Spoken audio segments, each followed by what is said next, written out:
Tapestry of Hope session organized by the Jane Goodall Institute here at the, hosted by the IUCN Unite for Nature Pavilion. Well, it's the last day at COP. There's been many long and intense days, and some of you may have been up late last night reading the draft text from the GST, or the Global Stocktake. So sometimes these proceedings can be long and draining and leaving us feeling a little bit hopeless as we look at languages that we wish are more ambitious and holding our world leaders more accountable. But I would argue that it's times like these that we need hope more than ever. So I'm excited that we'll be launching a tool today that just does exactly that, looking at individual actions that give us hope. Our founder, Dr. Jane Goodall, one of her famous quotes is, "Every individual matters, every individual has a role to play." And so hopefully for the next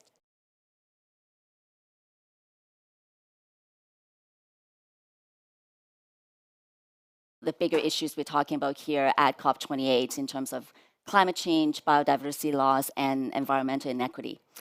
But before we start, I just want to introduce the colleagues that I have with us here today from the Jane Goodall Institute. Online, we have Dr. Lillian Pantea, our VP of Conservation Science based in the US. Unfortunately, Lillian is just joining us by remote this time, but you'll be hearing from him. And we have Alice Macharia, our VP of Africa Programs.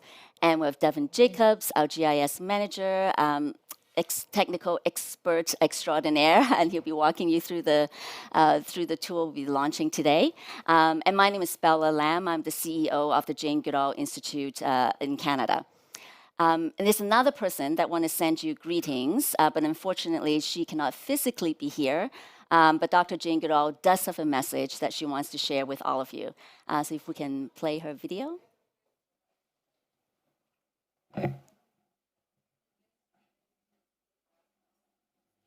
Hello, this is Jane Goodall, and I want to welcome you to the Tapestry of Hope.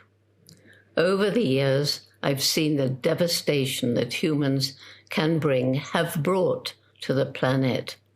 But I've also been inspired and given hope by all the wonderful stories of the people who care about their community and the environment. And I began to think of these collective actions and people as a tapestry of hope, covering our whole world. My years that I spent with the chimpanzees in Gombe in Tanzania in the 1960s were the best years of my life. One day, I looked down in horror from an aeroplane and realized that Gombe had become a tiny island of forest surrounded by completely bare hills. More people were living there than the land could support, and they were struggling to survive. I realized if we don't do something to help these people find other ways of living than destroying their environment, we can't even hope to save chimpanzees or forests. When I started to realize the extent of the deforestation and the rate with which chimpanzee numbers were decreasing because of the bushmeat trade and live animal trafficking across Africa, I started to see that this connected with the plight of so many of the African people living in and around chimpanzee habitat, the crippling poverty, the lack of good health and education facilities, the degradation of the land. And I knew that I had to leave Gombe and try to do something about it. By the late 1980s, I was already traveling around the world about 300 days a year, and I was meeting young people who even back then were concerned and beginning to lose hope about their future. They were angry, they were depressed. Most of them were just apathetic, saying we'd compromised their future and there was nothing they could do about it. And then in 1991, when 12 high school students came to see me telling me all their problems and wanting my help to do something about it, we started our program, Roots and Shoots. This recognizes that the health of animals, people, and the environment is all interconnected, and that every single one of us make some impact on the planet every single day. So all of us listening to this video can choose the kind of difference we make, so that when we go to bed at night, we can ask ourselves, did we make the world a little bit better? Today, our Roots and Shoots program is in 68 countries and growing, and it's got members from kindergarten through high school and university, and everything in between. Even some adults now are forming groups, like the staff of a big corporation. Their projects and stories are my greatest reason for hope. These young people are truly changing the world every day. And the Tapestry of Hope map will show this. You'll hear today on the stage what's happening all around the world in more and more countries. And so many young people are changing the world. My second reason for hope is this incredible human intellect, like the minds that made this Tapestry of Hope map possible, along with the GIS technologies from Esri that are helping us to map and see how the lives of animals, people, and the environment are interconnected. Scientists are also beginning to come up with very ingenious technologies to help us live in greater harmony with the planet. This is just one example, but I've seen machines that absorb carbon dioxide out of the atmosphere and safely store it underground. And there are many, many other examples. My third reason for hope is the resilience of nature. I talked about the bare hills around Gombe, but if you fly over Gombe today, you'll see that because of our community-led conservation model that we call Takari, the trees are coming back. And with the trees and the plants comes biodiversity. Insects come back, birds come back, and then the animals, the mammals. It's not quite the same, but it's very, very different from those bare hills of the late 1980s, and it's getting better all the time. And then finally, there's the indomitable human spirit. There are people in the world who are tackling problems that are impossible to solve. There are icons like Nelson Mandela, like Martin Luther King, many, many of those icons. And we're surrounded by people who've overcome terrible problems in their lives. But also, every single one of you watching this video has an indomitable spirit. So many people don't realize that. They're afraid. They don't let that spirit grow. They don't think, I'm here to make the world a better place every day. They think they don't matter. But they can make the world a better place. This indomitable spirit does raise us up and helps us to live up to who we can and should be. From our Takari community-led conservation efforts, protecting and restoring forests outside Gombe, to tree planting and ecological restoration, projects happening everywhere, and the impact of our youth-led Roots and Shoots groups across the world, there are so many stories to get inspired by from within the work of the Jane Goodall Institute and our partners across the world, and other organizations too. We also know that your voices and your actions matter, whether or not you're affiliated with JGI. So please use this Tapestry of Hope map to give you a place to share your inspirational stories and learn from one another. So that's the message I have for you. Explore this map, learn about all of the great and hopeful projects happening near you or across the world, and add your own story, your own reason for hope for our future to the Tapestry of Hope. Thank you.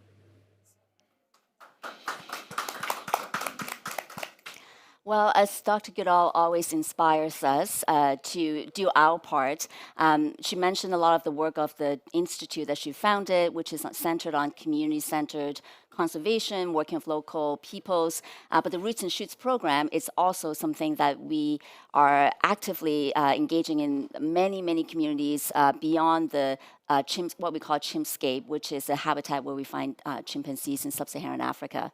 But maybe to link us to talk about this Tapestry of Hope project and why we're here today, I'm going to bring on Lillian from coming from us from the U.S. To just give us an overview.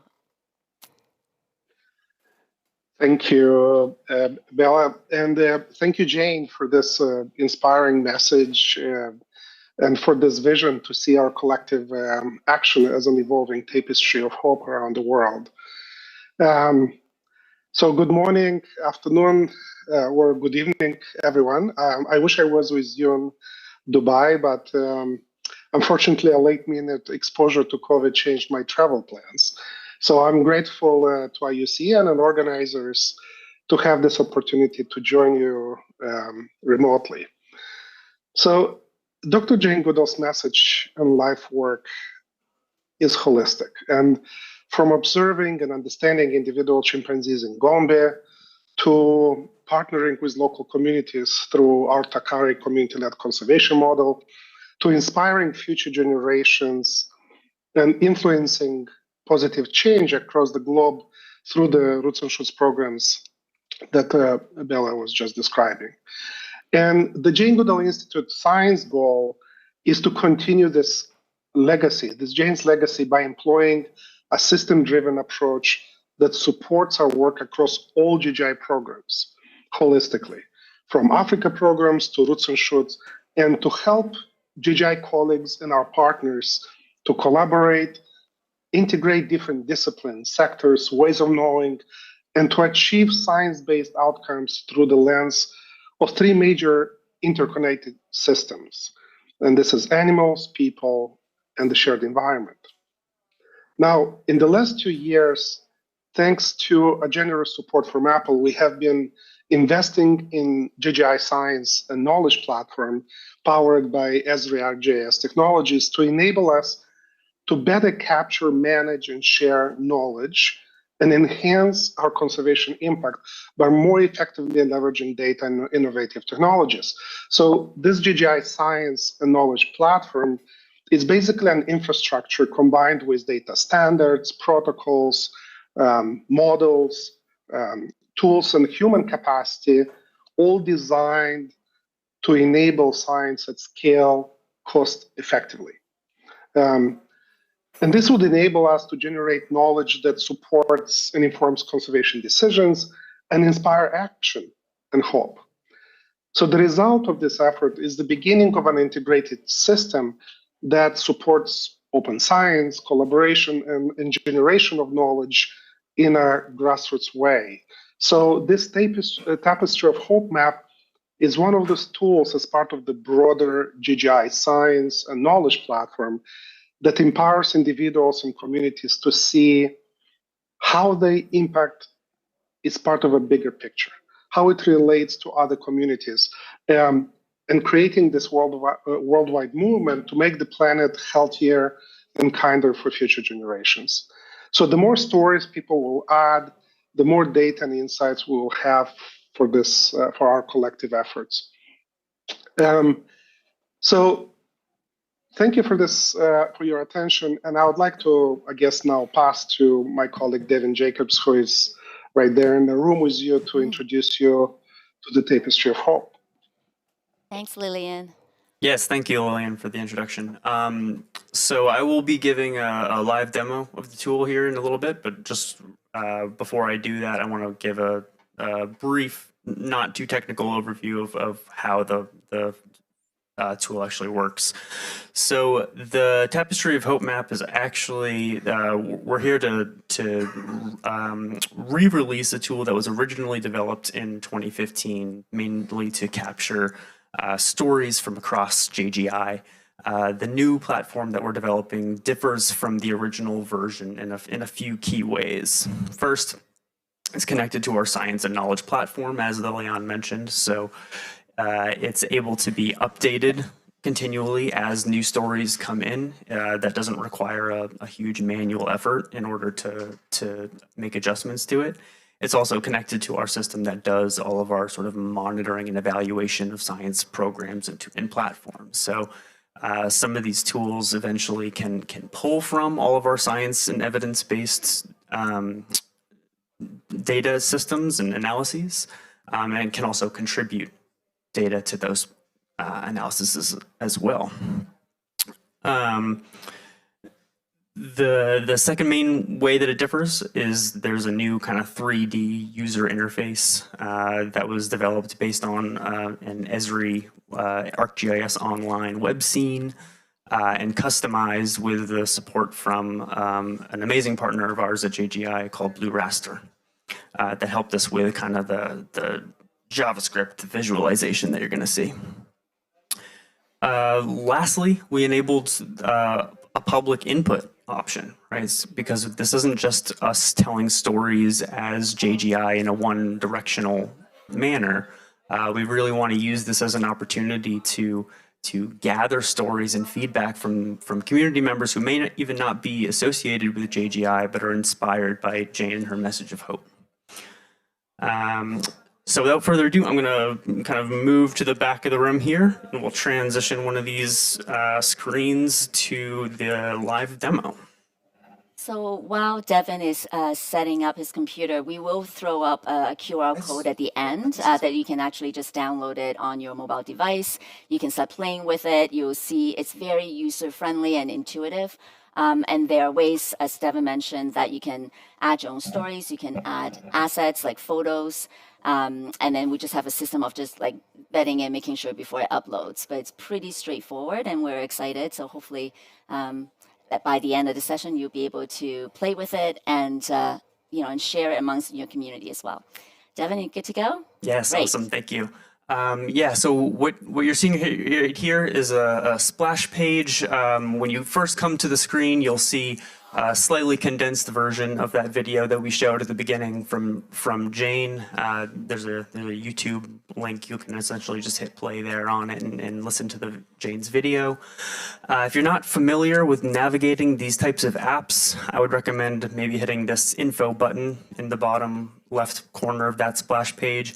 It just kind of talks through some very basic details of how to, zoom in and out, how to return to your main sort of default view, navigate to a specific address, and add your own story to the map as well. There's a brief description of the layers that you'll be able to see on that map also. So exiting out of this info, you'll see the map itself. This is a visualization of the globe with a custom base map and a bunch of different layers involved. So if you want to learn more about what these layers are, there's a button in the bottom right. This is the classic legend icon that will come up. When you're looking at some of these layers, you'll notice that a lot of these icons are present, and just wanted to give a description of what these icons are. These are Jane's 4 main reasons for hope that she mentioned in her initial talk here. At JGI, we also have this concept of animals, people, and environment, and all of our projects that we work on are impacting at least one of these categories. And so it's a way that we can sort of categorize the projects that we're seeing and working on. So moving out of the legend, I want to zoom in and show you some different features, right? So the main features we have on this map as of now, and like I said earlier, this is connected to our science platform, so it's something that we'll be iterating on over time. The first layer is our roots and shoots global layer. So really, whenever you see a country that's highlighted and outlined with this green color, that is a country that there's roots and shoots presence, and they've decided that they want to share some stories from what roots and shoots groups are working on in that area. From the United Arab Emirates, for example, we have all of these pictures of stray cats and they were working on, stories to help feed stray cats and adopt them and things like that. So you can click on one of these layers, see pictures, and then read about different projects happening in that area. So projects benefiting animals, people, and the environment, for example. The next layer that you'll see is these, if you zoom all the way out, you'll see these kind of green blob areas. These are the individual stories that people have contributed. So when you zoom in a little bit, the blobs will turn into pins.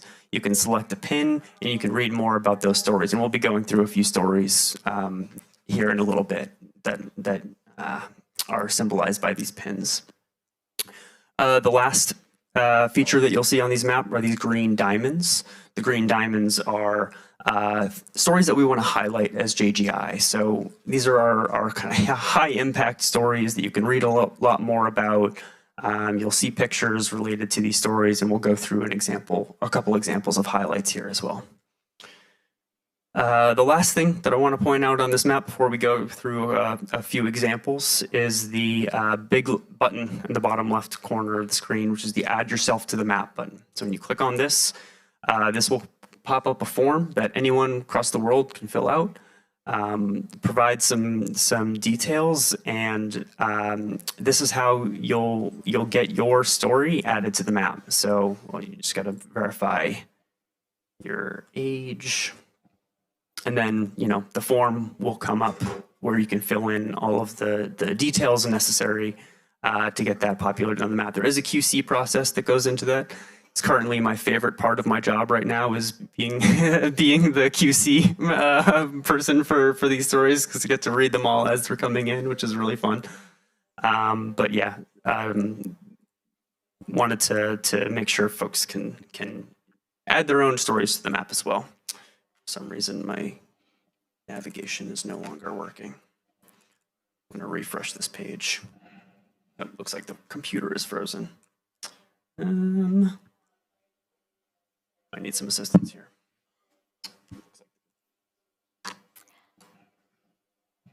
So, okay, well, I don't know any presentation that requires a lot of technology, doesn't run into some technical issues.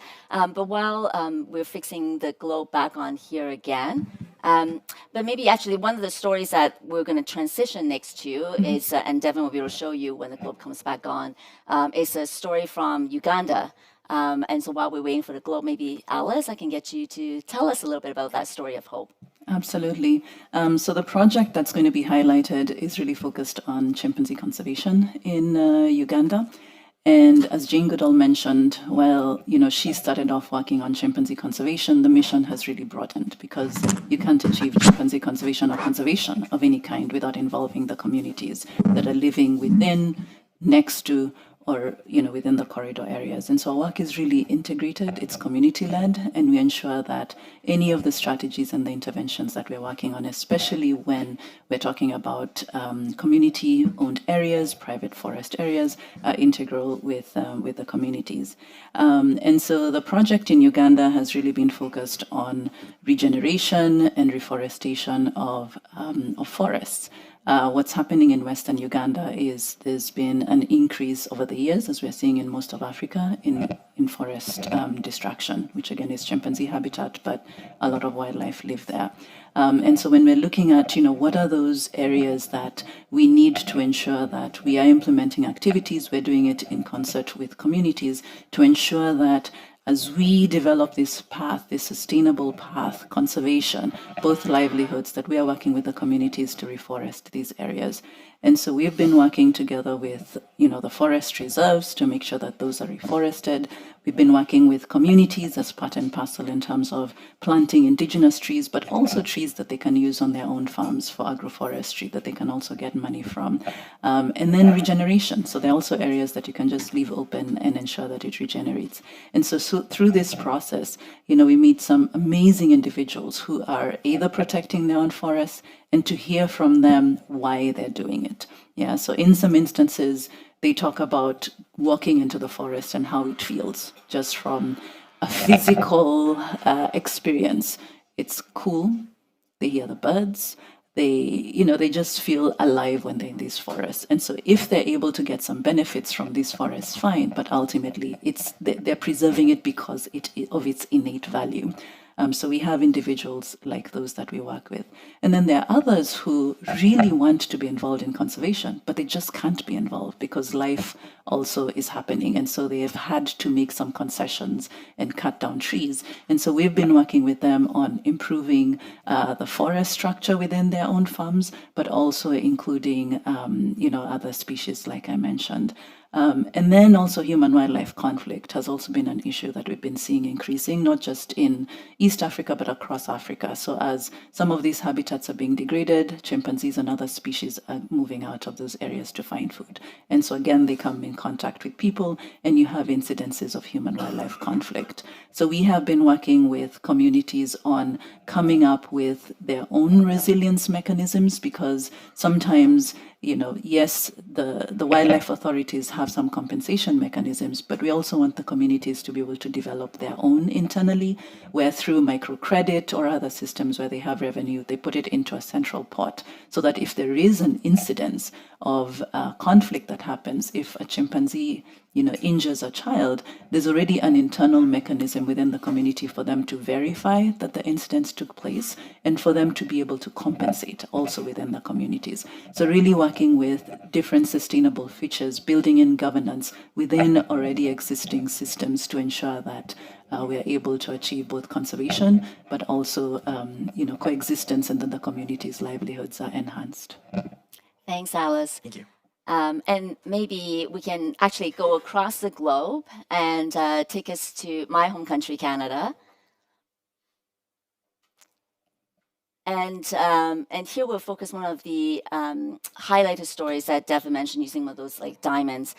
And so the Roots and Shoots program that Dr. Goodall always talks about is encouraging young people, or those young at heart, to look at the issues in their own communities, in their own local areas, and then find solutions. So it's not a one-size-fits-all. It's not like Jane Goodall Institute telling them what to do. It's really to empower them to do that kind of analysis, do their own community mapping. So when it comes to Roots and Shoots in Canada, when we start to talk about sustainability, about protecting landscape, about biodiversity loss, we cannot talk about that without integrating and really understanding the Indigenous perspectives, because Indigenous peoples across Turtle Island, or what now is called Canada, they have been stewarding the land for millennia. And so it's really important for us in our local context to focus on building up relationships with Indigenous communities and using an approach of what we call two-eyed seeing, an Indigenous language and ways of knowing that also combine Western technology. So the two-eye seeing approach is taking this holistic way of combining the two, and then finding solutions that is tackling issues that the communities themselves are seeing. So this particular community in Saiku, that is a relationship, is a First Nation that the Jane Goodall Institute in Canada started building relationships with. And what they've told us is they are interested to using GIS technology to do the maps, to generate the maps, so that they can actually track the changes that's been happening over time, over the years in the watersheds, because their community is between two rivers. They do get some of the maps, from like official sources, but they're often outdated. And so having this, the technology using GIS, it can help them compare to the ground truthing on the ground that their own communities have been seeing with their own eyes and have been observing the changes that's happening, and then be able to tell their own stories. So that's just one of an example of how we're using the storytelling method. And of course, storytelling is also a very powerful tool that we know Indigenous peoples have been using a lot to share their knowledge. And we're just using this platform as a way to visualize that and be able to literally put them on the map.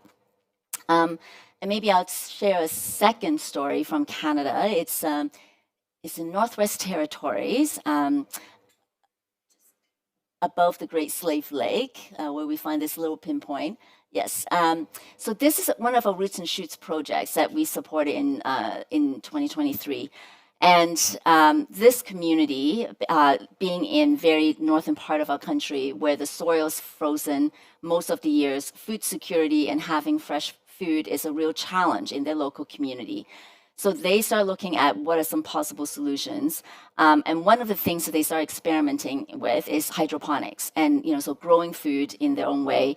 And they've been really successful. They've been experimenting with different types. They've been able to harvest lettuce, grape tomatoes, kale, basil, and all sorts of different kind of foods. And what we've been hearing from them, and they're excited to share their stories, is that they've been able to relatively in a reliable way to harvest. So that cuts down on their need to ship in food from really far away. It cuts down the carbon required to truck food up into that community and reduce transportation costs. And of course, it's better for their health because the food is fresher. So this is just one of the many stories that we provide support to different communities, and they connect with us. We give them, the resources, and really, then the stories are theirs to tell. And having this particular tool, instead of just sending us a written report, and we file it and we have it, but the communities can also then see it for themselves, and more importantly, be able to share those stories with other communities around Canada and beyond. And Lillian, if you're still online with us, maybe we can go to your story in Tanzania. Absolutely. Great. I'm going to just zoom out and zoom across back to the continent of Africa. And Where we go? let's keep focusing on the map. Let's go back to East Africa, this time in Tanzania. This is one of the stories that completely changed my own view of conservation, and it's bringing me hope when I see what the local communities in Kigali village managed to achieve in the last 20 years or so.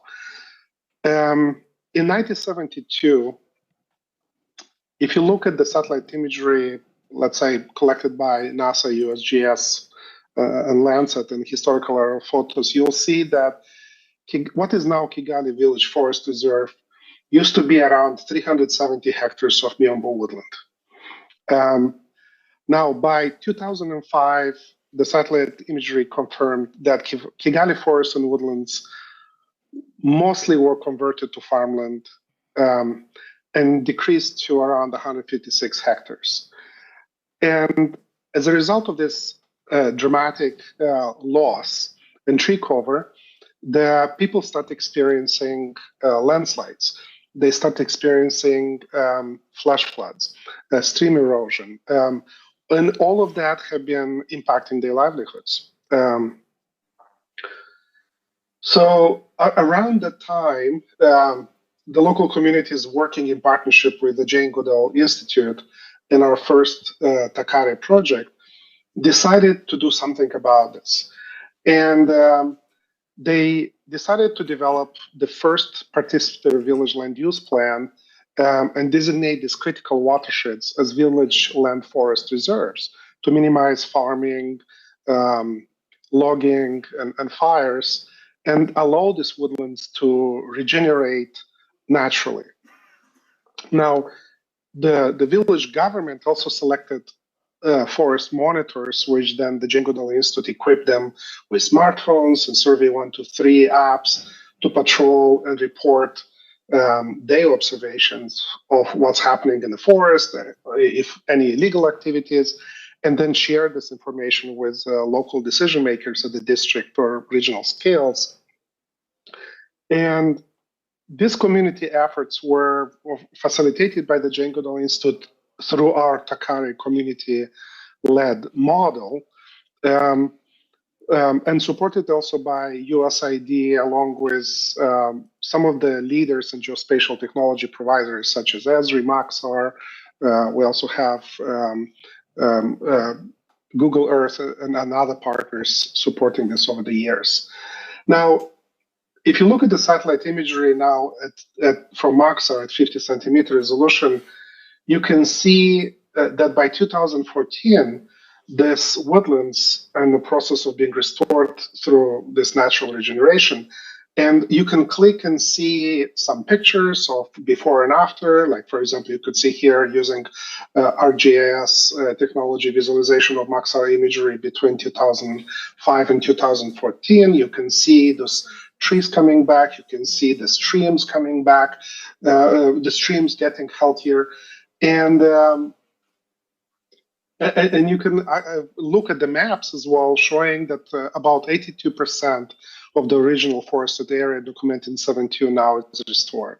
So what Kigali Village managed to achieve here, it's giving us hope at multiple levels. On one hand, is the power, that resilience of nature, which Jane has been talking as well, seeing how this trees and woodlands and life, how it's coming back.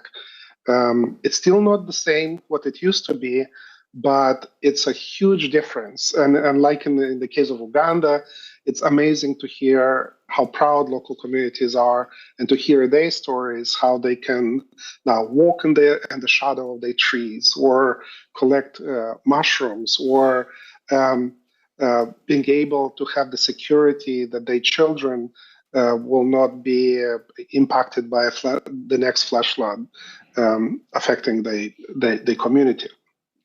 But it's also an amazing story of hope to see that in the cases where communities own and drive their own conservation, development, land use planning decisions, when they truly trust the data and the science and the tools informing that process, there is a space where local communities, the government, scientists can have a dialogue and develop trust where this information converts, this data converts into knowledge, and this knowledge converts into action and hope.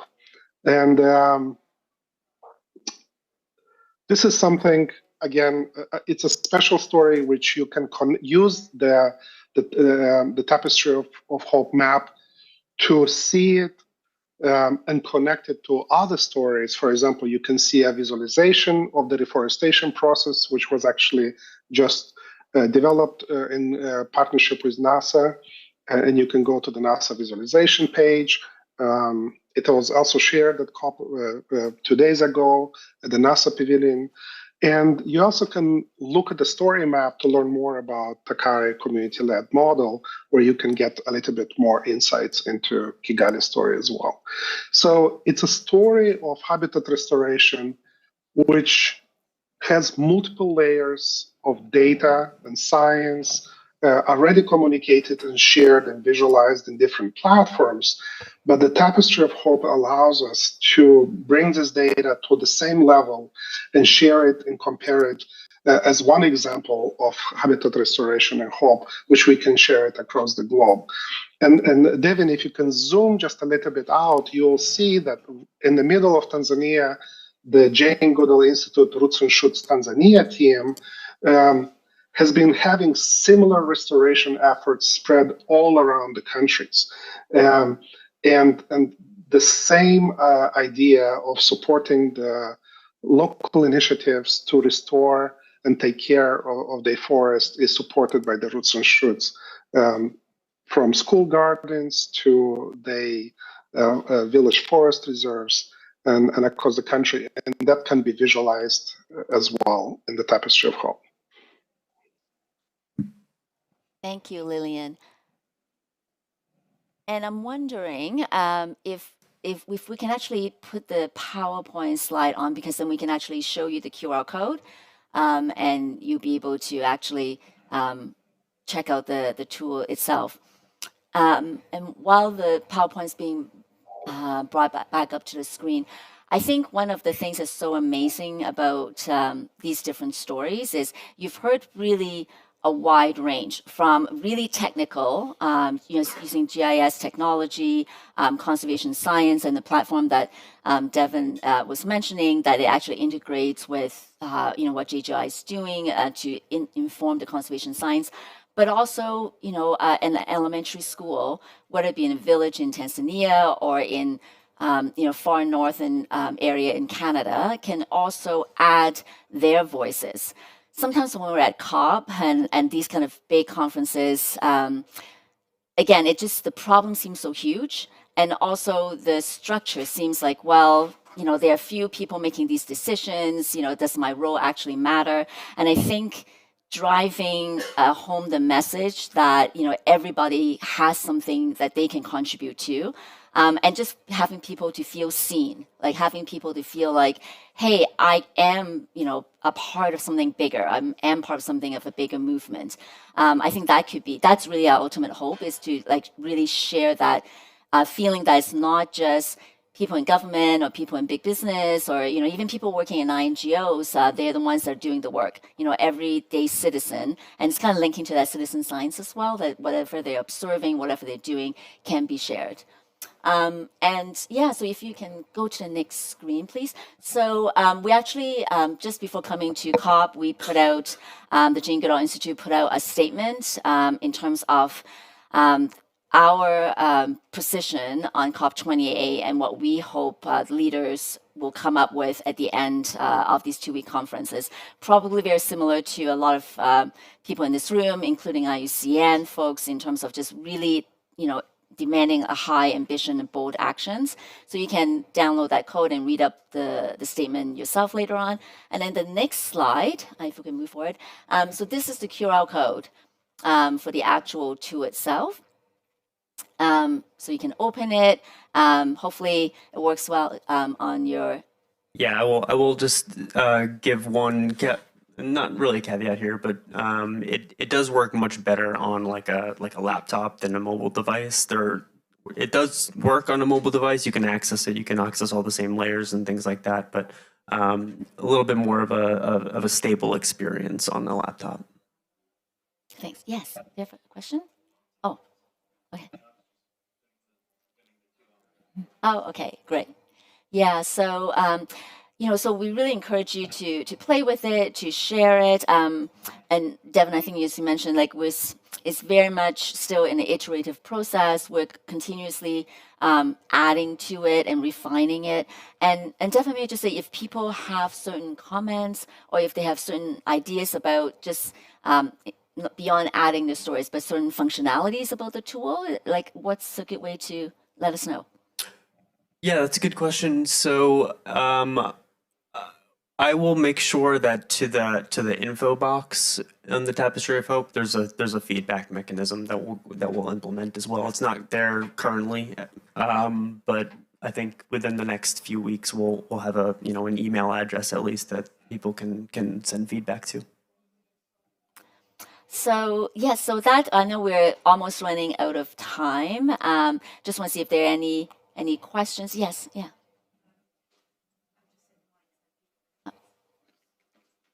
Thanks a lot for this presentation. I'm at work at IUCN, Sarah over from IUCN. We've got a similar thing we've been doing for members, to show their contributions to the work that we're doing on the programme. And I'm just wondering how you address some of the challenges for the uptake, because it is, people do, we sort of sell it as a tool to show what we're doing to our work. But people sometimes think it's too complicated. So I'm just interested to see how you've addressed some of those issues. Sure. I can speak to just in terms of the uptake, and then Devin, you can talk about how simple it is or how user-friendly it is, and Alice, feel free to add. So a lot of the stories that exist on that tool right now are from our existing Roots and Shoots groups. So each of our country offices, and Jane mentioned we're in 60 countries, and the sizes of each of chapter is different and the capacity is different. So for countries where, they have actually staff working specifically on this, they are collecting the stories, from the different youth groups. So like I say, in Canada, we are collecting, because we have relationships with those youth, with those relationships with partners. We're in communication with them. They are sharing the information with us. And then we just have kind of a standard format where they can, share, like a platform that can share that, and then we can upload it.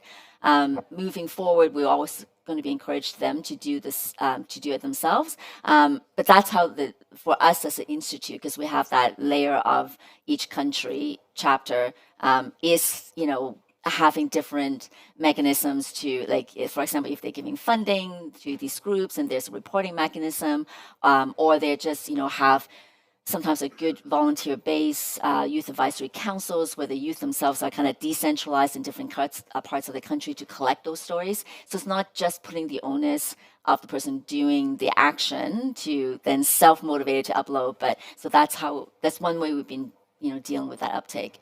But I'm not sure, Devin, if you want to talk about the ease of making a barrier. Yeah, just one more quick point on the dissemination and the uptake of it, as well as that this isn't the only place that we're going to be, talking about this tool. This is our kind of flagship communication kind of tool, right? That's just come out, and so I think that we're going to be spreading this pretty far and wide. We're already planning on presenting this at FedGIS this year and the Esri User Conference and a few other conferences as well. And as we sort of iterate and add new layers to the tool, that's just more opportunity to sort of bring it in front of an audience again. In terms of the usability, I'm hoping that the info box is helpful for folks that don't have experience using these types of tools. Again, I'll try and implement a new feedback mechanism. So if there are people that are having trouble, understanding the functionality or just want more details, then hopefully they'll be able to get that relatively easily. We tried to make the user interface as simple as possible, right? There's all of these different mapping interfaces that have so much going on where you're drawing polygons and like this doesn't really have any of that. We wanted to focus on the stories. It's a very simple point and click, zoom in and out, and that's really the whole kind of functionality of it. There's a big button to add your own story, and it just kind of navigates you through the whole thing. So relatively simple interface, hopefully. Right. And then, Devin, in terms of adding, I just wanted to mention that in some of those stories, you'll find that there are no pictures. And sometimes it's because, you're in a low bandwidth place, and so you're not able to upload the pictures. So it's also, you're able to put in your story, and then maybe you could send a picture through WhatsApp and it could be uploaded later. So really trying to encourage uptake, even in low bandwidth areas, so that, you get as many stories as possible, especially with roots and shoots, because, young people are out there. And then I think the UAE is also a good example because we don't necessarily have an office here, but then there's roots and shoots groups that are really active. So the story of the cats and dogs was uploaded by young people who are going out and trying to make a change with regards to the situation of cats and their welfare in this city. Great. Any other questions? If not, I just want to take a moment to thank my colleagues. Thank Lillian for joining us remotely. It's, I think it's 1:30 a.m. his time. So hopefully you can get to bed soon. And yeah, so thanks Alice, thanks Devin. And thank you IUCN for making this space available for all your members. We really appreciate it. We also want to give a shout out to Apple who provided funding to set up this platform. And for all of you for joining us today. I guess I said it's the last day of COP. Everyone's like pushing through to the end. So we really appreciate you being here. And I hope you enjoy your rest of the day here at COP. And thank you for joining us. Thanks, everyone.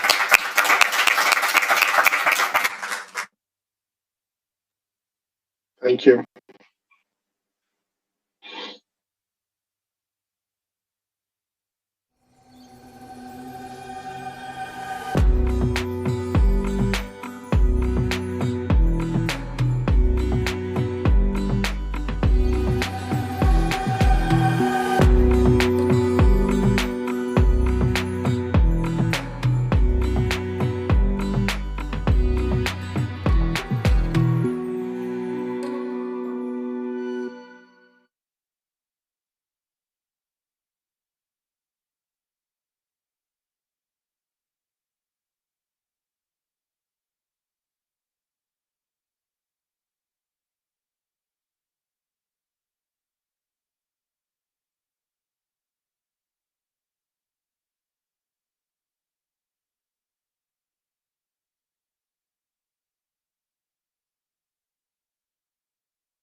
Okay, thank you, everyone, for coming here on the last day. I know it's not so full of people as we've had before, but it's still sufficiently of interest, I hope, to everyone to hear more about PANORAMA, this very important knowledge management tool that IUCN is very proud of, that we have developed together with GIZ and a number of partners, solution providers, etc.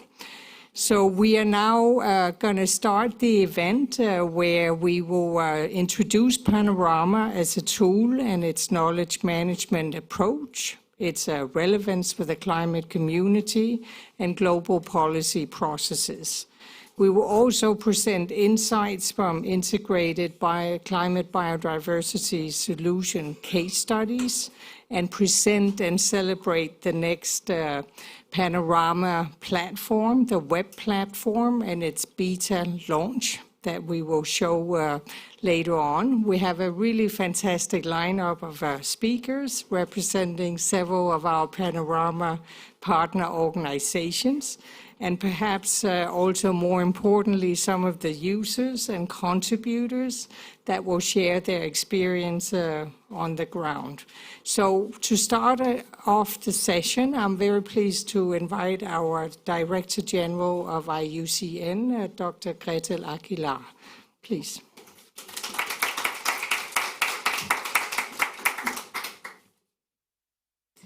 Thank you for being here.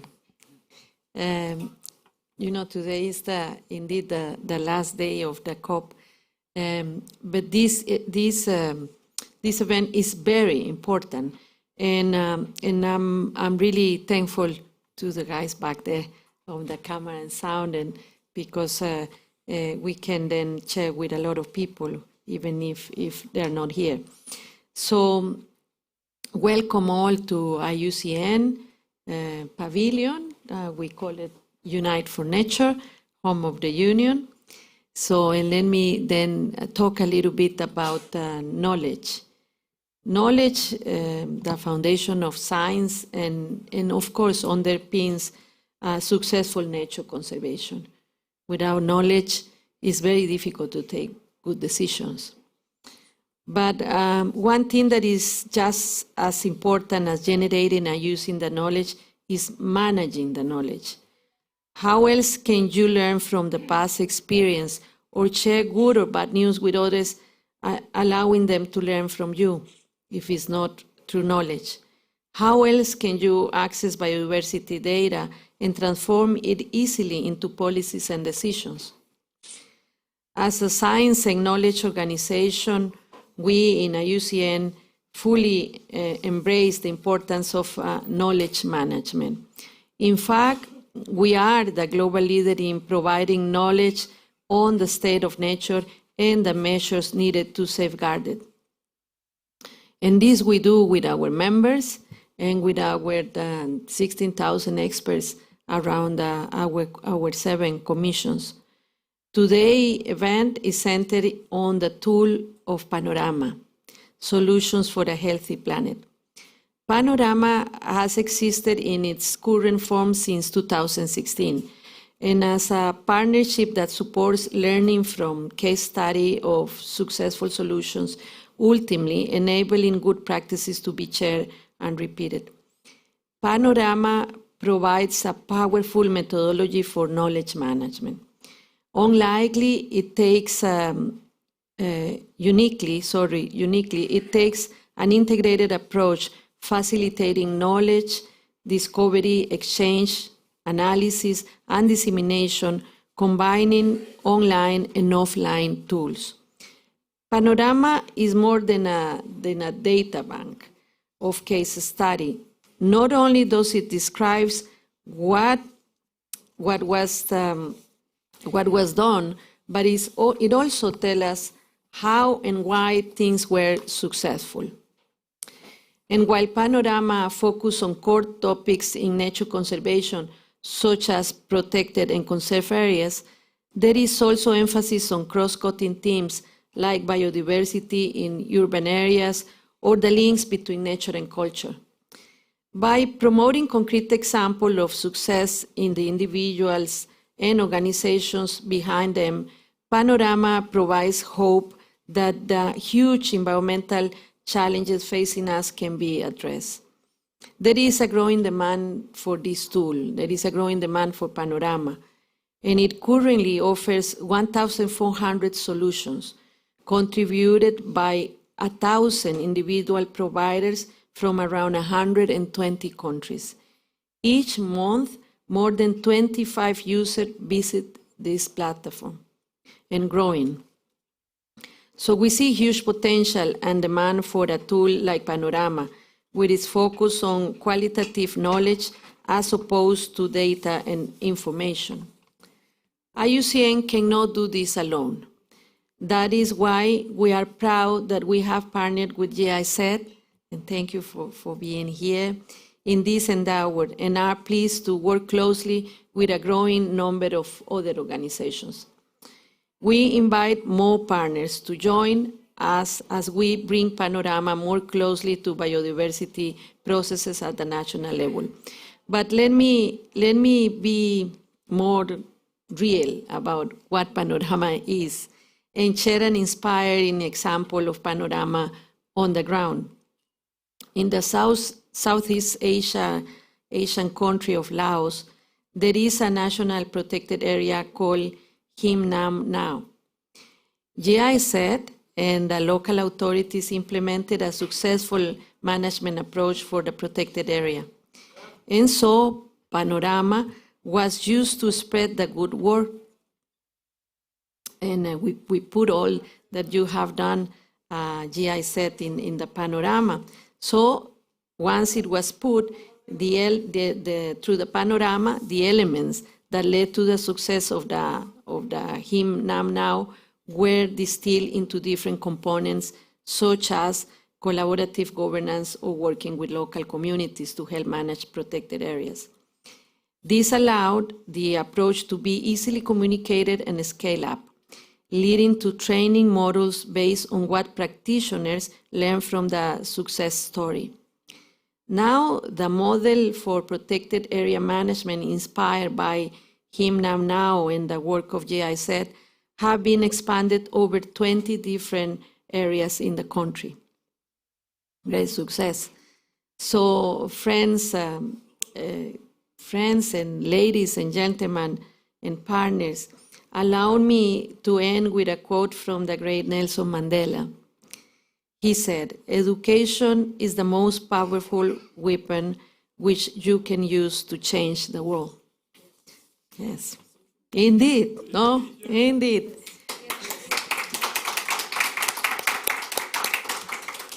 So in today's event in the IUCN Pavilion, this event about PANORAMA is taking place here at COP28. And I mean, I think that is very, very timely because we all know the challenges this planet is confronting.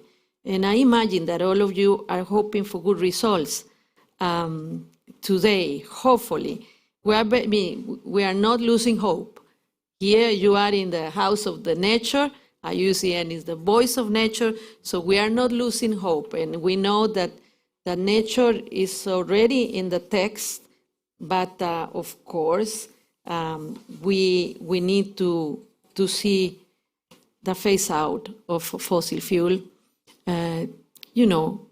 working together with nature, with taking care of nature, because it's the only way we can do this. No, nature is a powerful ally, but alone it's not possible for us humans to achieve it. So, people and nature, this is the good equation. We humans doing what we need to do, taking care of nature, and nature doing its part, because it's great and fantastic.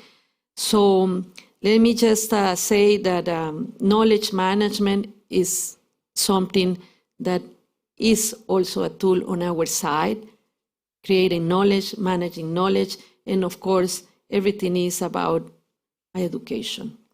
So we need to learn from each other, we need to inspire each other, and we need to support each other. And this is what we need if we want to keep the goal of 1.5 alive and create a world where people and nature can thrive. Thank you very much.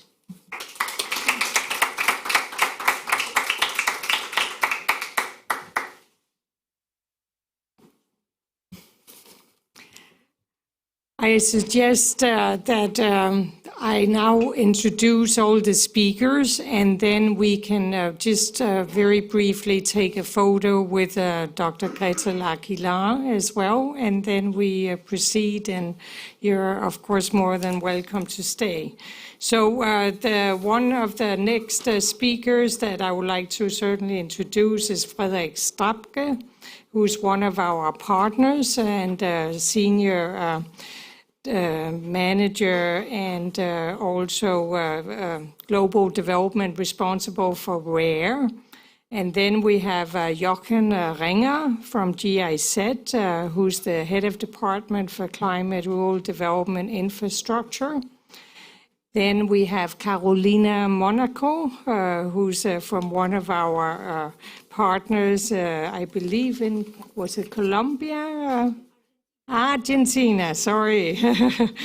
So you also have worked with us and you're the director of ecological restoration and biodiversity at Eco House Global, so one of the solution providers.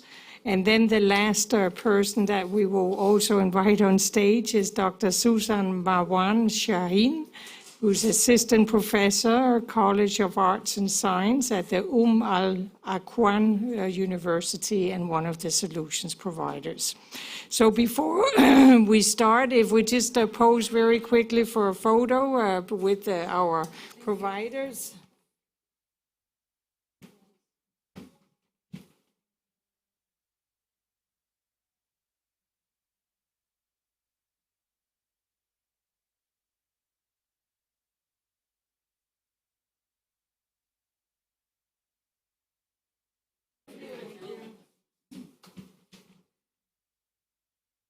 Thank you so much. I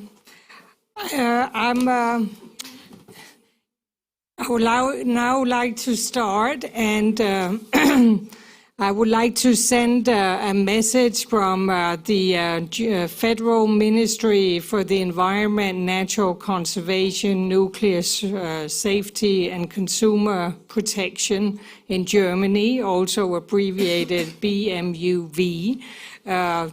The representative of BMUV had to very quickly return back to the negotiations and had to excuse herself, but she wants to reiterate that Germany is still very much behind PANORAMA and would like to continue to support PANORAMA. So we're, of course, very pleased about that, and it's a pity that BMUV were not here to tell us ourselves. But now we have at least the message that we can rest assured on that. Then going to you, Frederick, GIZ, the initiative of PANORAMA has really, of course, involved quite a number of partner organizations, 12 in fact at the moment, unless we manage to get more on board, and each are bringing their own unique experience, networks and perspectives. And RARE has been a valued PANORAMA member for a number of years. So I would very much like you to tell us a bit more about your initiative and what you're bringing to the PANORAMA. Thank you. And I believe you have some slides, is that correct? Yes, so go ahead. It's a little hard to see from here, but... Oh, yeah, even better. Let's do it that way. Thank you, Susanne. Hello, everyone. Check, check. Yes, perfect. Thank you, everyone, and thank you, Susanne. I'm very pleased to see so many people here today. At least officially, it's the last day of COP, and I know some of us might be a bit low on energy, so I'm happy to have this many people in the room and also virtually here. As Susanna already said, RARE is a member of the PANORAMA partnership, and I want to take this opportunity to talk to you a little bit more about what exactly it is that PANORAMA does. So, as Dr. Aguilar already said earlier, in order to tackle the interlinked biodiversity climate crisis in an equitable manner, we need solutions. We need innovative solutions. One of the core beliefs of the PANORAMA partnership is that there are already solutions out there. What we need to do is share them, unearth them, share them, and also extract some of the core principles that make them successful solutions. So that is what PANORAMA does through a standardized and user-friendly case study format. Essentially, we're inviting people on the PANORAMA partnership to share with us about their experiences, initiatives, projects that have worked successfully, gives a little bit more context, and then with a focus on what we call building blocks, so really the core key concepts that we believe can be transferred and replicated elsewhere. We use this platform to enhance knowledge management, capacity building, and learning so that all kinds of stakeholders involving policymakers, practitioners can better make decisions and conceptualize projects. Now, there's two parties involved in this rather simple process, and I want to quickly talk about the solution providers. Solution providers are the people that have successfully implemented different projects in different parts of the world. They can share their knowledge, they can share the core building blocks of their successful solutions and provide them to what we call solution seekers. And the solution seekers are really the people that are looking to address similar challenges in their given context. So the idea is that they can use the building blocks or the core components of a successful project to better design their own projects and replicate what's working elsewhere. Now, I want to talk about the 11 thematic chapters or communities, as we call them. So essentially, we have a community on, for instance, agriculture and biodiversity, MPAs, ecosystem-based adaptation. So there's quite a lot of thematic communities where people can submit their solutions to and find also inspiring solutions for any ideas and projects that they're developing. I want to talk a little bit about the services or the type of things that PANORAMA does. So first of all, it's an integrated approach of virtual components, but also in-person components. So we are a partnership-based, or PANORAMA is a partnership of different project partners. And essentially what we're doing is we're sourcing solutions in person. So from project partners that we're working with on a regular basis, but also through the partnership platform. We're trying to attract more solutions that can be put on the platform and help other people develop effective solutions.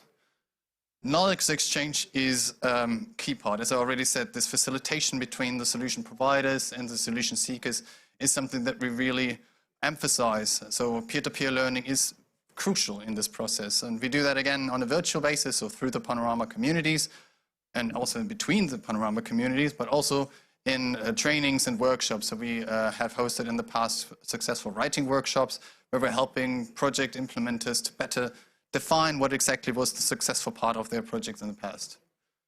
Analysis and guidance is also an important part. So sometimes we work with academic partners to look more specifically into what are the core components that can be found across sectors, across themes that make solutions very important or successful. And that is when we then develop thematic publications or synthesis reports.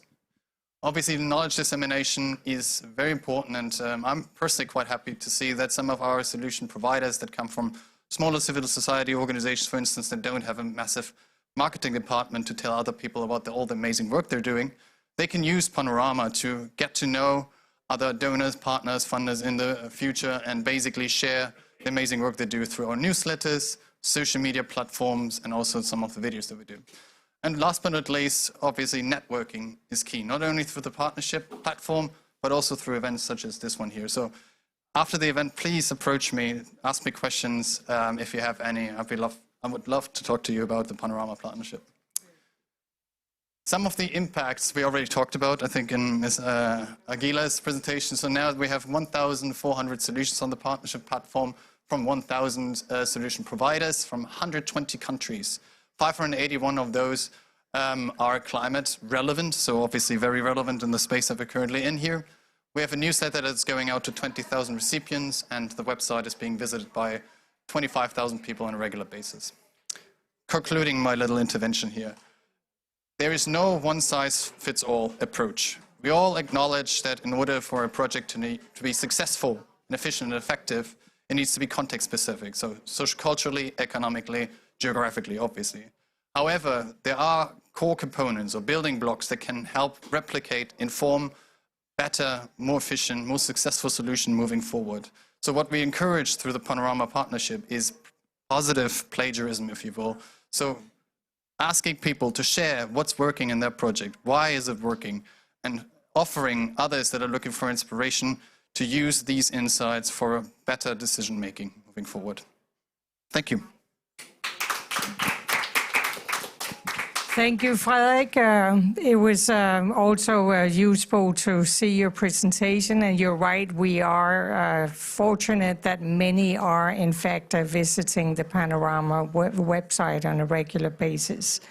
GIZ and IUCN have been co-leading the PANORAMA initiative in a very fruitful partnership, and we will strengthen this leadership role in the future. So, Jochen, if you would care to say more, please go ahead. The clicker is there. I'll stand here. Good. Thank you.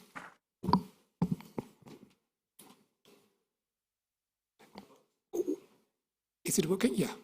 Ladies and gentlemen, dear Gretel, thank you very much for the nice words and the appreciation. I really do enjoy our joint work here in, making to the world available what works, why and how, and what does not.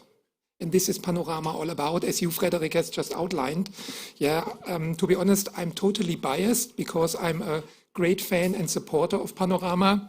So don't expect too much criticism from my side today.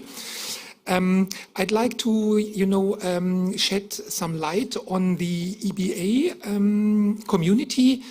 Let's do a little bit of a deep dive. What we have done recently, we did some kind of assessment, some synthesis on the EBA community that includes now almost 200 solutions. And this is really great news. The themes most commonly reflected in the EBA solutions. It was very interesting during this assessment because we wanted to see what is the EBA understanding of the solution providers. Yeah, I mean there is obviously a clear-cut a kind of, explanation what EBA is all about, yeah, but I have also seen now on the COP, there are other perspectives coming in. And so, but when we look to our PANORAMA platform, it's very clear that, EBA helps, people to adapt effectively to climate change. It's also clear that EBA makes efficient use of biodiversity. And last but not least, and this is also good news, the EBA solutions on PANORAMA, they are clearly part of an overall strategy. And I was very happy to actually learn about that because the COP has clearly shown that, national adaptation plans and NDCs have to be aligned in a much more closer way. And our PANORAMA solutions are clearly, part of this, planning and strategy making on a higher level, so to speak. Among the EBA solutions actually highlighted on PANORAMA, there are quite a number of, let's call it qualifying criteria that can be found along the themes. First of all, the solutions clearly show that EBA solutions pay off in terms of, reducing social and environmental vulnerabilities. So this is really good news. There is a measurable impact. Second thing, the EBA clearly generates social benefits in the context of climate change. And there is also a clear indication that, EBA, well, somehow obvious, but you always need the proof of evidence. It's all about restoring, maintaining, and improving ecosystems. The EBA is also supported by policies and strategies. This is what I've just said about NDCs and national adaptation plans. And last but not least, the NBA, also supports kind of, governance structure and governance processes. And certainly it's all about enhancing capacities. When we go to the next slide, we found out that we have in the EBA so-called building blocks, approximately 560. Building blocks are more or less success factors, so to speak, success factors that make up the almost 200 solutions. And, three most common, let's say, clusters for success factors can be identified. One cluster, so to speak, is education, training, and other capacity development measures. The second thing is it's all about communication, outreach, and awareness building. And third is all about, teaming up and partnership building and alliances. And when we go a little bit deeper in, in our EBA solutions, we clearly find out that there are a couple of things that are of utmost importance, so to speak. So first of all, investing into the capacities of organizations and people is really crucial. And it's really very clear we have to have on board the most needy people, indigenous people. It's all about women and gender, of course, yeah. And it's all about vulnerable groups. So we have to address them in a very particular manner. Second thing, already highlighted, effective communication is really key. It's not only an opportunity, but it's really it's really a must.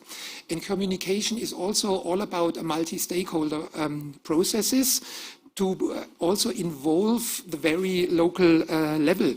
Because, we have to make sure that the voices from the local level can bring in their perspectives in any kind of processes. Yeah, so it's very much of a bottom-up process and not a top-down process.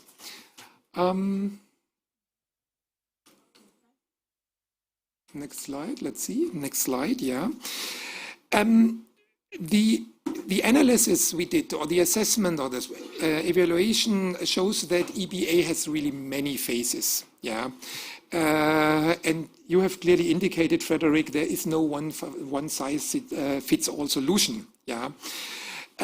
What we found out that EBA has to consider very much let's say a cross-cutting or even cross-sectoral perspective. Yeah, and this is also one conclusion of this COP here. I mean, we are at a climate COP. Yeah.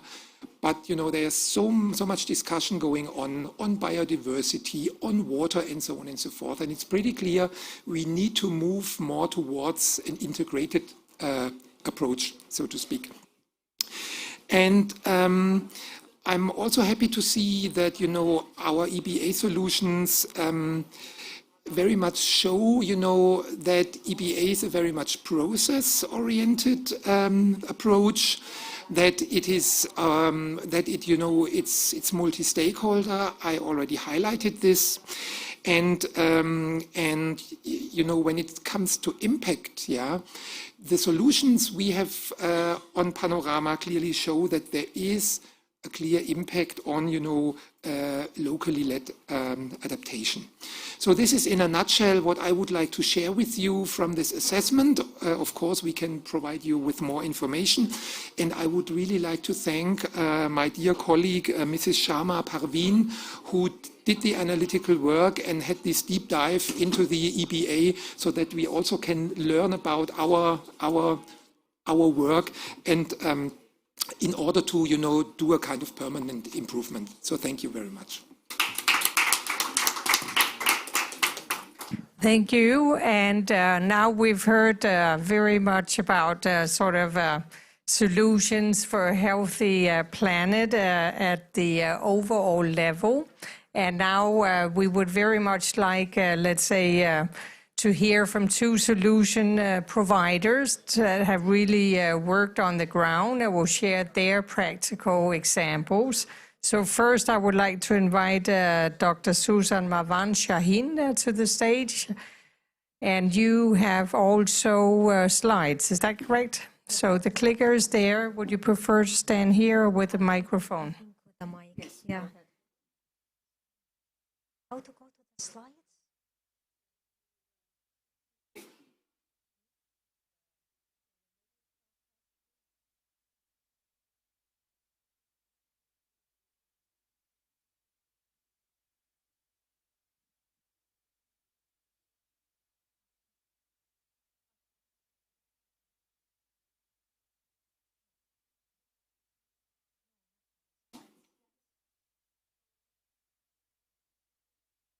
Okay, so hi, good afternoon, everyone.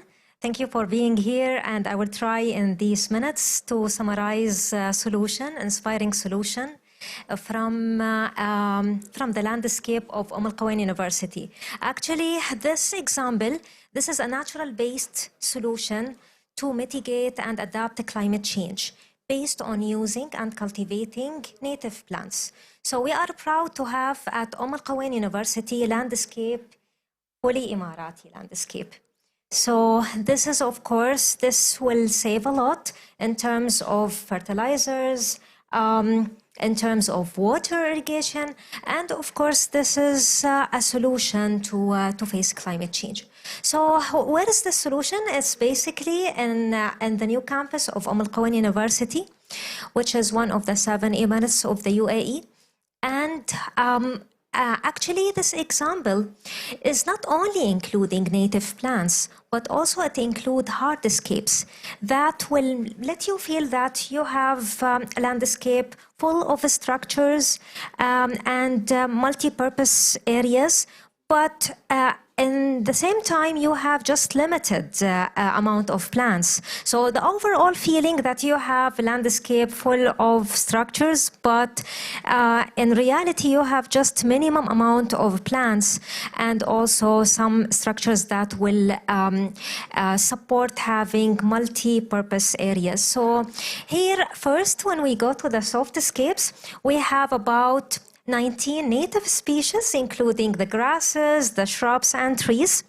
And additional to that, we have the hardscapes. Hardscapes include gazebo, barbecue facilities. Actually, this is actually part of the plan for the university. Still, we don't have it yet, but there is places there.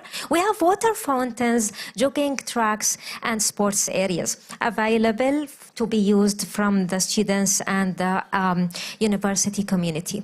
So, of course, this is going to minimize a lot of requirements for the landscape. And at the same time, you have spaces to practice different activities there. So these are some photos that I took from my camera. So as you see, you can see that you have jogging areas, you have fountains, and you have many hardscapes, including stones, different colors allocated there in order to create the feeling of landscape, but with minimum amount of native plants.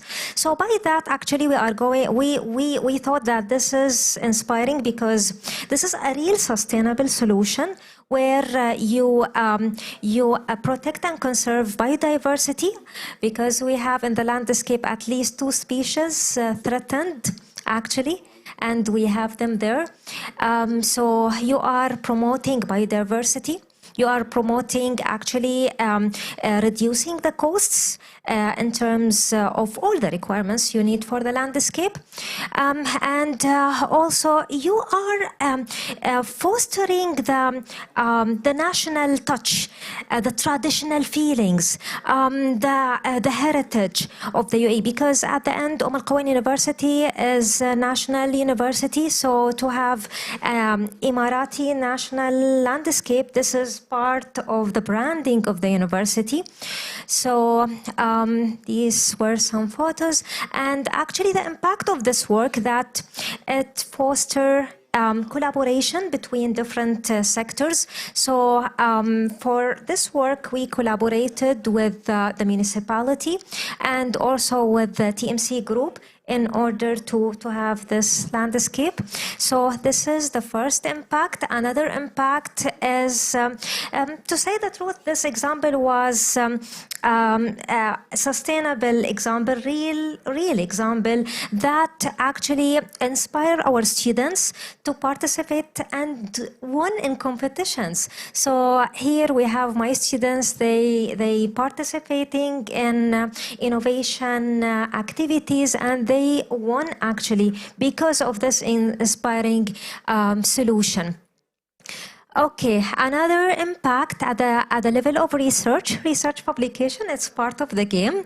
So we published work related to the irrigation requirements of the landscape, in which we found that we saved more than 70% of the water because of this example.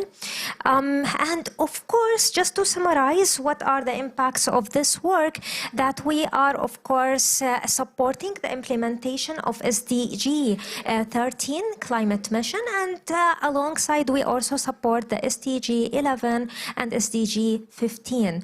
So this example, I wish that this example can inspire you in order to grow your own plants and to just mitigate what is there in your environment. Because, for example, in the UAE, it's always difficult to have a landscape that doesn't imitate the desert structure, and just have a lot of plants that is not belonging to the country. So I wish that this example was inspiring to you, and to say the truth, this example was not going to be alive without the kind approval of the Chancellor of the University and the ruler of Al Qawain, Sheikh Saud Al-Mualla. Actually, because of them and their approval, this example is real. Thank you for listening. Thank you, very inspiring. And if I can ask now Carolina Monaco to come up and present your example. Very much. Thank you. It was really inspiring, and thank you very much for this space. I bring you here today a school for conservation leaders and urban protected areas. The solution sounds like huge. I don't know if this is the solution, but we will just put our experience on the table, and I really hope that inspires you as well. I'm from Eco House Global. Eco House Global is an NGO that was born in Argentina 7 years ago, and we are experts on action for sustainability. We do that by developing programs on education, on ecological restoration, biodiversity, on consultancy, communication, and much more. But we really put the focus on action. Today, this project, as I mentioned, is called the School for Conservation Leaders of Urban Protected Areas. We are today at the biggest climate event in the world, but we are in one of the little pavilions that actually is connecting climate crisis with nature. And that is really amazing that that happens. So we decided to bring the example from Argentina to actually put a focus on that connection. This is the GHG emissions from Argentina from 2020, which was with the information of 2018. And from 2023, which was launched some weeks ago with the information from 2020. And as we can see, our emissions are growing. When we analyze how that information was built, we can see that in 2018, the biggest part of our emissions belonged to energy production. And on the second place, we had agriculture, cattle raising, forestry, and other uses of earth, of our land. But when we check out the latest report, we can actually see that the emissions from the energy sector went down, but the emissions from the agriculture, cattle raising, forestry, and other uses of land went up. And our emissions as well. So this is where we want to put a double click, actually, on the focus on nature. When we look at this green area, we find out that most of our emissions from the agriculture and forestry and other uses of land come from fires and deforestation. Deforestation in those 2 years went up 181% in Argentina. And we have to take into consideration that in most of 2020, those activities were forbidden because we were not allowed outside. But that happened anyway. We don't have actually the latest numbers on deforestation, but the satellite images are not very optimistic. So both of them, yeah, that's really, so both of them, deforestation and fires, are caused by human action. So if we want to reverse this and we want to tackle this situation, we have to work with humans. That is our approach. We work in many places in Argentina. We support local communities on their efforts on restoration and conservation. Like, for example, we do in Santiago del Estero. This is one of the most vulnerable provinces in Argentina, and we work together with them in order to make their own natural resources and natural areas thrive. We do the same in Misiones, together with efforts on rewilding, for example. We do the same in Córdoba. We work on the restoration of a water reservoir in one of the highest places in the province, and we do that with local NGOs, and we've been doing that for the last years. We do the same in Patagonia, where we work on restoration and research, because we need to put the information out there that restoration and conservation are also ways to tackle the climate crisis. But if we want to work with the people, because remember we said that this is all because of human action, we need to go where people are. And we need to bring nature closer to people. In Argentina, like in many other countries, more than 70% of the population lives in big cities. And that number is expected to increase by 94% in 2030. So if we want to work with people and change that mindset, we need to go closer to the cities. That's why this project was also based, because it's already been done and we continue in other places, on urban protected areas. The one that we chose for this solution and to upload this solution is called Reserva Natural Urbana, which means natural protected area, El Corredor in San Miguel. San Miguel is a city in Buenos Aires, in the nearby of the capital city, that used to have this natural area. It was a big cemetery of cars. These are real photos, satellite photos that you can all look up. And this place right now looks like this. And this is also a satellite photo I took like 2 days ago from Google Earth, so you can as well check it out. And this was only possible because of our building block number 1, which is local community. The local community decided to actually put their own natural places in value, because they are the first ones that actually suffer the consequences of that destruction. So we want to support this local community in these efforts. And we do that by building block number 2, which is education in this natural area, together with other really wonderful NGOs, such as, for example, Un Árbol, Vergel Urbano, and the local people that work on the natural reserve. We worked on a series of workshops and seminars on different subjects of ecological restoration, such as biodiversity, such as circular economy, for example. We want to have this knowledge on the local community, and of course, all of that knowledge and all of these negotiations and these talkings, they're not going to be very useful to change the world if we don't put our hands on the dirt. That is why we also work on restoration and giving skills for those communities to actually put that knowledge on the ground and work on the restoration activities. We want to build these leaders in order to have more job opportunities for them in the future. The outcomes of this project were really good. We could actually help this whole project with the trees, like planting trees, with more like 2,000 people participating on that, with more than 10 local NGOs getting involved in this project, because we believe that this is the right approach on tackling the climate crisis, because we believe this is the right solution to actually protect nature. This is the right approach to actually make communities thrive and support them, and because we mostly believe this is the right thing to do. Thank you very much for this space.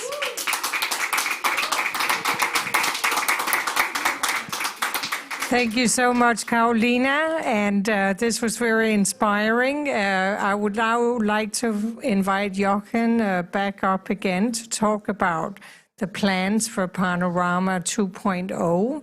So, Jochen, please.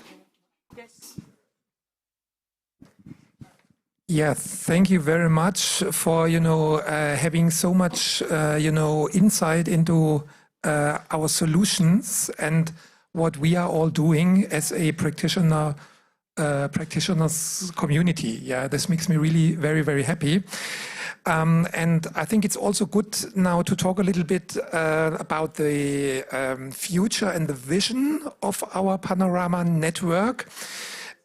Because we had several meetings in 2023 now in our partnership community to, reflect a little bit, and we have quite of a feeling that Panorama is now at a crossroads moment, so to speak, building on its success stories, but also we have to respond to new challenges and needs and also opportunities. Yeah.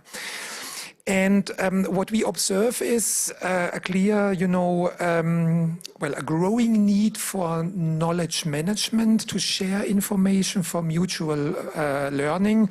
This is especially due because world is getting more complex. Yeah, it needs exchange to understand what is really happening. And there is also, a specific kind of case for action for Panorama now, because last year we got the GBF at the COP15 in Montreal. We still have the Paris Agreement. We have several UN processes, yeah, such as the UN Food Summit process, for instance.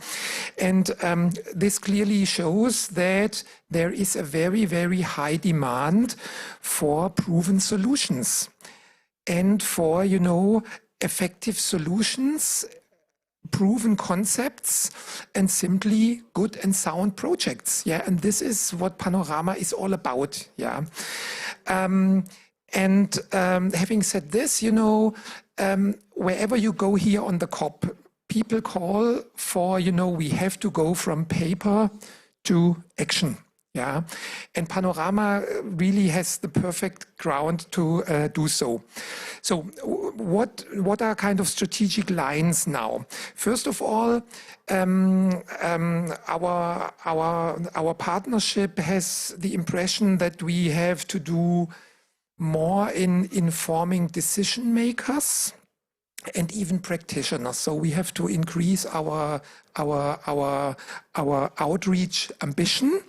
The second thing is that we also have to connect more what we learn from the very local level. We have to connect to the very global level. Yeah. So there has to be more exchange between the practitioners from a local perspective towards decision makers on national level or even on a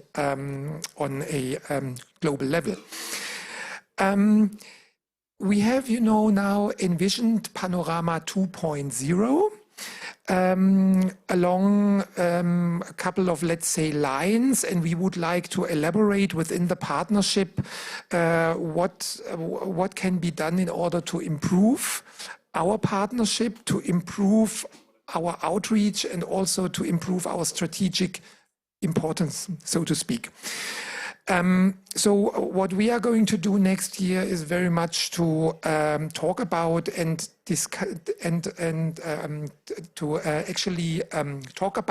discuss and agree upon kind of high-level strategic vision and goals within the partnership. We do this in a agile and collaborative process. This is one thing. Another thing is we'd like clearly to strengthen the monitoring, evaluation, and accountability and learning. This is also or will be a big building block, so to speak, in the Panorama community. And last but not least, we also have to improve our operational procedures. So far, we are, a partnership involving many, many stakeholders, and it's sometimes hard to come to a conclusion from a pure management perspective. So also we have to work on that. That means we are kind of envisioning a new panorama, let's call it management model, so to speak. That's the first thing. The second thing we'd like to do, we will have a relaunch of our web platform to move away from a data bank to a more collaborative and agile and interactive platform. And in addition, we would really also like to build new strategic partnerships to see how we as Panorama can fit in the wider global network of, friends of nature, so to speak. So we are very much looking forward to, embarking on this process. As GIZ, I'm so proud to be with all the Panorama partners. It's really a unique thing. It makes fun too. That's also very important. Yeah, and we do have such great results that we would really like to unlock the further potential of Panorama. So as we have heard earlier, the German Federal Ministry for the Environment, Nature Conservation, Nuclear Safety and Consumer Protection is ready to provide further financing. This is really excellent news. I'm very happy and grateful for that. And at the end of my short speech, I'd like to really thank my dear friends from IUCN, who are Valerie, Marie, and Trevor, for the great collaboration we do have. Thank you very much. Thank you very much, Jochen. And likewise, we are also very happy about the partnership. The last agenda item, I think, is a very exciting one because we have big news to share, and I would like to invite online our Senior Manager for Knowledge Management, Marie Fishborn from IUCN, who is leading and managing the Panorama initiative on our behalf. So Marie, can you introduce our big news? Welcome, Marie. We can see you now. Excellent. Hello. Good afternoon. Sorry I can't be there with you on site, but it's such a pleasure to join this event virtually at least. So yes, indeed, we have something very exciting to share today, which is about the Panorama web platform. The web platform is probably the backbone of our initiative, and it was originally launched in 2016, so over 7 years ago. And a lot has changed since then. The world has changed, Panorama has changed, and technology has changed significantly. So we have now gone back to the drawing board and embarked on a comprehensive revamp of the web platform. One very important objective of this revamp was to improve the user experience, because as you've heard, Panorama is all about the community of users and contributors and their knowledge. It's really a tool or a means to an end, which means that Panorama, including its web platform, needs to always serve the needs of this community. So for the past 1.5 to 2 years, we have taken a deep look at what our users need. What is it that practitioners, decision makers, and researchers expect from the web platform? How do they use it already? How would they like to use it? What works well? What needs to be improved? So that we can make the platform even easier to use, even more compelling, and especially more inclusive, so that it is really accessible for practitioners on the ground, for the local implementers and knowledge holders, to those who are maybe not used to sharing and accessing knowledge in a conventional Western way, so to speak, or those who are not English native speakers, for example. Which new features do we need to add? We interviewed our current users. We also looked at our website monitoring data. We crowdsourced suggestions, and we even imagined fictitious users, complete with a name, a job description, age, hairstyle, etc., to answer all these questions. So what does the new platform look like? Well, let's take a look. And if we could please have the video.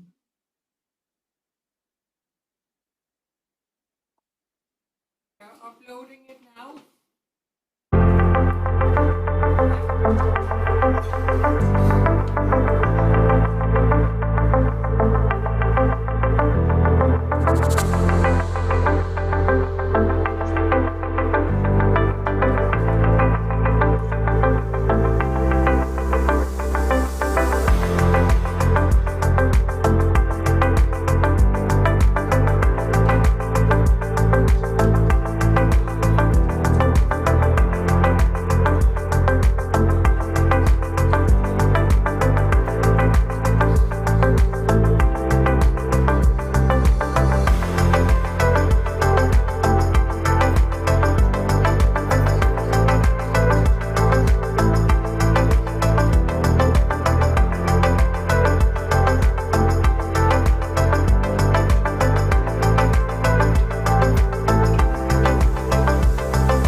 Great.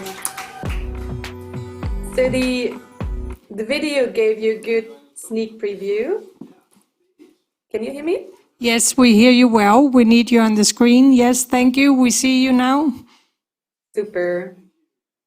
Okay, so the video was a good sneak preview, but I would like to also actually show you the new platform very quickly. Let me share the screen.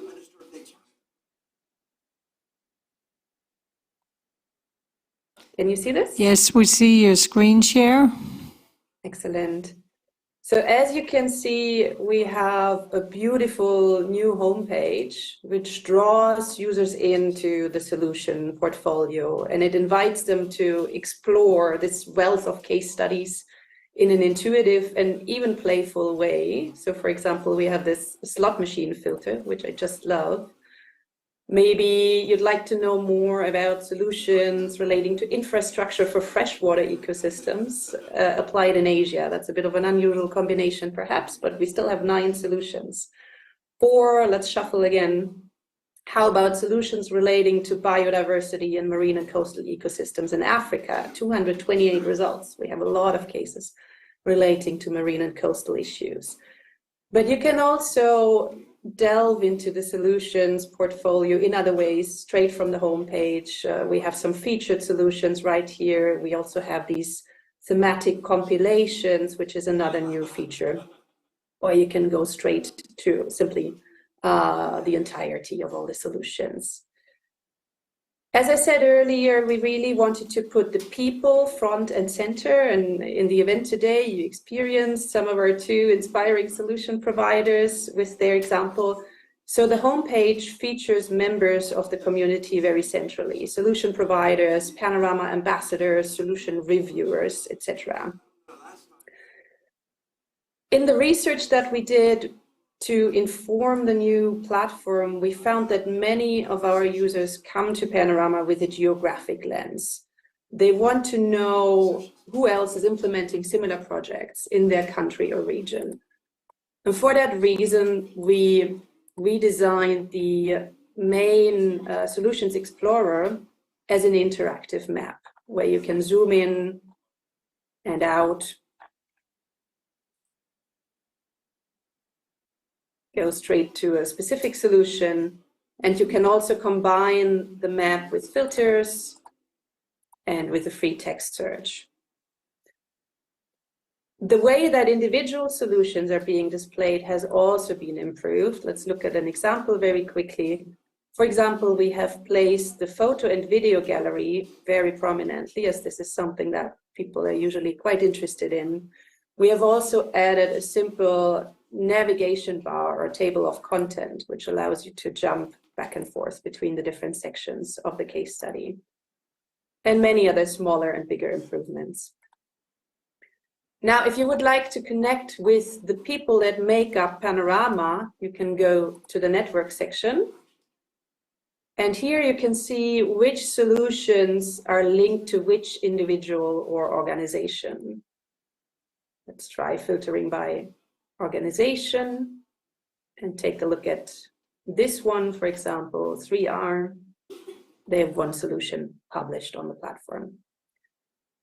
Of course, on the new platform, you can also still find valuable resources derived from these case studies, such as our Solutions in Focus publication series, which is very popular. So as you can see, this all looks quite exciting already. I hope you would agree. But that said, it's still work in progress. What we are launching today is a beta version of the new platform, which does not yet include the full set of features. Some major improvements that are still in the works include translation options for individual solutions into a number of languages, which a user can choose from, a revision of the filter set to simplify it and to align more closely with the structure of the global biodiversity framework and with other standard classification systems, and also an improved workflow for solution submission, review, and revision. The full launch of the platform is scheduled for early 2024, and we're actually inviting you to help us make sure that it is as good as it can be. We're currently looking for beta testers. I believe on site at the pavilion, a sign-up sheet is being passed around, so please register your name if you would like to have exclusive beta access to the platform and provide us feedback. If you're joining through the live stream, you can reach out to us via email at contact@panorama.solutions. contact@panorama.solutions. We would really appreciate some feedback before we go live with the public launch. So to close this segment, and I think we're also at the end of the entire event, we would like to celebrate the new web platform with a little ribbon ceremony. And if I can please ask the speakers on site to stand up and gather behind the ribbon, and we'll take a photo, and I'm going to hand it back to Susanne to manage this on stage. But thank you very much, Marie. We will do an impromptu, let's say, cutting the ribbon. So we'll do that now, and then we'll pass on the beta sign-up sheet.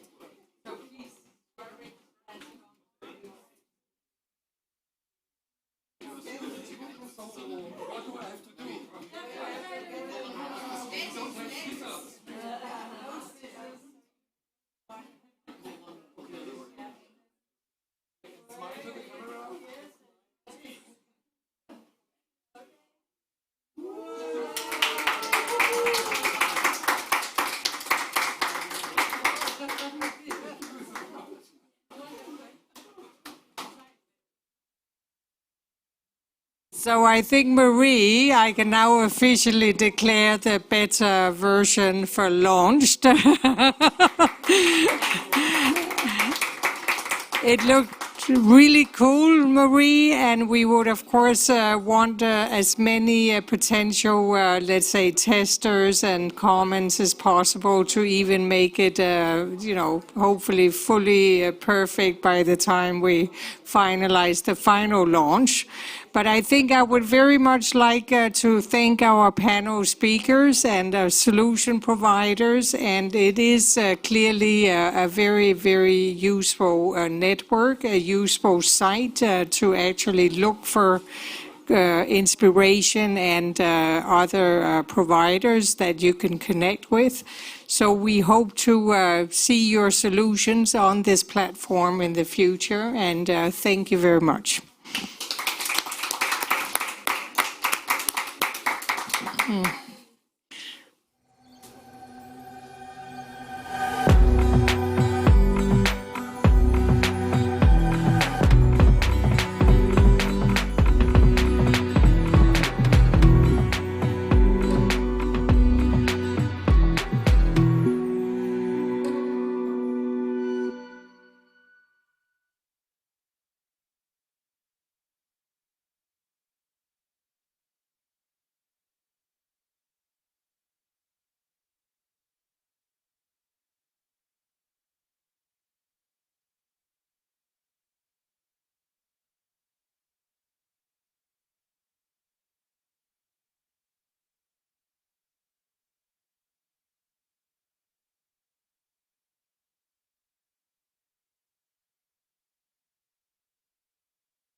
Good afternoon.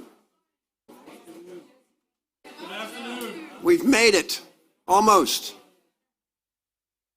Thank you very much for coming and being with us. We have a very exciting series of announcements this afternoon. Save the best for the last day. Pardon me. I think my voice will survive the last 12 days. My name is Vance Martin. For 40 years, I created and built out something called the Wild Foundation and the World Wilderness Congress. I handed that over earlier this year to Next Gen, 2 women.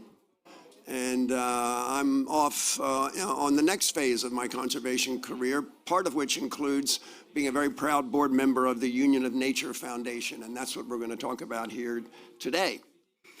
But to get started, before we get into substance, I would like my brother Tashka Yawanawa to bless this gathering. Tashka. Hi everybody, I'm Tashka. I'm the chief of the Yawana people. The Yawana people is located in the state of Acre, in the Brazilian Amazon rainforest. Just to be here is a big honor, and I would like to a blessing that this all week we have here discussion about environment, about the Mother Earth, about everything. Is the best way to open this conversation here to inspire us is to have a blessing.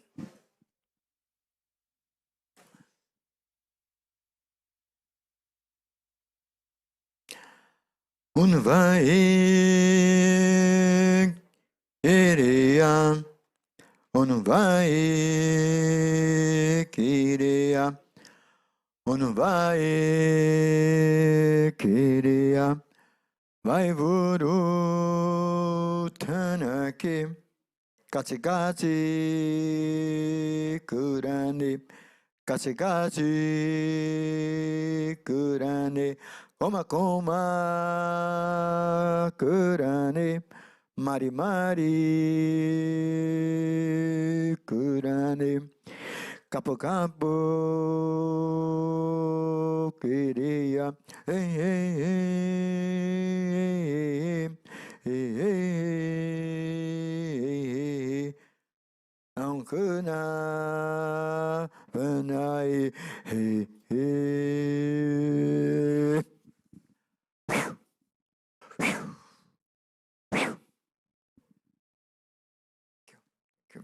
Thank you, Tashka.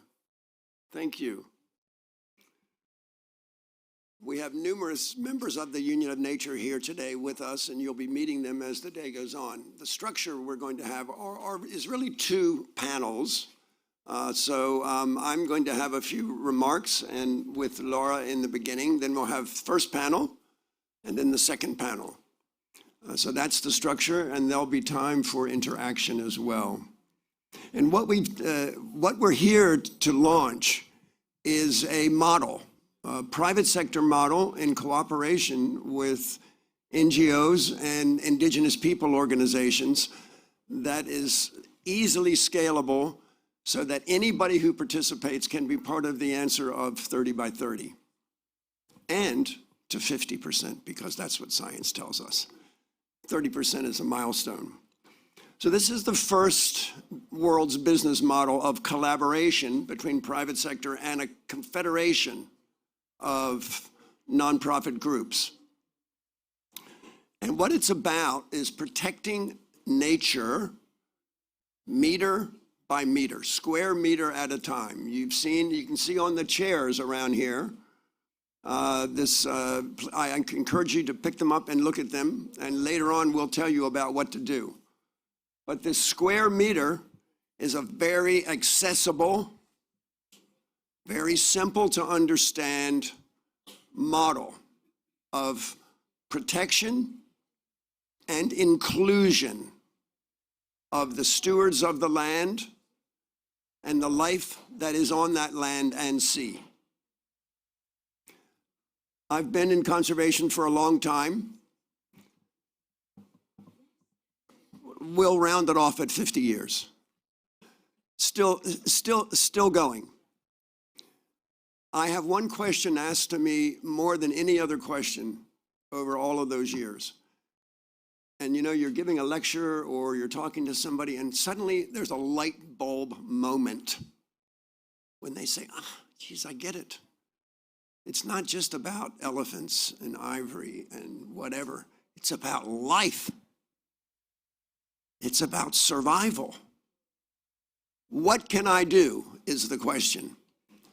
So the normal answer given by people like me and professionals is, well, join your local club and get involved locally, or write a letter to your senator, politician, or whatever. We have a different proposition. It's an action-oriented, direct involvement, personal proposal.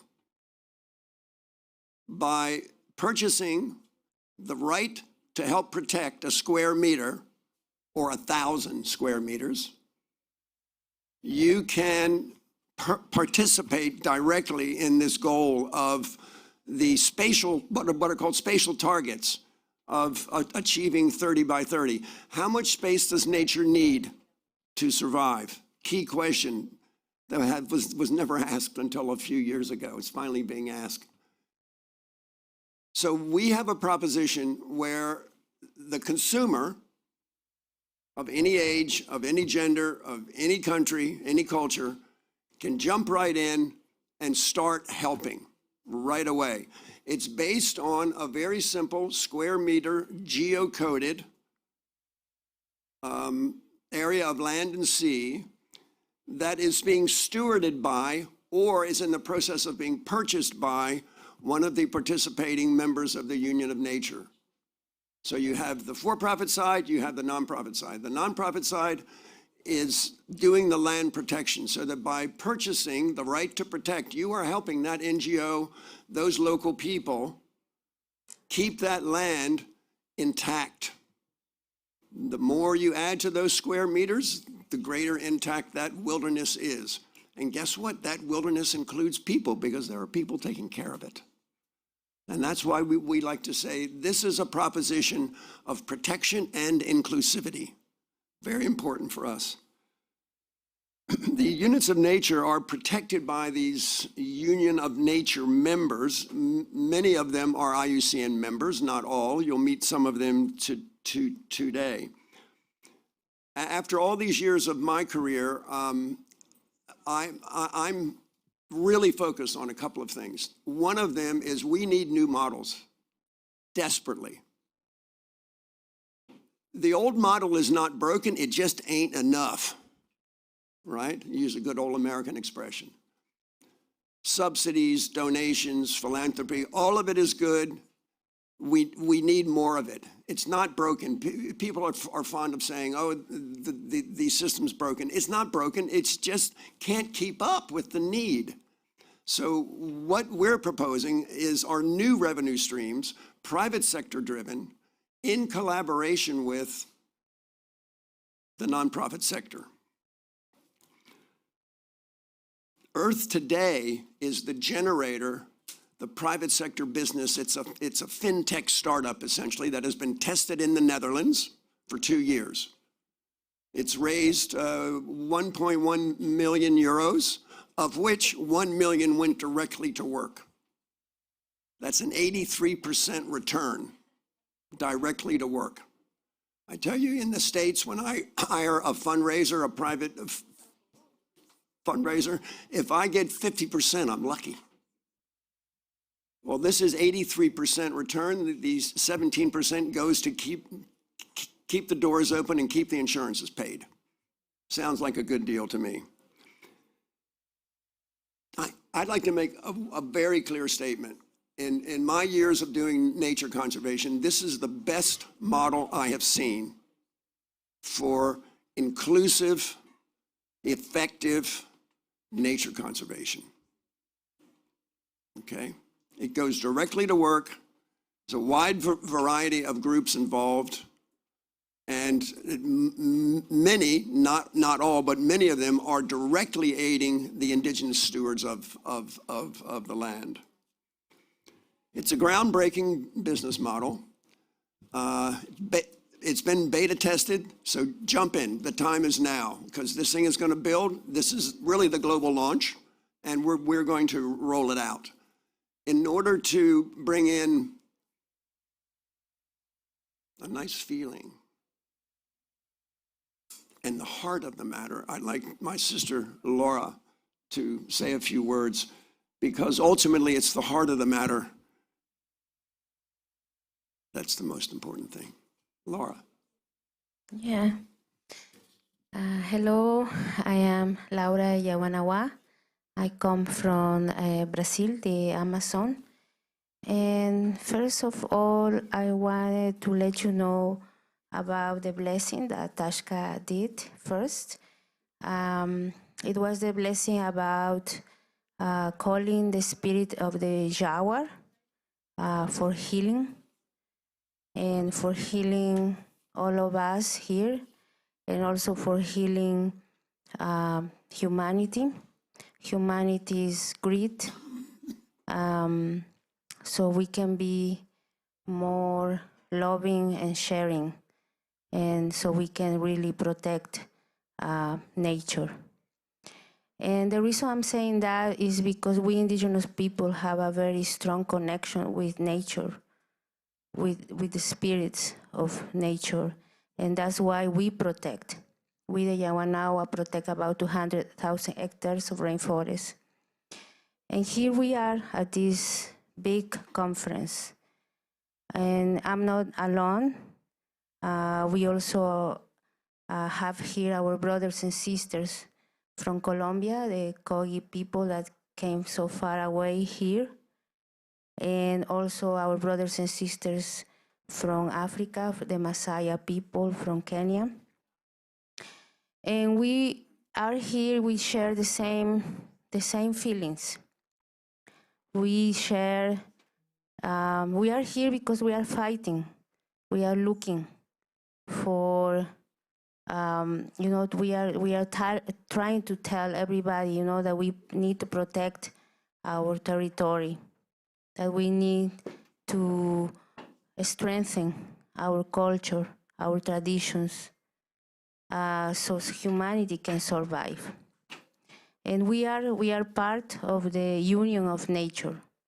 Union of Nature is, like our brother was saying, Brother Vance was saying, we are a group of indigenous peoples, we are a group of private people and NGOs coming together with the same purpose, with the same, I guess it's not even purpose, it's love, it's really love for nature, love for each other too. Because if we don't save nature, humanity is dead. You can see it now. You can see it all over the world, what is going on. Pandemics, floods, dry diseases.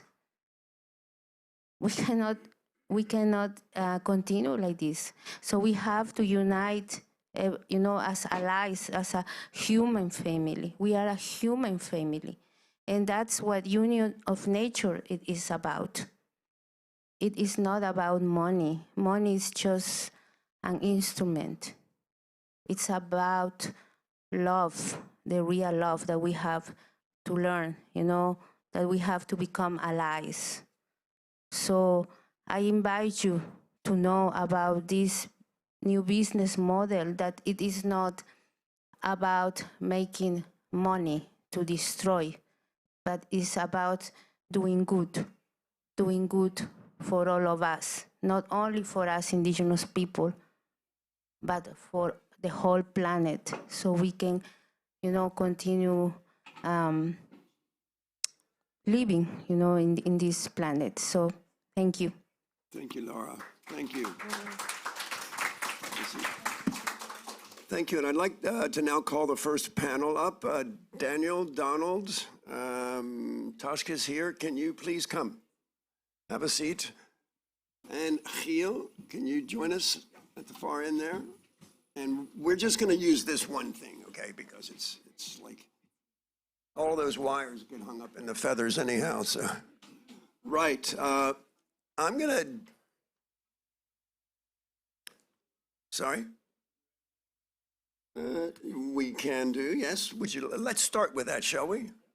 I think I've been very gently and very nicely corrected. Thank you. Right, a little intro video, very short. Let her rip.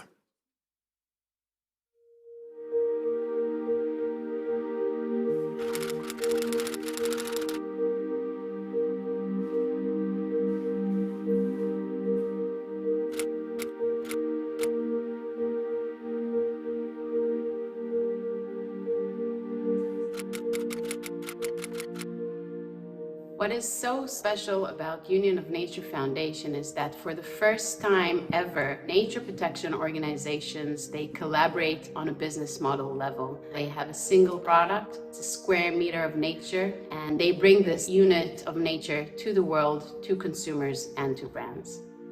We have a very diverse group of nature protection organizations, from small to medium-sized organizations. They use various ways and methodologies to protect the area, whether it's purchasing the land or leasing the land, or it's designated land to indigenous communities. And they work in various places in the world, from Costa Rica to Africa to the Amazon in Brazil. Our work with the Union of Nature Foundation is all about giving people the opportunity, the responsibility, and the fun of saying, I'm going to help protect nature. Anybody can join. You basically go on the platform, you choose how many square meters you would like to protect, you start your journey, and then you receive a digital proof of protection of that square meter. It's uniquely geocoded. You can virtually visit it on a map. You can see the area and learn more about how it's protected, what are the threats, and which organization is actually protecting it on ground. By giving people the opportunity to do something very simple, very real, and very important, and very understandable. It's a step at a time. But that first step on the journey, you're suddenly there with many more people. And with many more people, we can do this.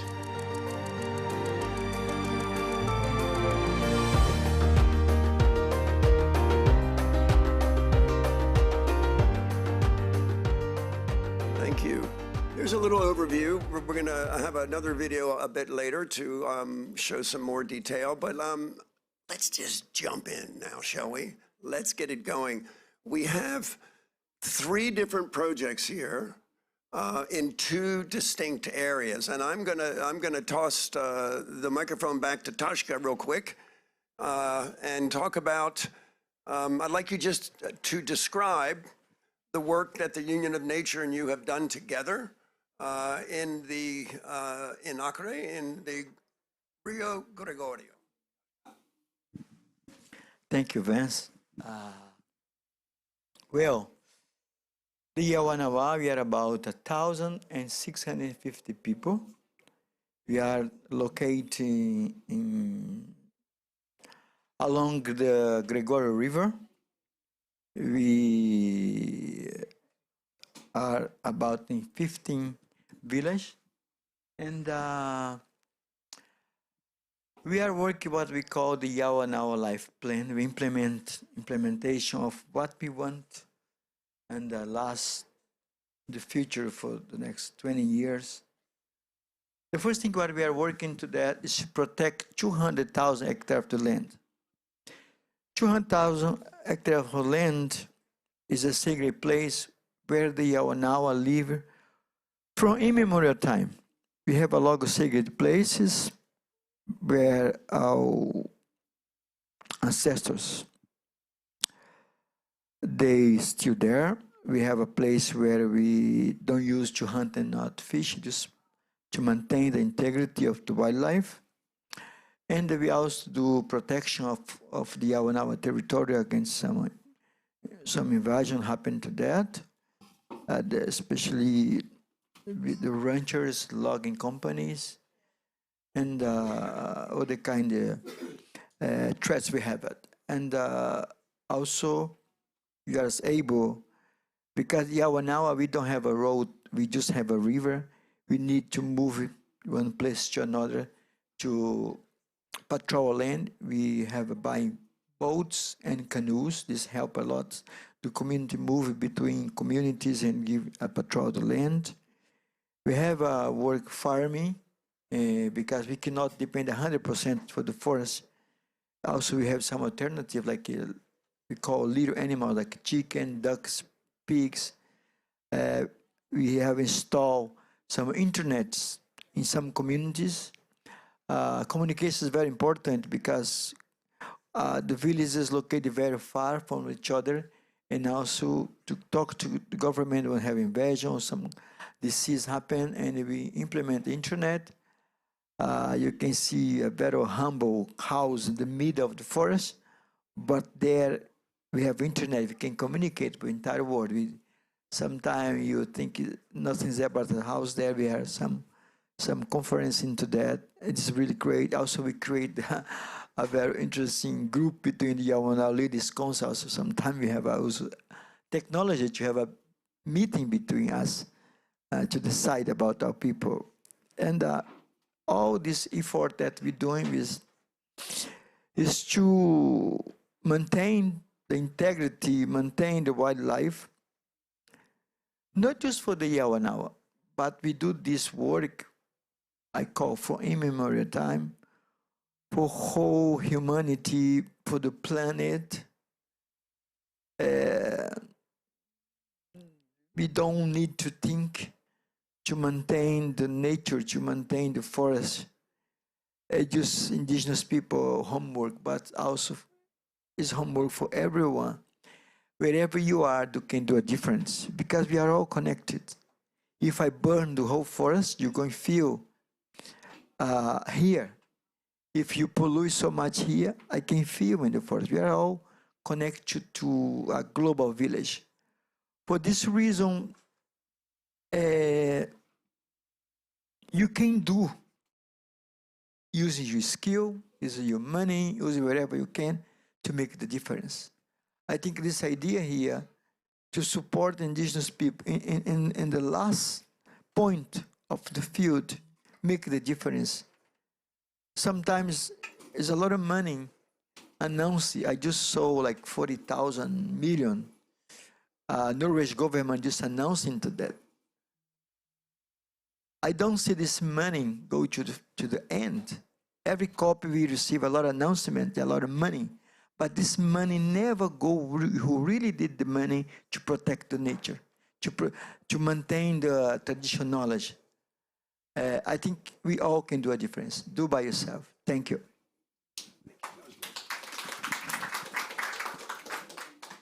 We had lots of fun, actually, because with the first tranche of funding to the Yawanawa, I said to Tashka, what are you going to do first? He said, I'm going to be a naval captain. And so he actually made a flotilla of boats, one large mothership and 7 smaller ones, and they patrol the rivers now. Second tranche of money, well, we need to talk to each other. So it's solar panels, it's communications. These are the things that will keep the threats at bay all the time. Thank you, Tashka. Thank you, Laura. My brother Daniel, could you introduce yourself, and so that I don't mispronounce the name of your short story about. Okay. My name is Daniel Letures. I present Olgululoya Lalarashi Group Ranch Community Land, which is in Kajiado County in Amboseli. I represent over 650,000 hectares, and we manage to protect 46% for conservation and grazing and so many things. And we have some conservancies which is succeeded. If you see in this video, there's young girls, we call it lioness. It is in my area and it's doing well. They conserve wildlife, and that is me, and that is the place I work. And we have more than 11,000 members within that area. Thank you. Yeah, yeah. He also has lots of cattle, takes good care of his cattle. Yeah. And we were able to help through the Union of Nature expand his rangeland, and we have another parcel that's coming on as well. Donald, over to you. Please introduce yourself and the work we're doing together. My name is Donald Bongosa Mcharo. I am an elder and chairman of Taita Taveta Wildlife Conservancy Association, which is based in a Savo Conservation Area in Taita Taveta County in Kenya. Our association represents a membership of about 40 members, and we own about 400,000 hectares of land between Savo East and Savo West protected areas in the county. Our vision for the association is to bring together our local communities and in collaboration with the NGOs and other stakeholders for protection of wildlife. Protection of wildlife, also for the benefit of our people. Currently, we are working on a concept called the room to roam. Room to roam. And this is briefly, it's a visionary approach to conservation, where local communities live together with wildlife and other biodiversity in harmony.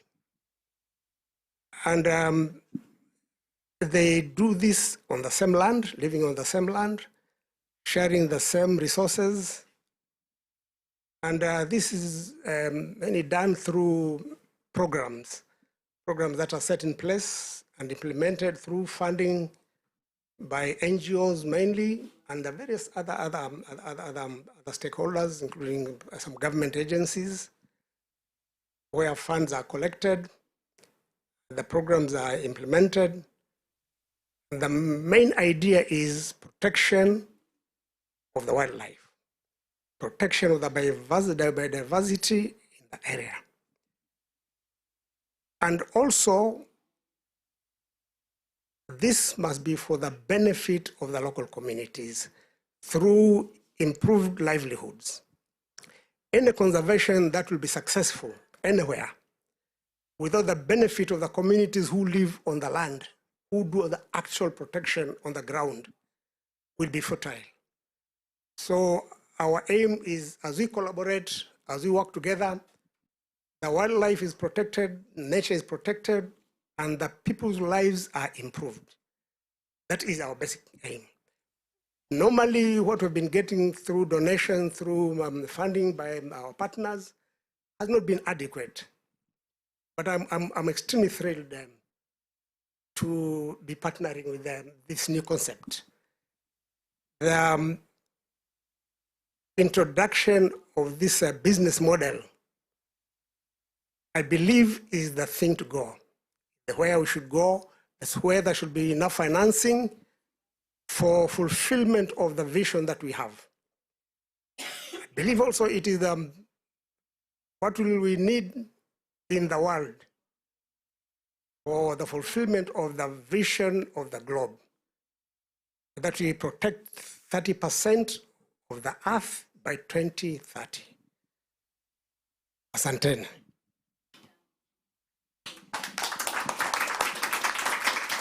Thank you, Donald. Thank you very much. Giel Liesenberg, one of the co-founders of Earth Today and this whole initiative, a serial entrepreneur, as they say. He just can't help himself. He's creating new things all the time. Giel, tell us about the future vision of this initiative and how's it going to scale? More members? What's your vision? Thanks, Vance. So when we set out to build this Union of Nature, we took inspiration from the financial world. in the payment world, there are a lot of models that are super scalable and are super inclusive. You cannot do payments across the world if not everybody is included, right? So these kind of models that is where my background lies. I'm a fintech entrepreneur. I designed payment systems in my previous life. Now I'm doing this full time. So we took these models and transposed them on the nature protection sector to build a completely new business model that is additional to what the funds that they are gathering today. And these models in the payment industry, they are open models. They are called trust frameworks, where people collaborate and compete at the same time. And that is what we have here. We have competing NGOs who compete for donations and grants and subsidies. And with this model, we also let them collaborate on a new single product that they bring to the market together, which is a unit of protected biodiverse nature. So the good news is that any NGO that satisfies the criteria, the access criteria of this model can join. So we are looking for nature protection organizations that protect vast areas of land or also marine areas that will also fit in the model. And they are welcome to join, and if they comply with the access criteria, they can join and be part of this model and collaborate. And we see that they like it. And the good news is that it works. So I'm really pleased that in the last 2 months, we have actually 2 new members joining, which is Lebendige Zukunft with the Kogi people in the Sierra Nevada, and Wildlife Trust of India, who are with us today. So really thrilled, and we will welcome more of them in the future as we grow. Thank you. I'm just going to just pause for a second. A question, a comment before the next group comes up. Anybody? Yes, ma'am. You can buy a pixel of a painting, and that always, was very attractive to me. So the fact you can buy a square meter and help protect it, I think it's a very intuitive, a very lovely model. I just wondered, I went on the website as far as I could, but can you choose which part of the world? So is there a choice possible, or is that a plan in the future? Again, it's just about scaling, I guess, and how we can promote this to our friends and family, even for Christmas. I think it would be a great Christmas present. Get your wallets out. All right, yeah, this is a question that we get every single time. And the answer is no, you cannot choose. Because if you choose, you will choose what you know. And the whole model is designed to introduce you to the areas of new organizations that you are not aware of, to connect you to other areas of the planet that you have no connection with. And this is part of the reconnection with nature kind of element and the raising of the awareness of the state of the planet part of the project. So no, you cannot choose, but you can swap, you can exchange. So the units of nature are registered to your name, and you can send them to someone else and ask another one in return and build your own little area as you go along. Thanks, Gilles. So there's a little game theory involved as well. Any final one? Yes, sir.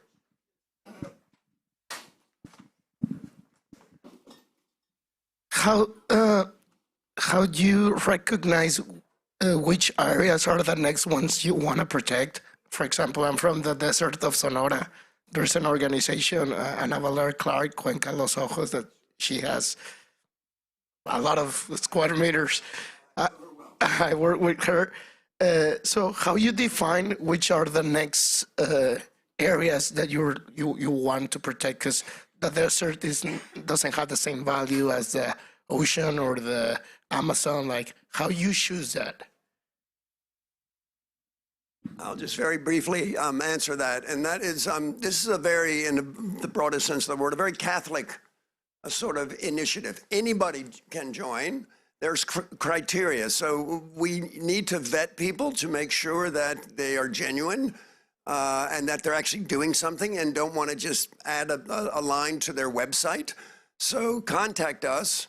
on the website, and a young lady named Tali Bielski, who would be here today, but she's in Israel with her family, and she's the managing director of the Union of Nature, and she'll sort you out, okay? Good. We're going to move right along now. I'm going to ask the first panel to step down. Thank you very much. Little hand of applause. You can go even louder. This is really good. Okay, thank you. And I'm going to ask the second panel to come up. First, our erstwhile long-term friend and colleague, Vivek, please come up. Okay. Danielle and the Kogi, come up, please. These are two of the newer members. Our Kogi colleagues hablan español solamente, so Danielle is going to interpret, pardon me. Okay. We're going to jump right into it here. And I want to first chat with Lucas. And I'd like you to, because he's done a very special thing, dedicated his life out of Germany to helping the Kogi reclaim, repurchase, re-inhabit their own land. Hello. So tell us that story very briefly, and then we'll speak with your colleagues. Thank you. Hello, good afternoon, everyone. Yeah, my name is Lukas Buchholz, and I founded the organization Lebendige Zukunft, which translates to Living Future. Because after having met one of the Kogi elders that hardly ever leave the country, and having been invited to their village and spending there quite some time, they asked me to assist them to bring their message to the world, which is why I'm sitting here today. And one of the things we deeply believe in our organization is that for the future to be successful, we need ancient and indigenous knowledge and wisdom. And in order for that wisdom to still be practiced, to be lived, and of course also for the indigenous people themselves, we need to protect and return the ancestral lands to these indigenous people. And by that, we're not only benefiting the people themselves, but we'll benefit the whole of the globe and basically all of society, because in the exchange of this ancestral wisdom, we can create opportunities for a future to be built. You know, I'm going to just totally abscond from my responsibilities and turn it over to you. You know your two friends well. Introduce them. We want to know a little bit from each of them about this remarkable elder and this super remarkable daughter. Over to you. Bueno, ustedes se pueden presentar. Vamos a comenzar contigo, Aregosis, y nos explicas qué significa el metro cuadrado para ti, porque es importante de los sitios sagrados, también lo que siempre dices.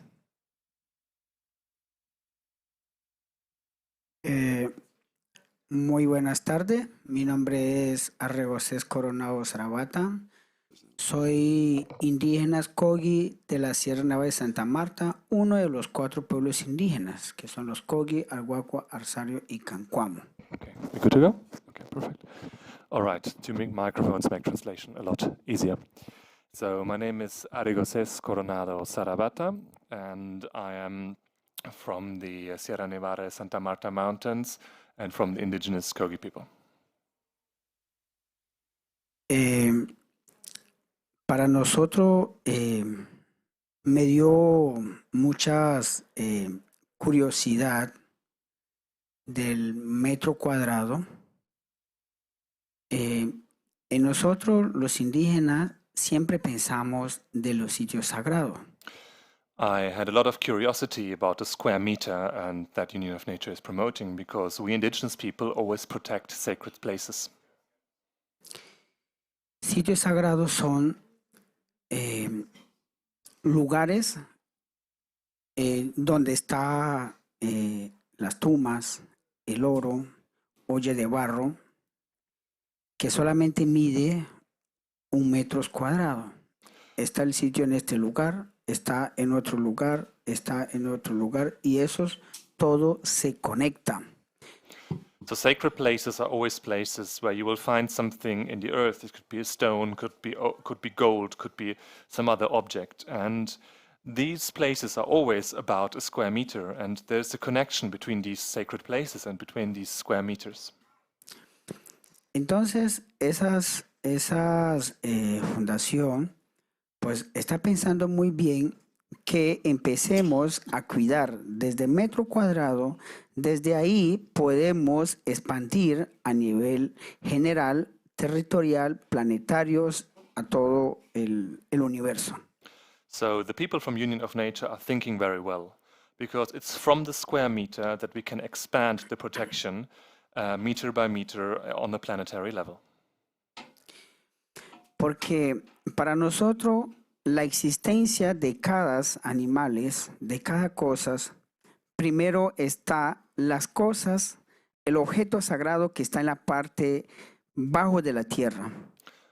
Because for life to exist, we have the sacred objects for every living beings, and they give them the life force, and they are down in the earth in this square meter. Todo lo que existe en el espacio sobre la tierra siempre va a haber su principio, su origen, va a encontrar debajo de la tierra. Por eso mismo para nosotros, objeto que se encuentre dentro de la tierra, hay que dejarlo en ese lugar. Hay que permanecer en ese lugar porque nuestro Padre Dios dejó en ese lugar para poder que exista el equilibrio, cosas subterráneas con las cosas que está por encima. So one of the main reasons that protection of the earth, of the soil, is so very important, because whatever we see above on the earth, living there, will have its representation down in the earth, in the darkness, because it was left by the spiritual fathers and mothers, and this is what gives the life force to all life we see above the earth.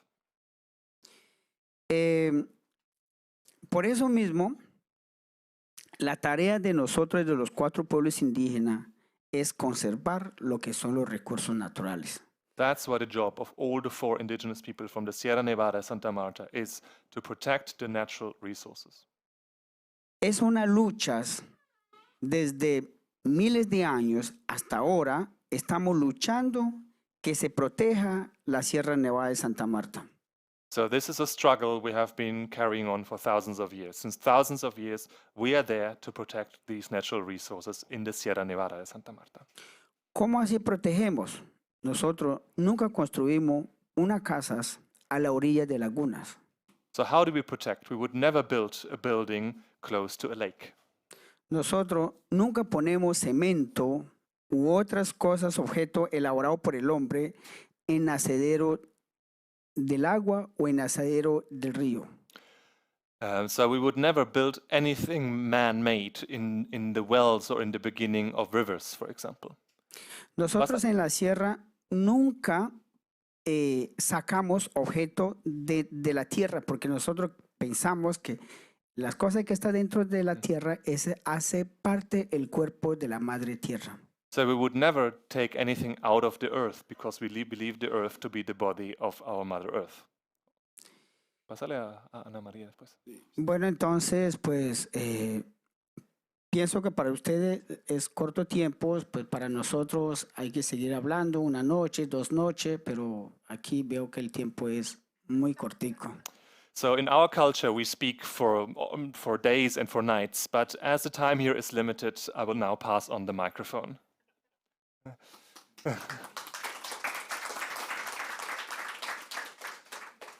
Bueno, Ana María, primero preséntate, por favor. Muy buenas tardes para todos. Good afternoon, everyone. Mi nombre es Ana María Coronado Mamatacán.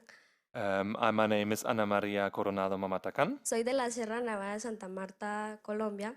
And I am from the Sierra Nevada in Colombia. Soy una joven estudiante. I am a young student. Vine aquí con el propósito de representar a mi cultura Kogi. And I came here today to represent the culture of the Kogi. En especialmente las mujeres, las niñas y las mujeres adultas. especially all females, so all the women and the girls.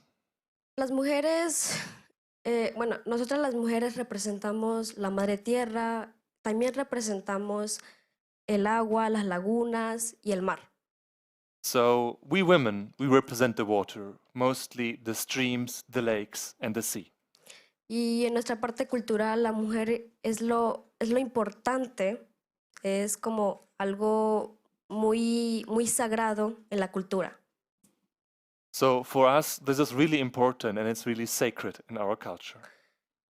Desde el momento que me dieron la oportunidad de viajar a Europa y acá en Dubái, fue una experiencia que, bueno, un poco linda conocer lugares que nunca había conocido.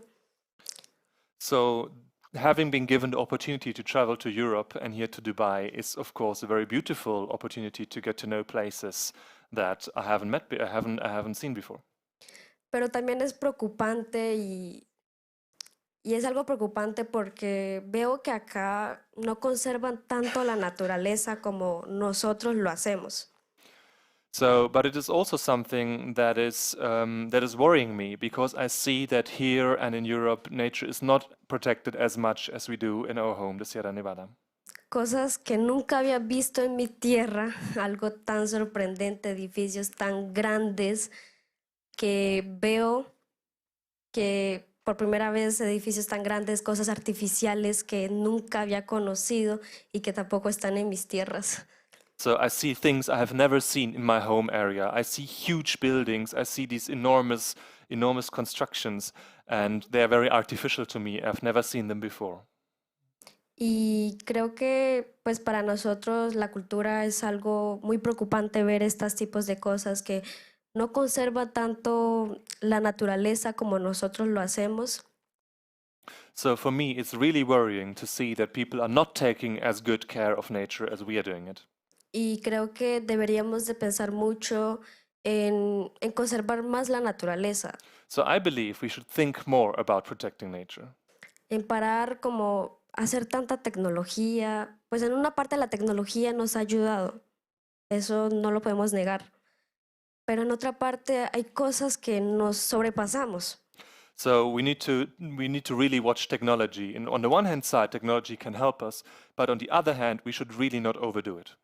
Nos sobrepasamos porque no están acuerdos con la madre naturaleza. And that's because they don't go in tune with nature. Y por eso vine aquí también a hablar a que por favor pensemos más en la naturaleza, que también hay comunidades indígenas que también se están esforzando para que puedan pensar más en la naturaleza, para que puedan conservar más los recursos naturales. So I also come here to say, please everyone, let's think more about nature. We need to protect her. And it's really important to really start conserving everything as we indigenous people do it. Al igual como los seres humanos que tenemos derecho, la madre tierra también debe de tener derechos del agua, de las montañas, de los cerros, de los árboles.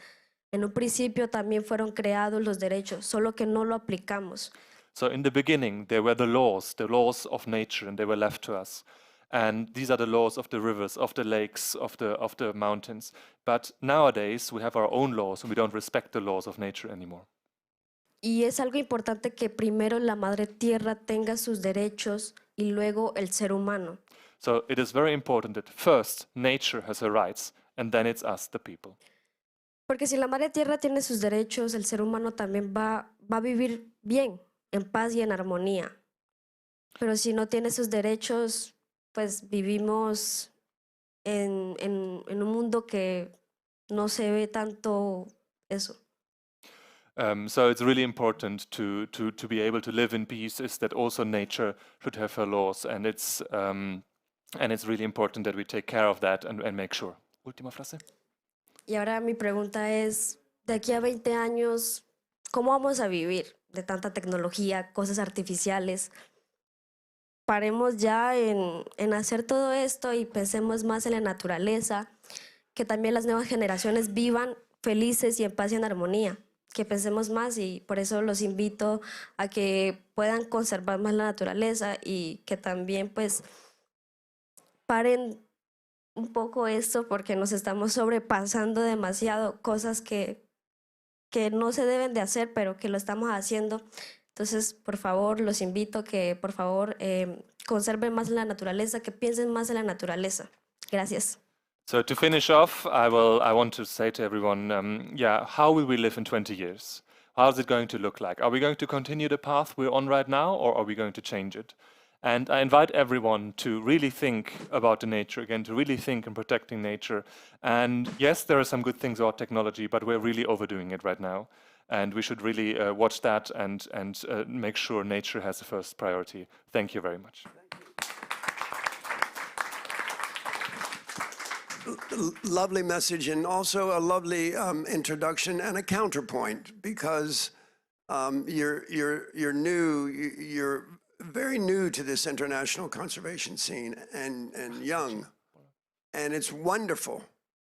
And you give me great opportunity to then introduce my long-term friend and colleague, Vivek, who has he's been part of the furniture almost as long as I have, and yet so you have this, you know, this lovely new, strong, indigenous, old blood and wisdom, and then you have one of the great global conservation diplomats, and both new members of the Union of Nature. And I'd like my friend and colleague Vivek to tell a little bit about Wildlife Trust of India and also what you're going to do. Why are you joining this union? Thank you, Vance.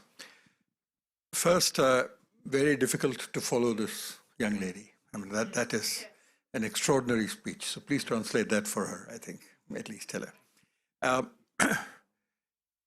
Second, I'm so happy. This is the last day, and I'm here for the last panel, and I'm going to rush home. It's wonderful to be in this panel, of which I'm on the council of the IUCN, with the 3 councillors here and the DG, and to see that this pavilion is attracting so many different thoughts from so many different parts of the world. The International Union for Conservation of Nature and the Union for Nature, right? There's something karmic about this, about these things coming together. So I'm extraordinarily happy. So why have I signed up for this? Well, two or three simple reasons. One reason, Vance told me to, and you never say no to Vance. That's simple. 2, I firmly believe what is the A, B, C of what we are hearing all over here is action, biodiversity, communities. There is nothing else in this whole game. And if you can do action that can actually directly benefit biodiversity or communities, this is something we really want to do, right? 3, the other thing I've been hearing, not now, 32 years in different conventions, is all this is good, but where is the money? All this is good, but where is the money? Why is it not going the last mile? So if we can come up with any new idea to get money directly to the communities, to the ground, this is a good idea, and we must support it. Now, I'm not here representing my tribe. This is the Wildlife Trust of India works with 5 indigenous communities in different parts of the world, India. And one of them, the Garos, who I hope to bring here the next time, we have been working with 25 years. First with traditional charitable aims. The World Land Trust gave money to put aside 5,000 hectares of land, right? Second, with the Indian corporate sector, trying to do CSR. But this is over and above all that. That's it. And how we can try to stitch together more than 15,000 hectares more by a perennial contribution to that community. So I hope that this will be one part of the bouquet. And it's not only the Wildlife Trust of India and the Garo, this thing. I can also speak on behalf of IFAW, being a senior advisor to IFAW. And IFAW has been working for a long time. With Daniel, I think we know each other 25 years, I think, at least. And so with the Maasai, with the Taita, this is again hopefully going to bring a top-up to their lands to keep lands in Africa free. My final thing, Vance, is that this 30 by 30 is not a Western concept. Aldo Leopold's Half Earth is not the first time this was heard. You've heard here in Bhutan, in the other pavilion, they put aside 60% before Aldo Leopold even wrote those words, right? And my my elder here who said about the fact of sacred groves is exactly the same in Garo. They put aside 30% for sacred purposes anyway, 30% for community, 30% for themselves. That is the way that land is apportioned. So this is not a new concept, this is an old concept, and any new method to save this is what we must support. Thank you. Thank you so much, Vivek. Thank you. We're right on our time, and I'd like to call on Giel to take us out, as they say. All right. So just a few closing remarks, and we have a little video again. So our goal here with Union of Nature is basically to unlock an additional new long-term revenue stream, which goes directly to the people on the ground, the partners that are part of the union. We do that through a single product called the UON, Unit of Nature, and it is a proof of protection of a geocoded unit of nature protected by these beautiful organizations, 1 square meter at a time. To bring that to the market is another story. So we need an engaging, exciting proposition to inspire the general public to start contributing and joining this movement. And for that we have created, we have our distribution partner called Earth Today. And Earth Today is going to bring this proposition of the Unit of Nature and the yuan to the consumer and the business market, so that we will get some scale into the model. Because we need exponential growth if we want to take those targets seriously. So I have a little movie about Earth Today. Couple of minutes.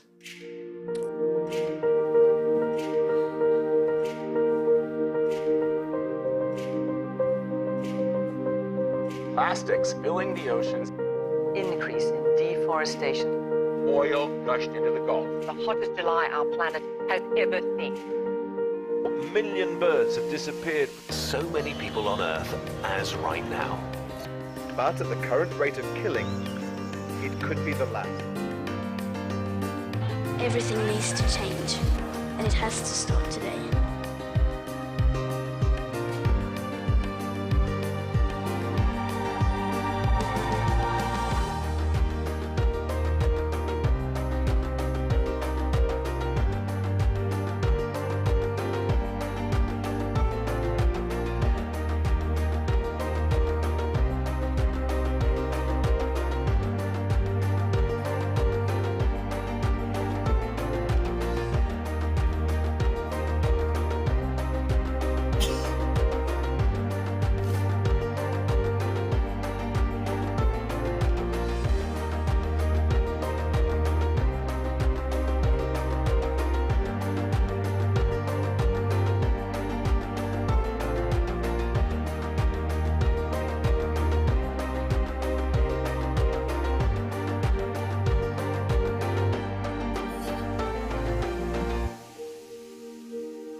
I joined Earth Today because nature makes me happy.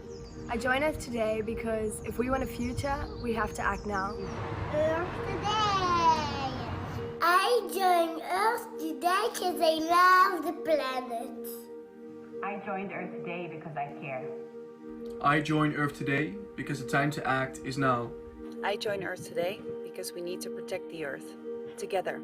I joined Earth Today because I love Earth.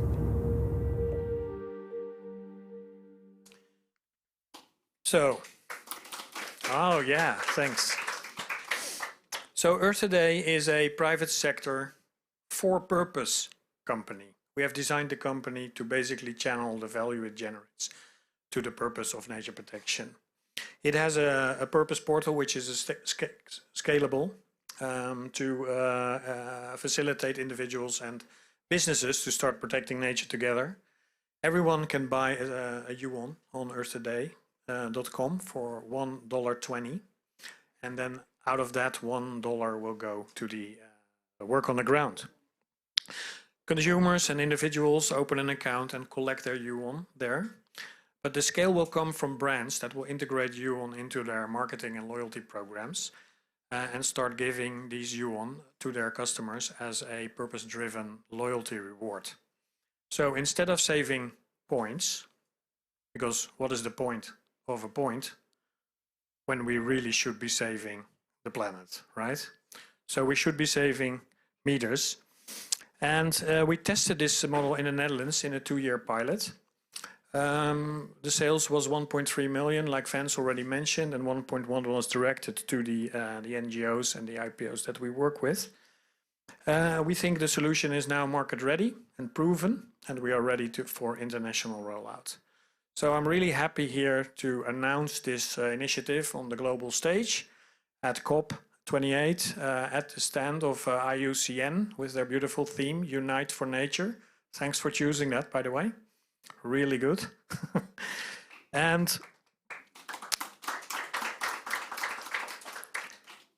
we hear the politicians next door talk about all kinds of stuff.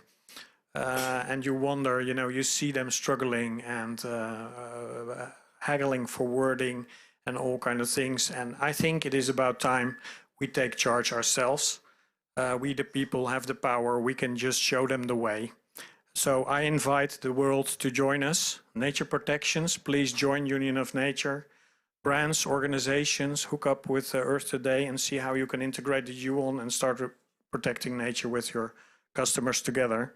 In fact, I think I'm going to stand up for nature right here. Thank you, Jurgis. I invite you to do the same so we can all join in. I'm going to skip a couple of slides to get you to the point where you can scan a QR code and actually register your first square meter of nature on your name. So we have the business model, we have the product, the UN. I think we have the beautiful organization with the members. We have the product.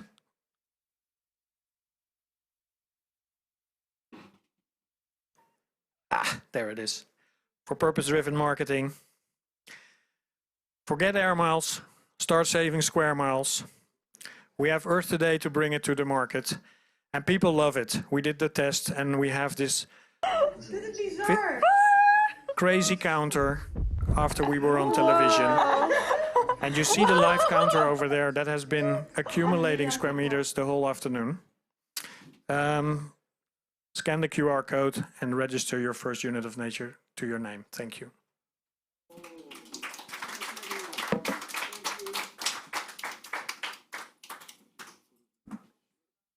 Vance?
Hello, good afternoon.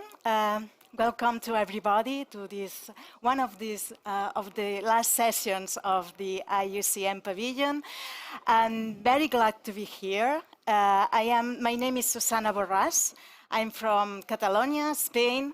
I am associate professor in international environmental law at Rovira i Virgili University, where I am also a researcher at the Center for Environmental Law Studies.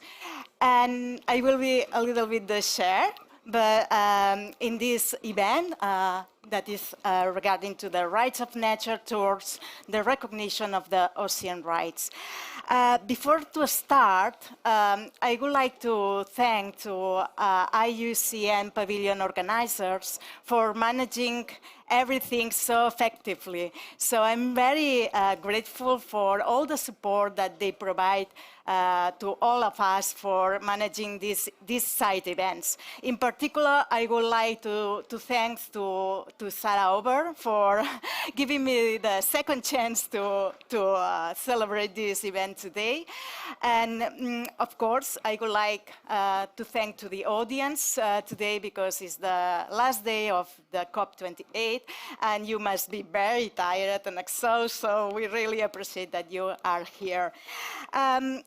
Before to introduce to our speakers, I would like to make some initial remarks, remembering that these days that we celebrate the Human Rights Declaration, we have also to celebrate nature.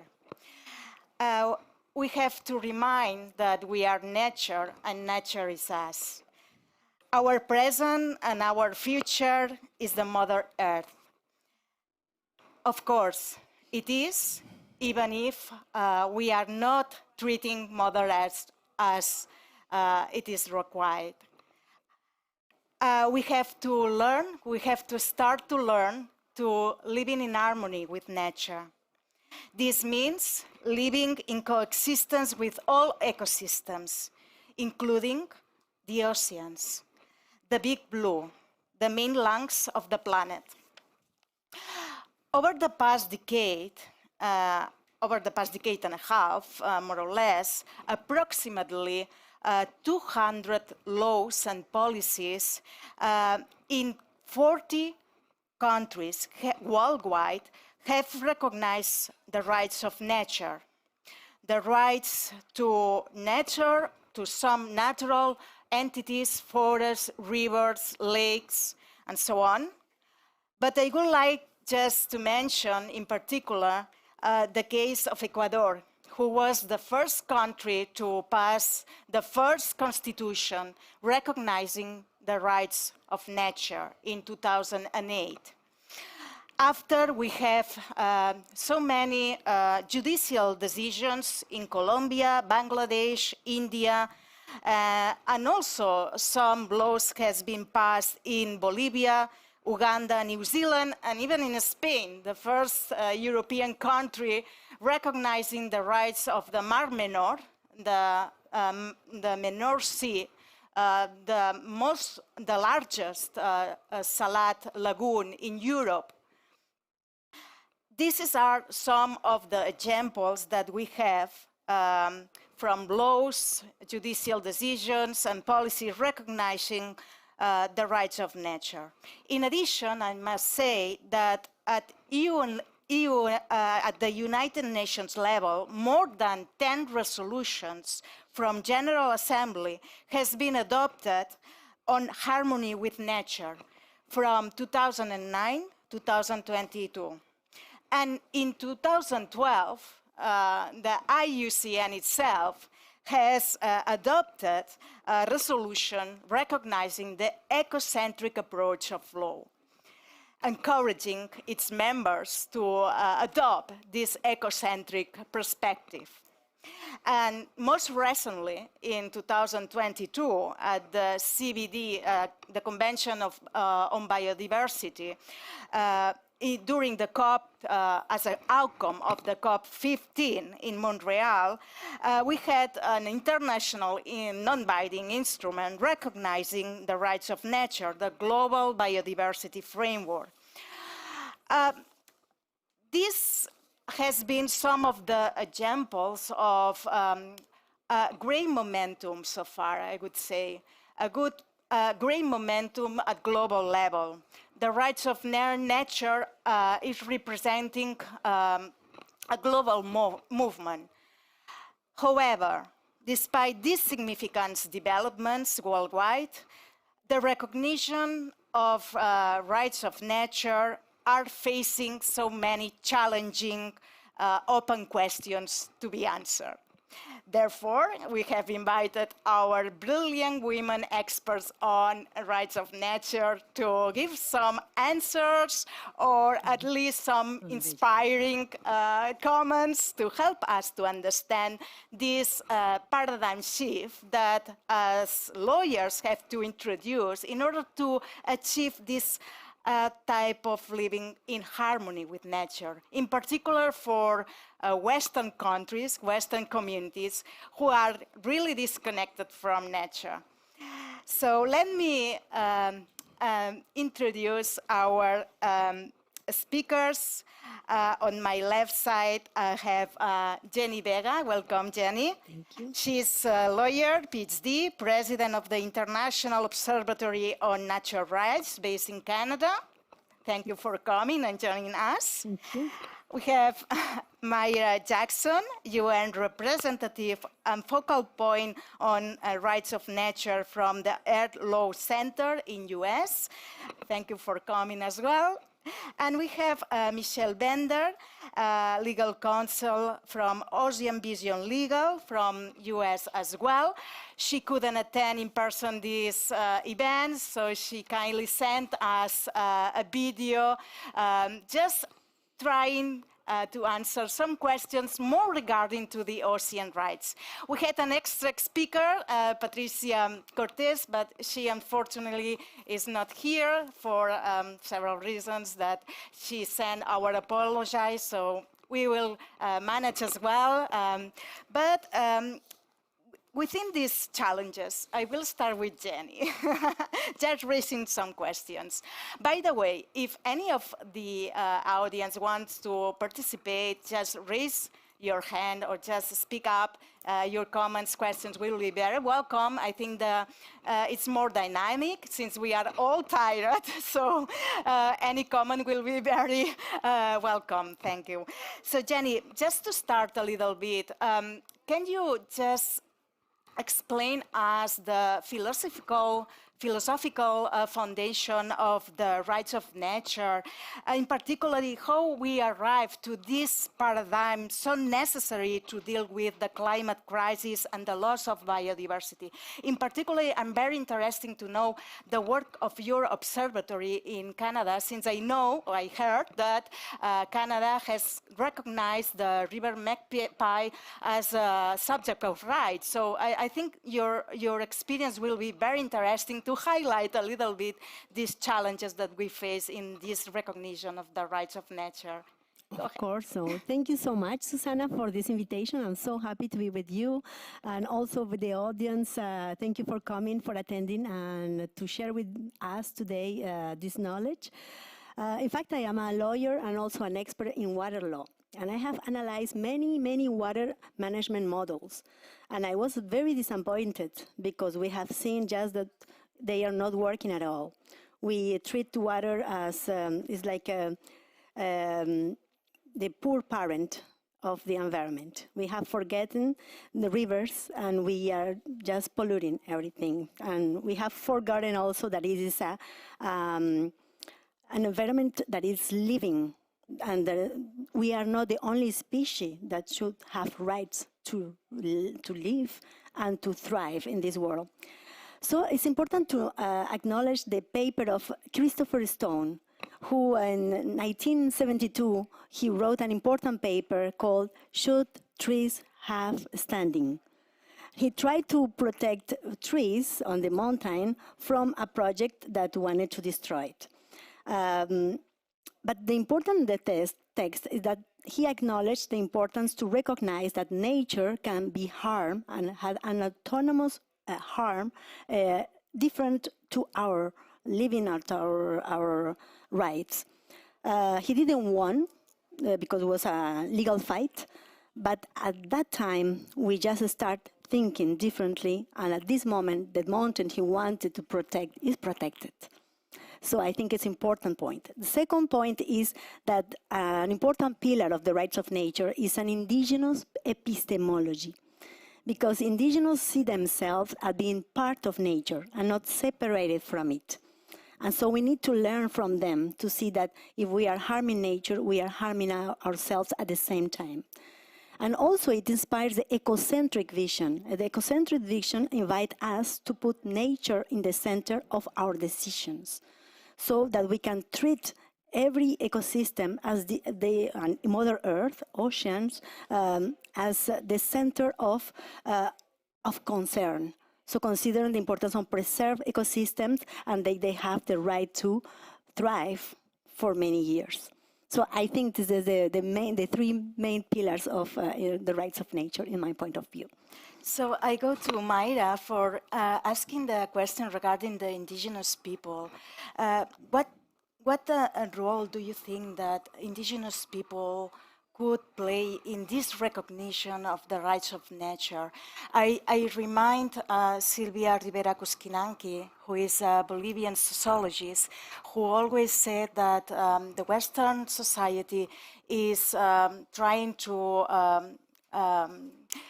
to make some kind of epistemologic extractivism, taking the best of the global south, but in particular from the indigenous people. I don't know, I would like to know your opinion about which is the role, or what role should play or should have the indigenous community in these international decisions, as this one that we had these 2 weeks. I don't know if you can just give me some ideas, comments, or your opinion about.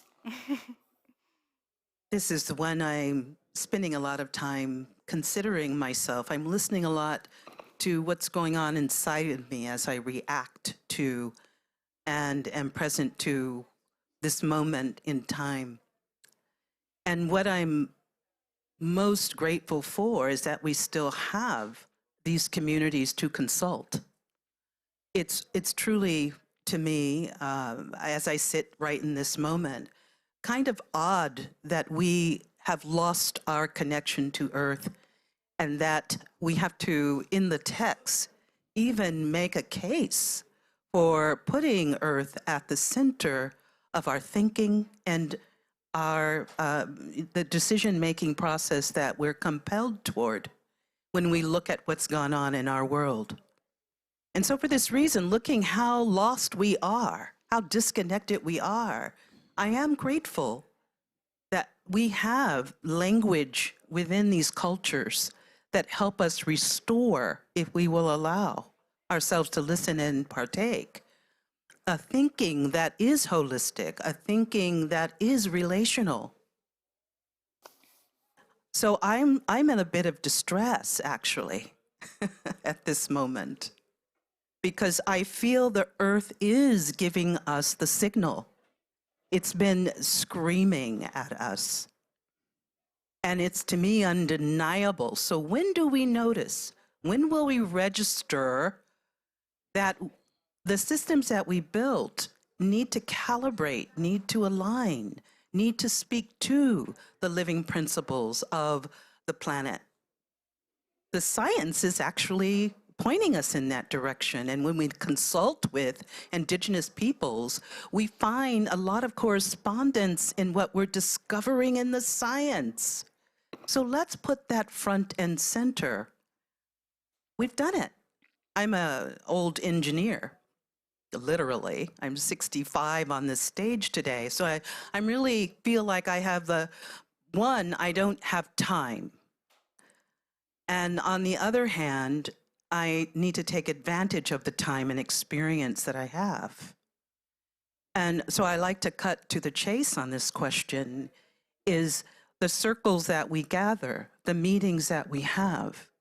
We need to, the reckoning I feel would be useful is to do this deep listening. I came out of a process called the Planetary Boundaries during the time we were working on Sustainable Development Goals. And that science began to describe the well-being of the Earth. The 9 planetary boundaries speak to Earth systems. And today we're doing a little bit of focus on ocean. It is only one of 9 boundaries. We can't look at just one aspect. We've been doing that as a society. We separate, we drill into subject matters as if they're disconnected from the whole. And this is, to look at the whole is a complex subject. But that's what Rights of Nature, in essence, is really asking us to return to the cosmovision of Indigenous peoples that would never be able to have a conversation without feeling relationship. So this is the beginning of where we are, you know? You're hearing me just reflect upon this question you've asked about the role of Indigenous peoples. And I am saying, let's celebrate that they're here, but let's also be sure they're included. Okay, do you think that as Western societies, could we understand the rights of nature from the Indigenous perspective? Are you sharing the view that we are able to adopt new laws recognizing the rights of nature without having this connection with nature? Because as a Spanish, we have passed a law last year recognizing the rights of Mar Menor. So, but many people, many scholars were asking themselves if it could be possible without having this philosophical ground to recognize and to implement rights of nature. What makes the difference, recognizing rights of nature that international environmental law or domestic environmental law does not?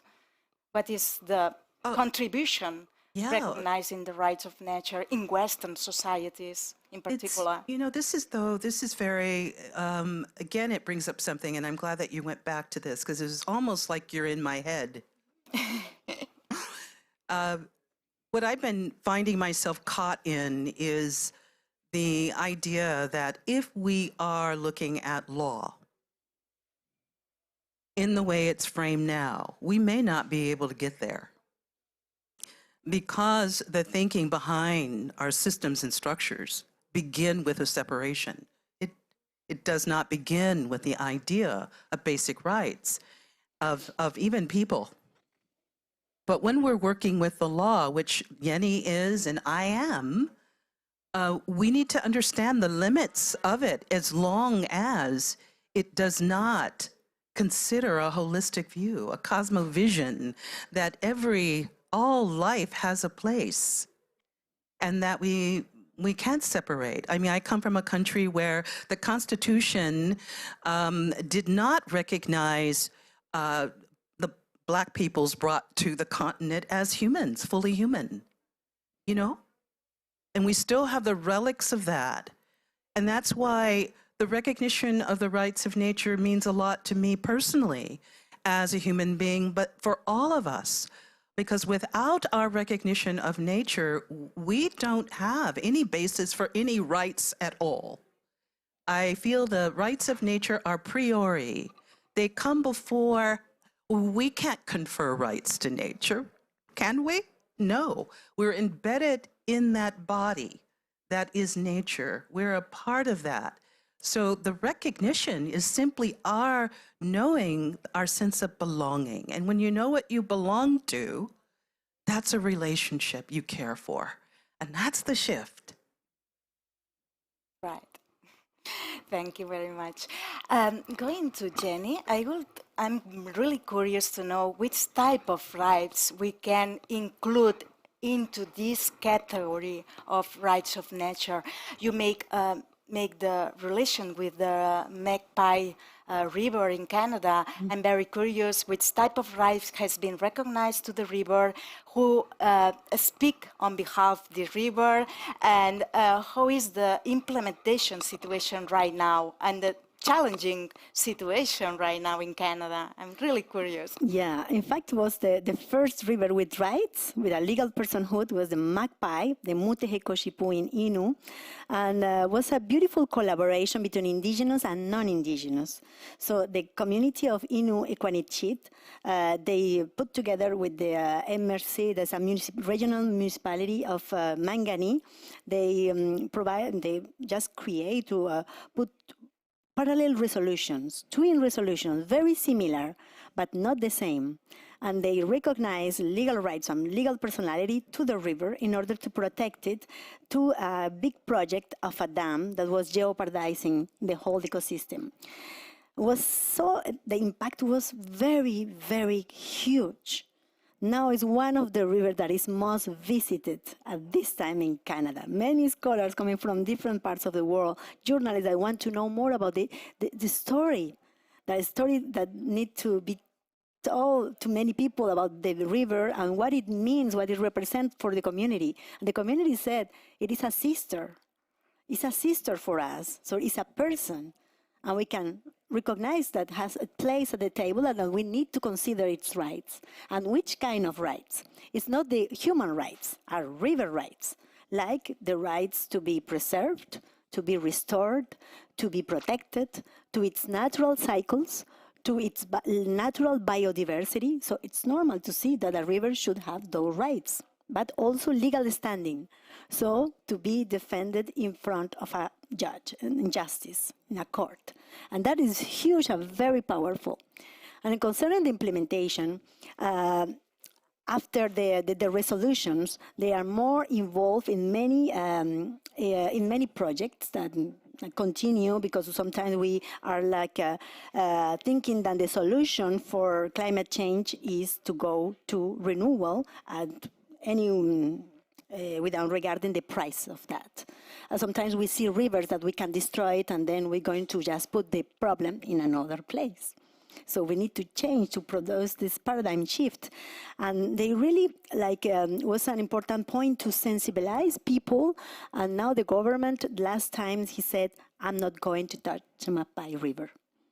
So that's not in the short and in the long term. And we just recorded it. We have that. But it's an important voice, and now many people know more and more the Magpie, and we were inspired to continue the work with the huge St. Lawrence rivers. And the International Observatory on the Rights of Nature started a project with Professor Daniel Thorpe here in the audience, and Inés Benada, the vice president of the organization, to build an alliance to give a legal personhood to the river.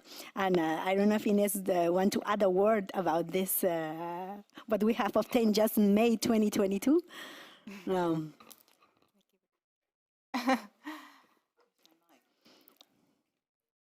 I stand here. Yeah. Okay. Hello. So yeah, in 2021, actually, no, 2022, two Bill of Rights were adopted, one in Quebec, one in Canada, the same day. And those two Bill of Rights recognized the St. Lawrence River as with a legal personhood, as a non-human entity. And it was a strong moment and a really, an historical woman, let's say. Historical, moment. And this year,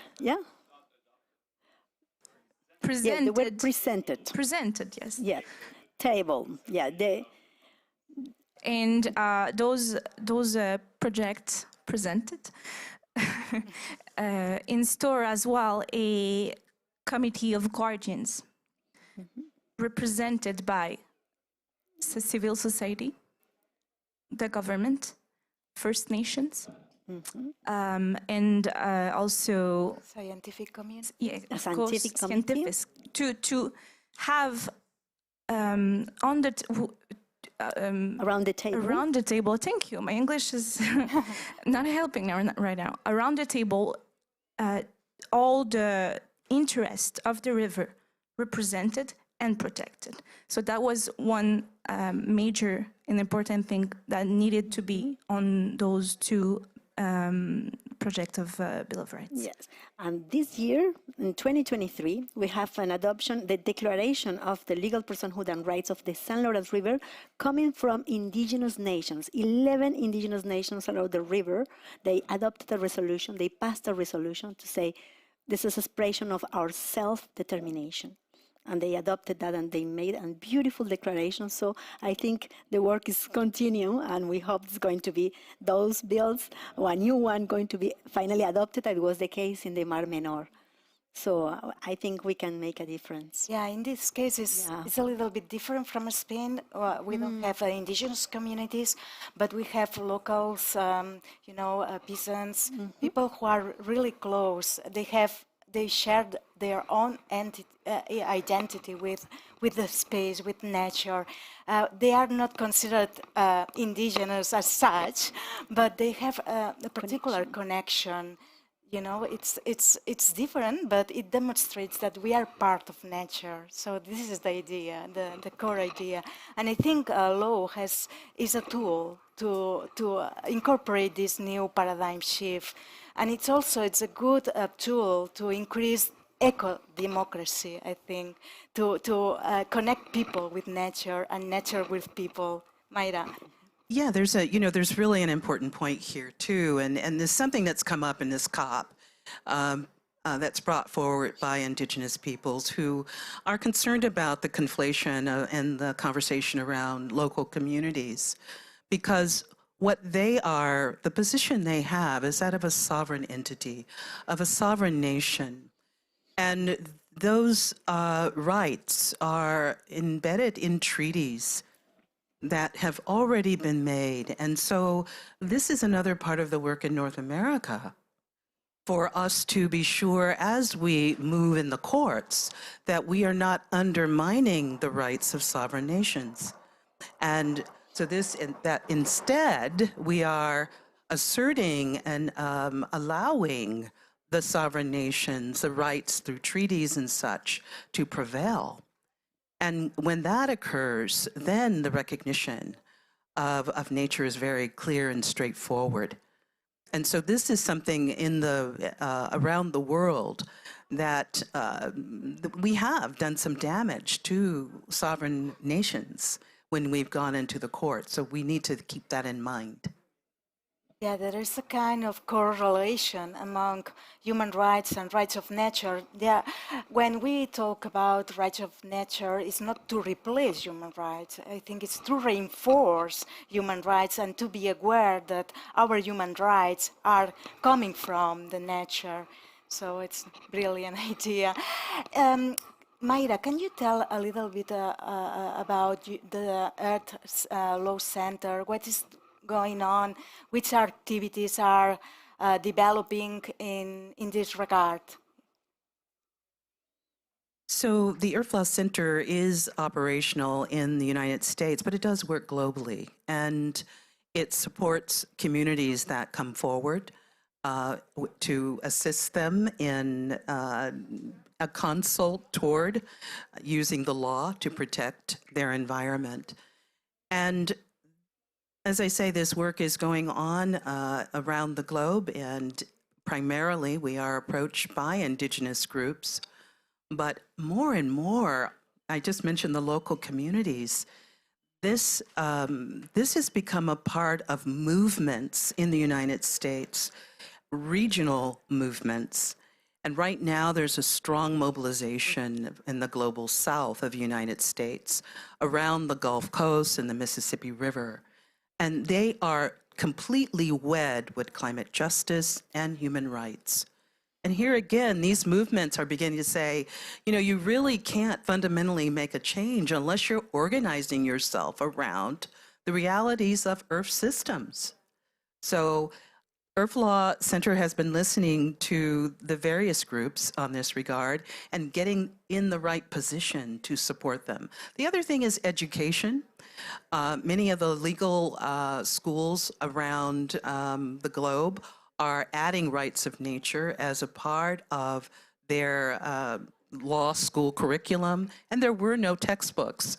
So Earth Law Center was able to bring forth a textbook and is working with universities and colleges who want to bring these studies, graduate level are most of them, into their curriculum.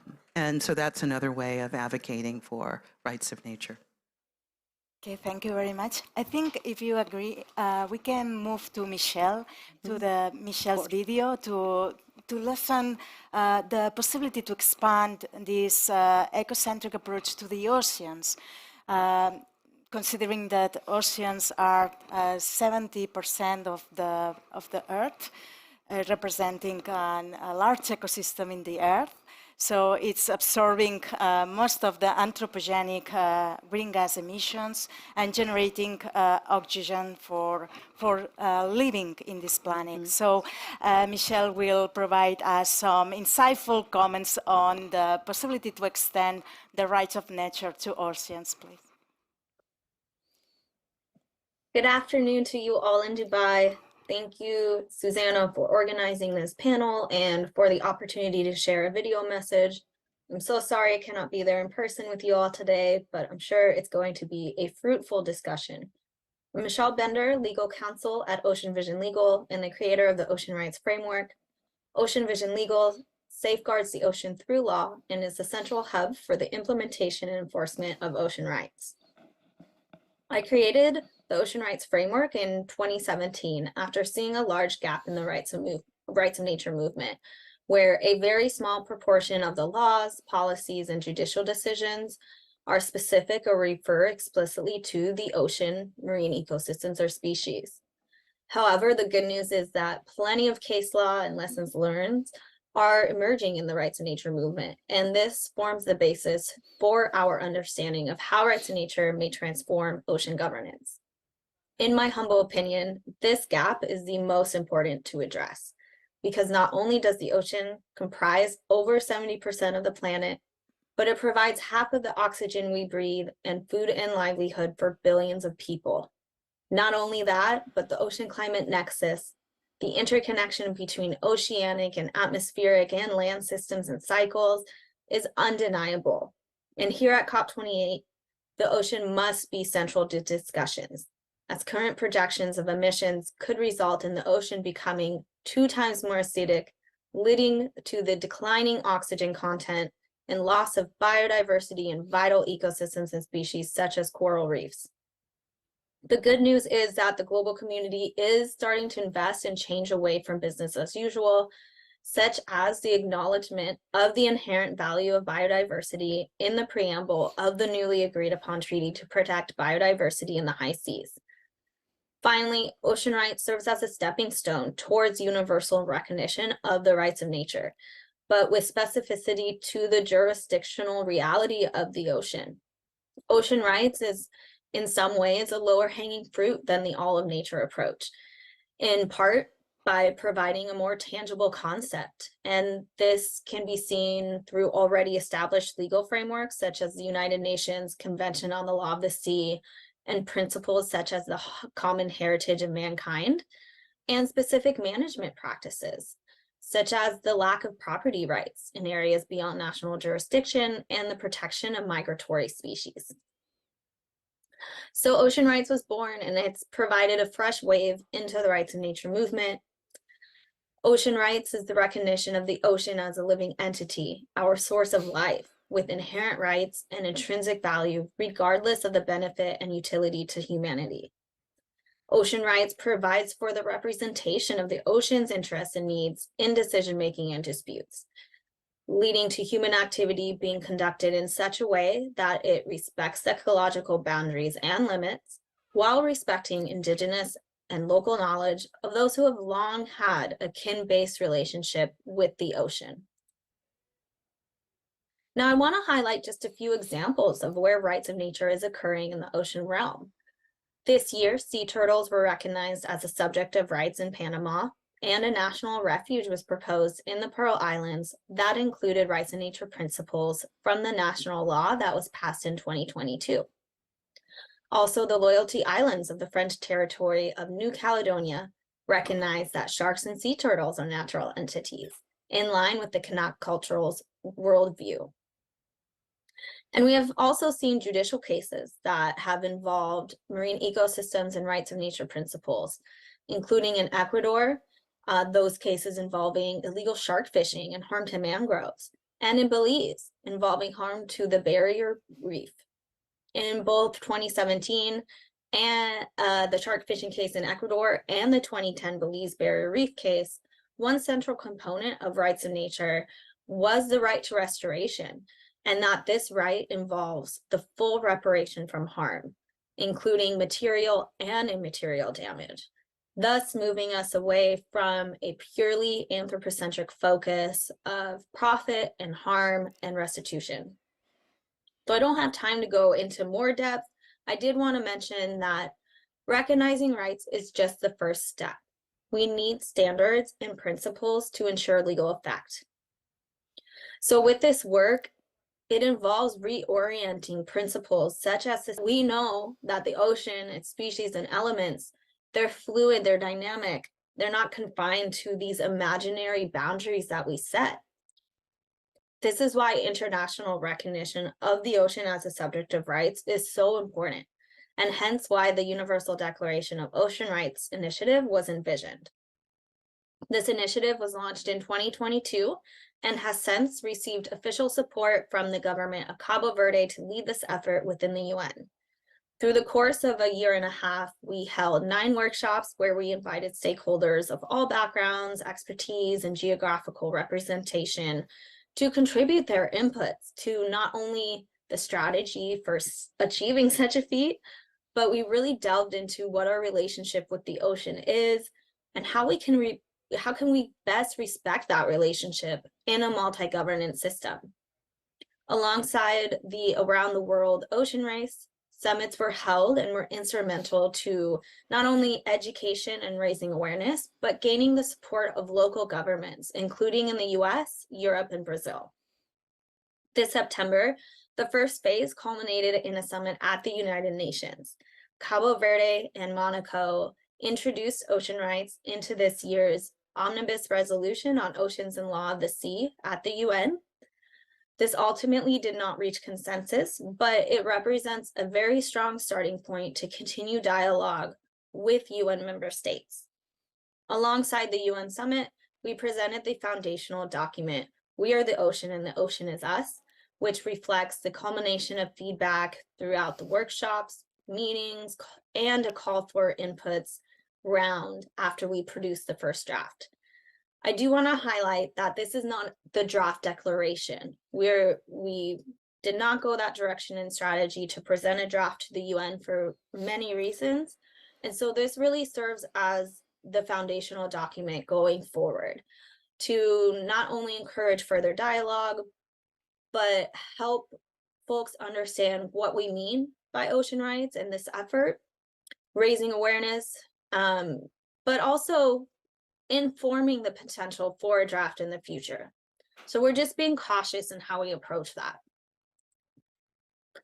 And I want to highlight here the immense support we received in September at the UN Summit, including from Panama, Brazil, the IUCN, UNDP, the World Bank, and Volvo Cars. This demonstrates the focus and work that we did to branch out of have our dialogue branch out of the rights of nature bubble to really understand how it is perceived by other stakeholders, and then adapt and learn and adjust. And it also demonstrates the ability for ocean rights to resonate with every single person in the sector because of its universal nature. And finally, I'll just end with a little more on the what and how going forward with this vision through 2030. First, our goal is to create a coordinated coalition. We want this to be inclusive and broad in expertise in order to scale effectively in the ways needed. We recognize this needs to be a movement, and ocean rights is the brand that anyone can and should be a part of. Understanding what we are aiming to achieve specifically is of vital importance. We don't envision this effort as replacing UNCLOS or other treaties, but instead similar to what we see with the Universal Declaration of Human Rights. It would provide a legal foundation for ocean protection enabling nations to align their laws and regulations with a common set of standards, principles, and understandings. Because right now we have hundreds of frameworks and bodies that touch upon ocean health in different ways, but they all have different standards and principles that they adhere to for the most part. Going forward, the focus of our movement, we want to continue and accelerate the work done so far. We want to continue these workshops to engage stakeholders, advocacy to gain more country support, informing the general public through communications on the importance of the ocean and ocean rights as a value-adding perspective. Particularly, the focus at Ocean Vision Legal is to really develop the legal understanding. So how will this Universal Declaration relate to UNCLOS and other frameworks, but also help translate that into language that's not just legal, but that every stakeholder can understand. It's also important that as we progress this international recognition, that ocean rights is implemented in different jurisdictions and scopes, which from the local to regional level. And this will inform the international movement, but also vice versa by showing how it works in practice. So it's really a positive feedback loop. Rights of nature is relatively new and the understanding is constantly developing.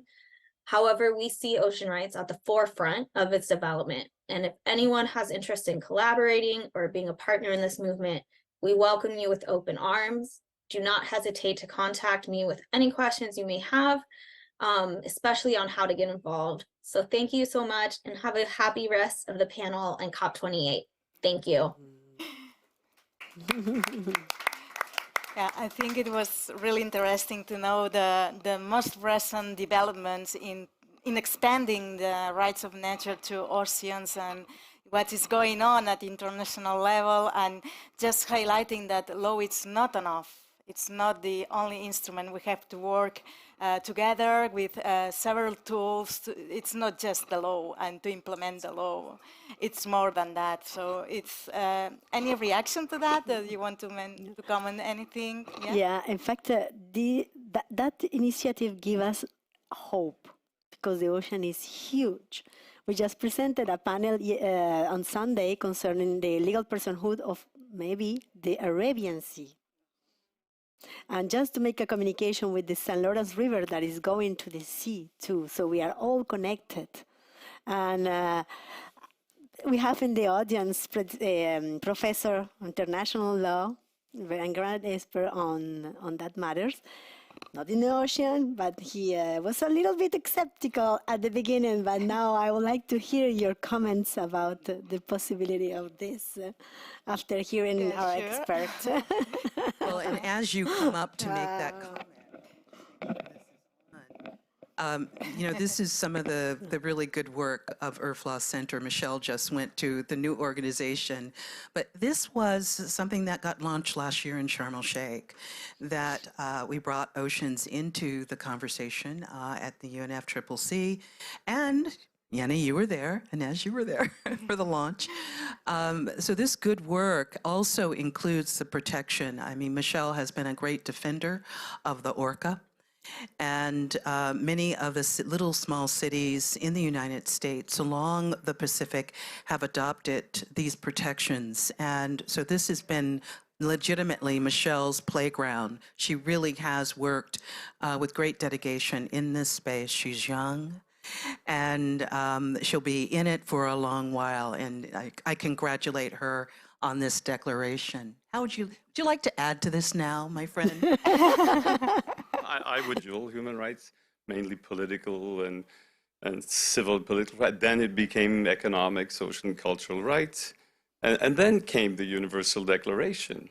So if you start with the individuals, and then we had the people's right, the right of self-determination of peoples was also included in some resolutions, and then in the International Covenant on Human Rights, and you know, collective people rights were also you know, granted to people. Some people some states try to say, oh, those those rights are so difficult to implement. You know something in Catalonia, also in Quebec, we know all about that. and Aboriginal nations around the world, even more than our Western peoples.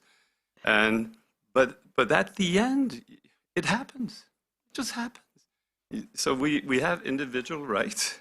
We have people's rights, collective people's rights. Why not ocean rights, sea rights, rights that belong to the other components of nature, of rivers? And so at the least, you should even be encouraged by what happened in the development of international law, because it has happened with rights of individuals and of people. And for the rights of nature, well, it should happen.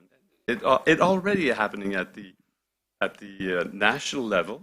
You've given so many examples where it has happened now, and it just has to be expanded in our civil society, and some governments, some parliaments, when they hop on, they see how important it is, so they just at one point decide that they should legislate, or even integrate the rights of nature in their constitution, like Ecuador, as you reminded.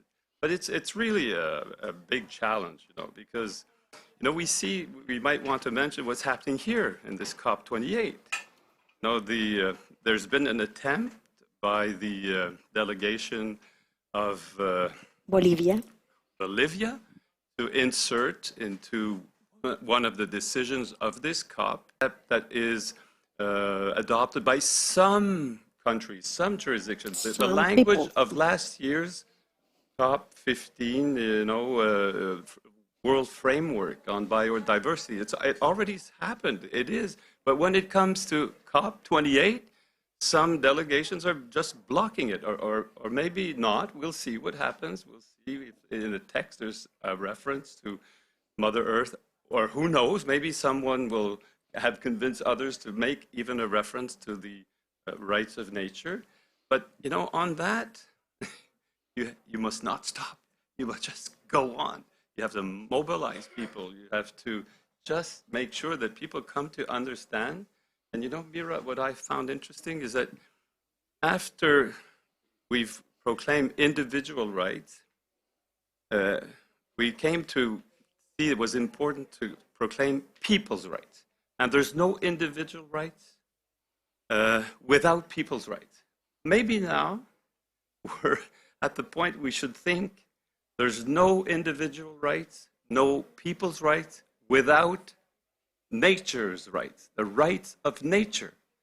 So they're all linked. They're all party of this big, more holistic view of how rights should be, granted, and maybe nature shouldn't be granted rights, but in societies governed by the rule of law, at one point you might just have to say, you're not conferring rights, you're just recognizing rights that already exist, like natural rights for the individuals or natural rights for the peoples.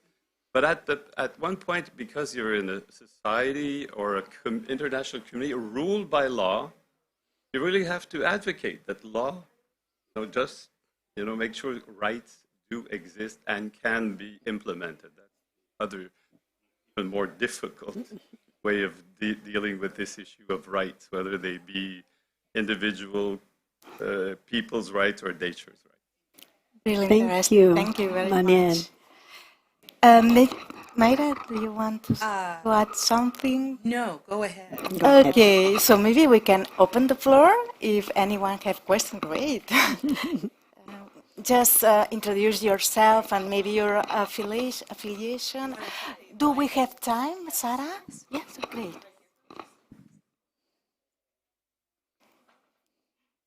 Thank you. First of all, congratulations for this great conversation. I want to highlight that I was part of the campaign of Mar Menor the last year that reaches Latin America. And in Colombia, in the biggest natural lake in Colombia, I took pictures to send to that campaign. But what we see, the main obstacle in the communities to protect the rights of nature, especially of lakes and rivers, is the communities. So it's ironically, but the communities depend on, for example, in that lake, depend on farming and the extensive farming of onion. The last years has become bigger and bigger, and the lake, I think, is the capacity of the lake to receive all of these sediments, all of this contamination coming from that, it's huge. But the people, they understand that protecting the nature of lake will limit the business, the economic activities around farming, and it does. So we need to develop economic models around protection more than exploitation. We need finance, and we need to promote and develop those alternatives that allows farmers to see the lake as the source of income around protection. And there are a lot of tools, but unfortunately has not been well developed now. So until that moment, it will be continuously affecting the water rights. Thank you. Thank you. Maybe we can collect some questions or comments, and then we can just react. Sure, thank you. Sarah Hautzinger, and I'm an anthropologist, I should say, because I'm really interested in hearing people comment a little bit about the personhood framework. And I say I'm an anthropologist because, of course, Indigenous peoples talk about kinship. I'm editing a volume right now that talks literally about sentient mountains, sentient rivers. And Michelle in her video talks about the ocean as a living entity. And it directly parallels the whole Lovelock and Margulis Gaia theory of the earth as a collectivity of living entities. As far as personhood goes, you know, when corporate personhood came out in North America, many of us were appalled, and yet I'm wondering if that isn't a useful wedge for rights of nature, but if at any point the legal minds among us see that as a potential liability in terms of what we intend by personhood and where that's going to go down the road. One more, and then we can. Yeah, of course. I just had a question, and then Michelle brought up that it's like they didn't want to present that to the UN just yet. Like they wanted to be strategic about that, and I'm just curious as to why. What is the strategy there, and what are the kind of thoughts and considerations?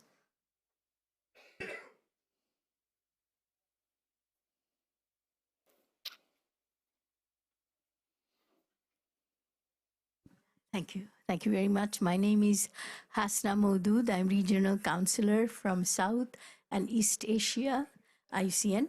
But my introduction to the law of the sea in 1970-71, I was a student at Columbia.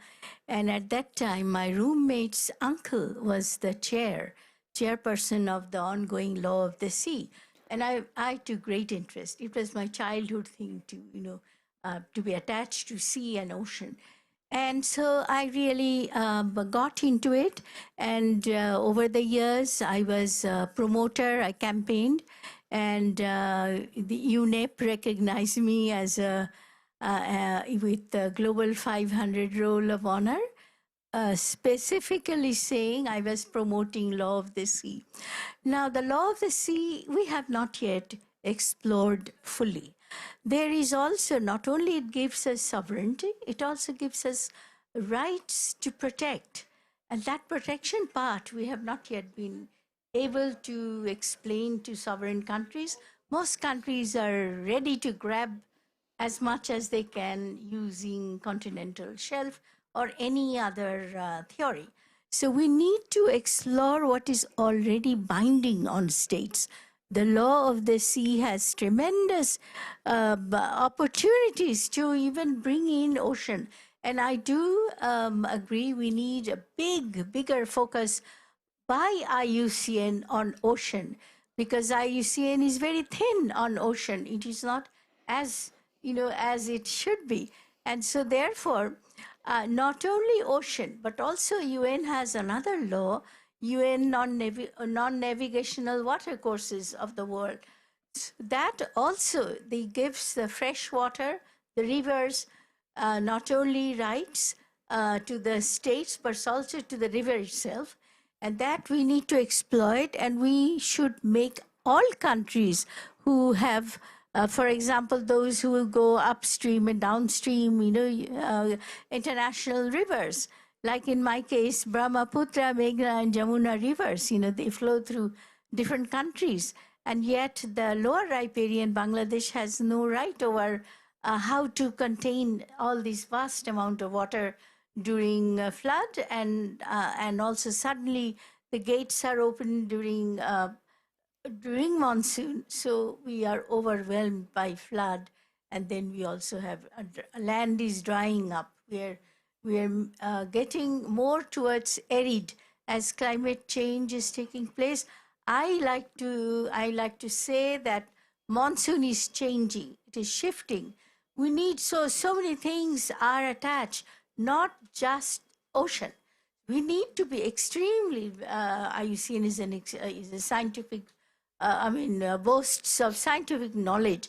We need to really make use of this, bring in all components of science so that we can be an advance, we can talk about ocean with science, with facts, although we need emotion. So I appreciate coming on the last day to your meeting, and I will do anything to help or get involved. Thank you so much. Thank you. Okay, do you want to answer some of the questions or comments? There were some hefty ones there, but I will just say in terms of UNCLOS and the law of navigational seas, you're right, there's a lot there. And what happens in UN processes is that all the conventions, once there's agreed language, we build on it in the UN system. That's why human rights is such an important, it has a legacy now of 75 years. And the more force, it gains force by being included in other legal instruments, like constitutions, for example. That's how you build force. Once there's agreed language, you can run with that in the UN system, and you only need to refer. And that's why it's important to have a really good feel for language that's been agreed in other conventions.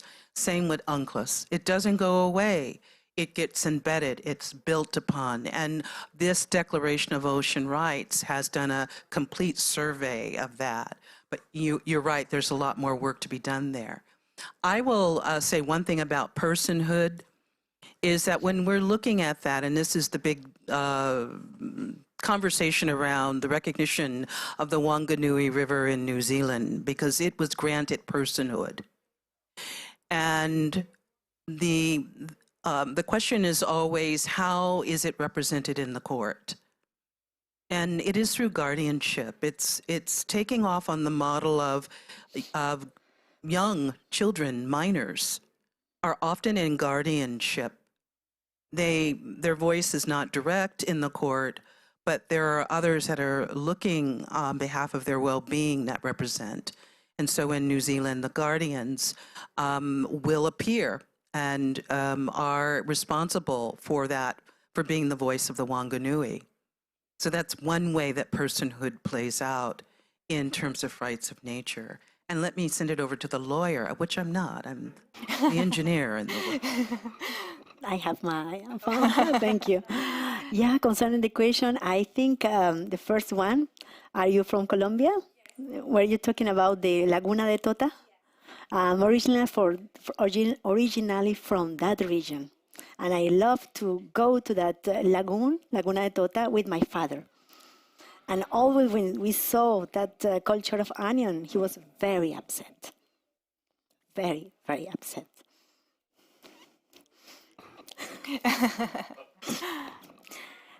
So it's not communities. People are defending their business, and they are doing on this COP.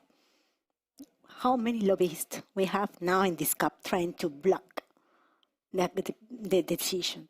So many people were blocking the decision on the Laguna de Tota, who was declared legal personhood or rights. as a legal entity, and now they reverted the decision. And I have heard that the state asked the state constitutional court to take the case, because it's optional, to confirm the first decision giving legal rights to the Laguna de Tuta. I was trying to follow, but I think they didn't get that case. But I hope it's going to change, because people were very upset, and I have many families there. They're very upset because those onion producers that are coming more and more farther to the lagoon, and it's beautiful. You have a beautiful beach, natural beach, and it's not salty water, it's fresh water. And it's beautiful. So, but of course, we need to also do a transition, not in ecological law, but in ecological economics. And then we need to do an alliance between both to change the way we are living, producing, and into a different view. So there's a lot of work to do.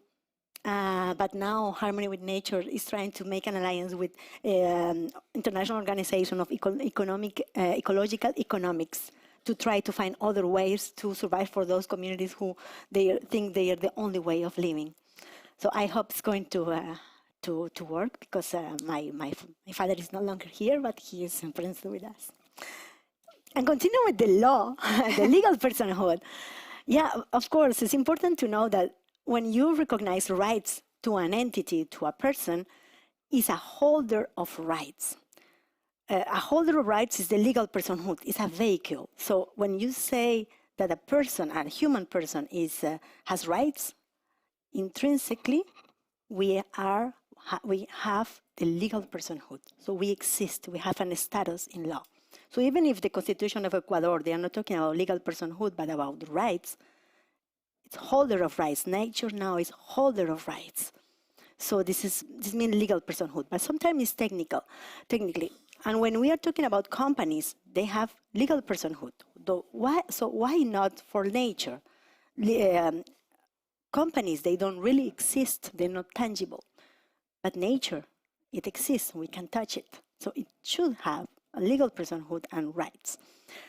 And of course, sometimes some people say, yeah, but you have rights, you should have obligations. But not always. If you think about children, they have legal personhood, they have rights, but they don't have obligations. Maybe parents have. And also we can write it down as we wrote the draft bill we published in our book, we just published on the legal personhood of the St. Lawrence River. We said that we clarified they don't have obligations. The river don't have the obligation or responsibility for flooding, for example. And some others said, if we can think about obligations, the river has the obligation to provide to us with fresh water, with oxygen, with fishes, with food. So finally, its obligation is already accomplished. Yes? So, yes, we are destroying it. That's different, but we continue. It's life, yeah? It's a way of life. And if we're talking about flooding and drought, it's a consequence of climate change and going to be worse. So as we are not recognizing rights of nature and taking care, we need to work also on adaptation. And it's happened also in Quebec. More and more the river is taking its place, because we have forgotten that it was his place before. And we just built many houses. And people said, when you bought a beautiful house in front of the river, when you're going to sign, you say, but nobody's going to assure you because of the on flooding basis, because once in 10 years, once in 100 years, it could happen. So they okay, it doesn't matter. Then the flooding coming and more often. Now say, but government, I would like to be helped because of flooding. Yeah, but you took the place of the river. So we have forgotten. But yes, of course, it's going to be more and more often. So we need to also invest on adaptation. Okay. I think I hope I have. Professor Daniel answer. Yes, of course. Has to make some comment.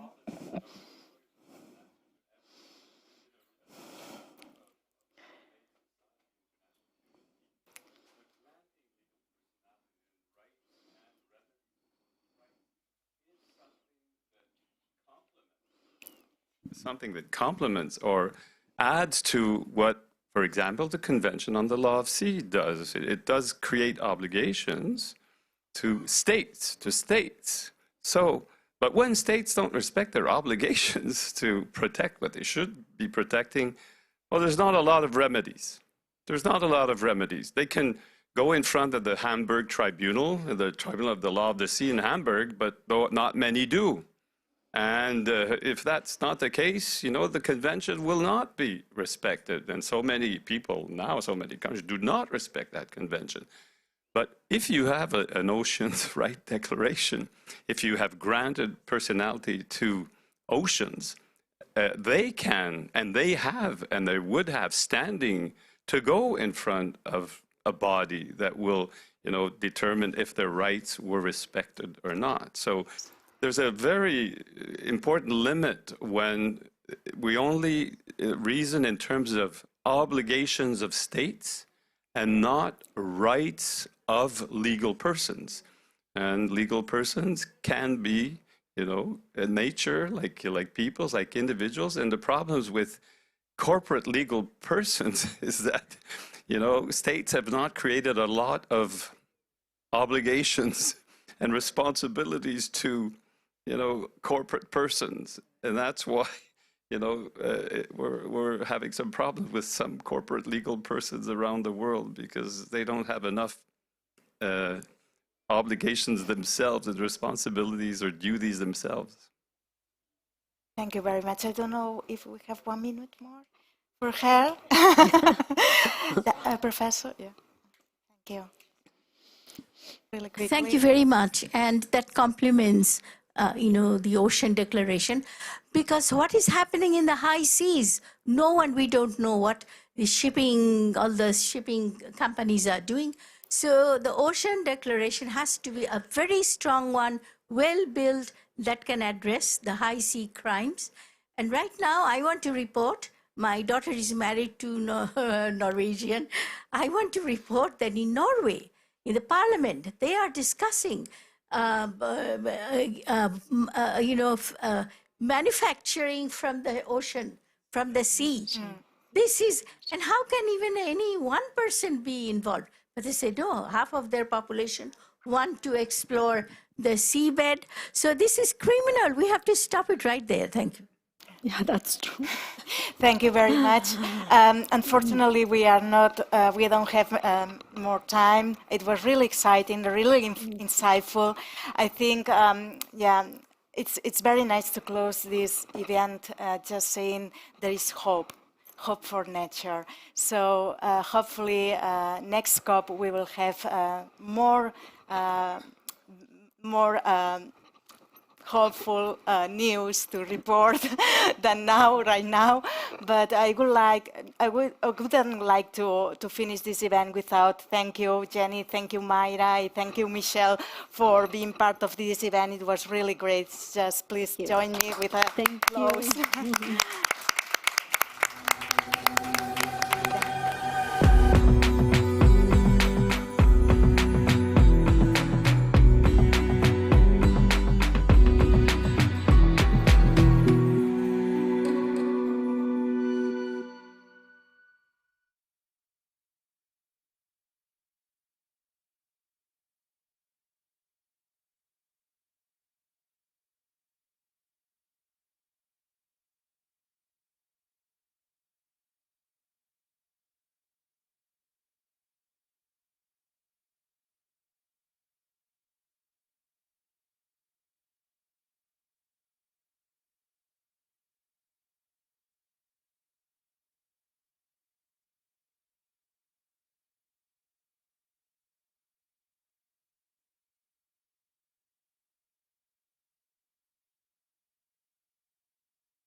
Good afternoon, ladies and gentlemen.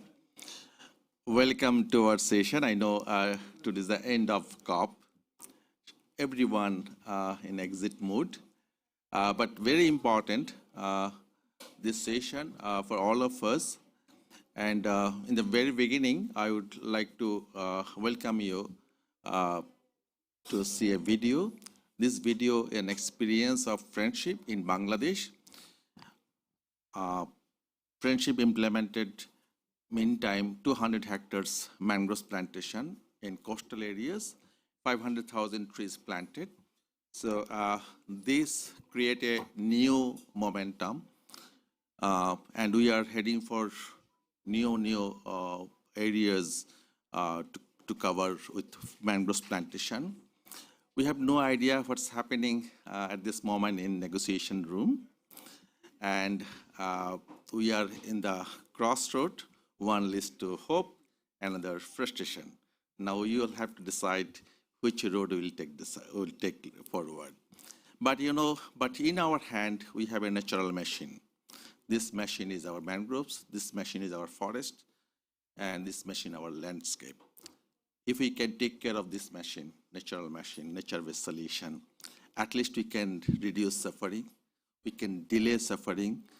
We may not solve everything, but we need to be in action.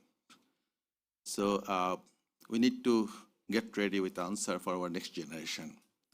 Next generation may raise questions. The way we are living this world for them, we need to live a better world for them. I would request to screen the video first.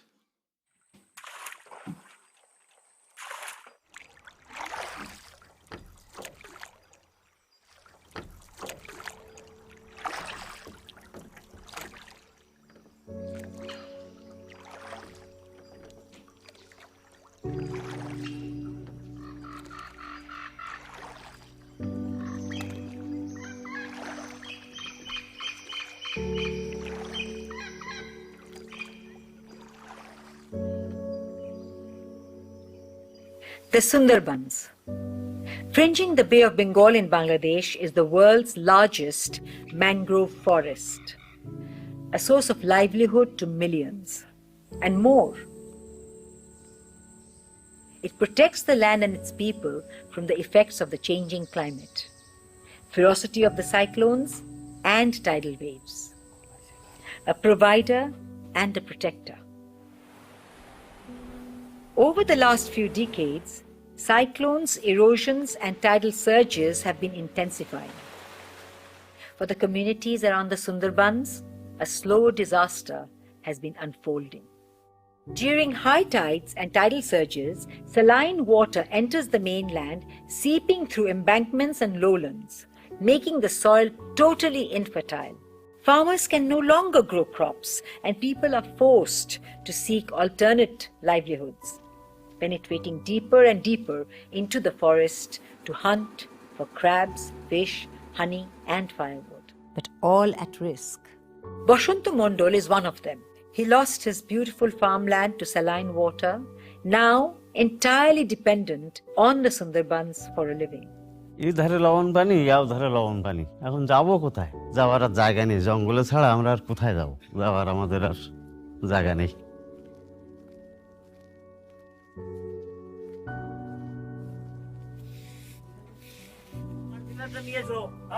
কিরণ তুই এই জালতি টানে আর জালতি ছামত জাল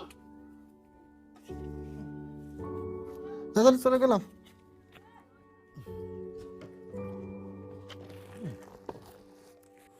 খুব কষ্ট লাগে বনে বাদায় জঙ্গলে সমস্ত ভয় সাপের ভয় বাঘের ভয় ডাকাতির ভয় হাতে দা থাকে তার ভয় সমস্ত ভয় সামলে তাই কামাই করে বাড়ি এসে তাই একবার এই ঠাকুর ঘরে পুজো দিচ্ছে এরম দেবার সঙ্গে সঙ্গে ফোন দিয়েছে ফোন দিলে ওইরকম পুণ্যে পাতে ফোন ধরেছি আর ওই ছেলে বলতে মা আমার ডাকাতি তুলে নিয়েছে তখন উন্মাদ পাগল হয়ে গেলাম এর কাছে যাই ওর কাছে যাই টাকার জন্য টাকা না দিলে তো ডাকাতি ছাড়ে না ওই ছেলের যখন মারে তখন ফোনে আমি নিজেই কেঁদে ফেলেছি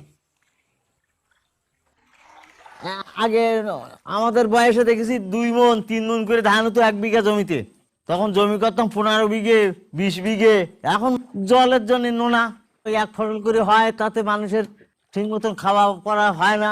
সবকিছু এই গতরের পরে এই জঙ্গল করি, মাছ মারিয়ে, কাঁকড়া ধরে, তারপরে মধু কাটি, মধু সিজনে আসলে মধু কাটি। Water here is synonymous to life.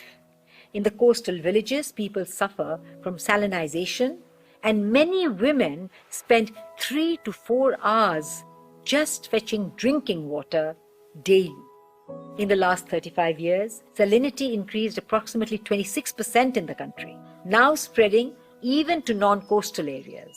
Saline water is directly related to numerous health implications, and the suffering of human lives due to this is beyond imagination. প্রথম বিয়ের 2 বছর পর থেকে তারপরে কনসেপ্ট করছি প্রথমবার, সেবারে অবসান হলো, তারপরে এইভাবে আরো 2বার কনসেপ্ট করছি, 3বারে অবসান হয়েছে। সাইড থেকে বিভিন্ন মানুষের বিভিন্ন কথাবার্তা শুনতে হয়, তো নিজের বাচ্চারই সেটা তো কষ্ট, আমার মানুষের এই কটু কথার জন্য অনেক খারাপ লাগছে। স্যালাইনিটি বেশি থাকার কারণে এখানে পেশেন্টদের বেশিরভাগ ডায়েটারি সল্ট বেশি থাকাতে হাইপারটেনশন অর্থাৎ ব্লাড প্রেশার বেশি থাকে, এবং ব্লাড প্রেশারটা বেশি থাকার জন্য তাদের ফিমেল যে পেশেন্টগুলি আছে প্রেগনেন্ট, তাদের অনেক সময় আমরা মিসক্যারেজের হিস্ট্রিটাও বেশি পাই।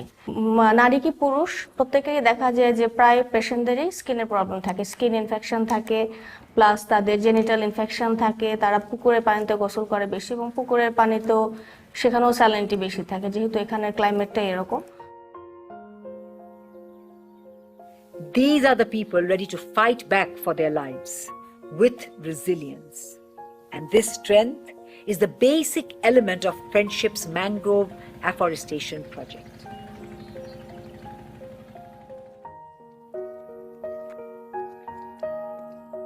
This is the river, here is embankment. In between this is mud flat, and the people from this community took part for mangrove plantation. And this plantation will act as a natural barrier for their safety from storm surge, tidal surge, erosion, and any other crisis due to cyclone. Combining local knowledge, science, and need, securing their land against the onslaught of wind and water, bringing benefits of the mangrove for livelihood for these communities for whom this is the lifeblood. Assalamu alaikum. আমাদের এই সুন্দরবন এলাকায় উপকূলীয় সব হতদরিদ্র অসহায় মানুষ বাস করে। যাতায়াতের রাস্তা খুব নরমাল। আবার এইখান থেকে চলে গেছে চেয়ারম্যানের বাড়ির পাশ দিয়ে। যখন নিম্নচাপ হতো তখন দেখা যাচ্ছে তুফান হতো, ওঠার পরে এই নদীতে এসে এই বাড়ি লাগতো।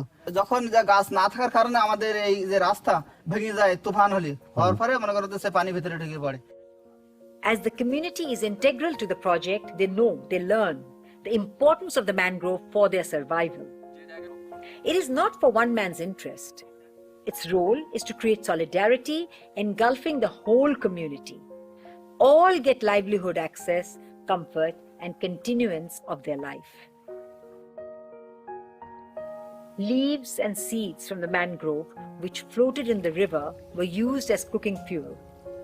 Today, Friendship collects these to sprout saplings, making the largest private sector nursery for mangroves in Bangladesh.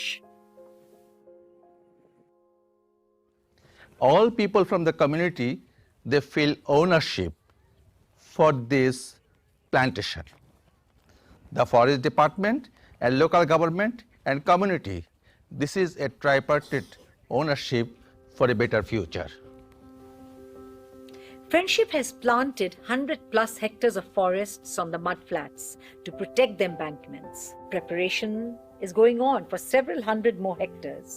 As we prepare for new plantations annually and continue maintenance of the older plantations, we see how the community, realizing deeply the hope it brings for their future, has started to take the ownership and responsibility for caring for the mangroves themselves. This village is Paddupukur. Here is Gabura, and the other village is Nildomoria, the Strait, the Bay of Bengal, and their neighbor is Sundarban. And today, mangrove plantation is a festival. All villagers, men and women, they planting safeguard for future.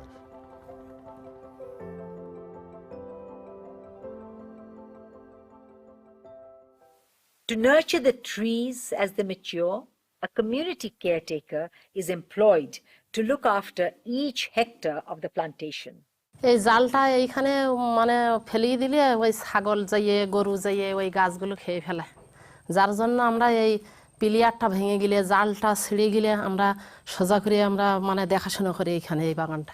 গাছগুলো বড় হলে যেমন আমার বাসা ওই তো ওইখানে, ওই বাসা যখন এই গাছগুলো বড় হলে তখন ঝড় উঠলে ঝড়টা আমার ওই বাসায় লাগবে না, বা এই সামনে যে গই আছে ভেড়িবাঁধ আছে ওখানে লাগবে না। তখন এই গাছগুলো বড় হলে আমরা তখন এই ঝড় এই গাছ বুক পেতে তখন রক্ষা করবে। তারপরে এই মাছ কাঁকড়া এর করতে মারতে পারবো, এর ভিতরে একটা আঠল যদি দে তুই তো একটা কাঁকড়া পড়বে। তারপরে খলসি আছে, এই খলসি এক সময় মধু ওই জঙ্গলে কাটতে যেতে হয়, এই জঙ্গলে এই পারে মধু হবে এই গাছে। Along with the plantation, the project includes training programs to help climate-impacted families develop alternate incomes, such as rearing livestock and homestead gardening.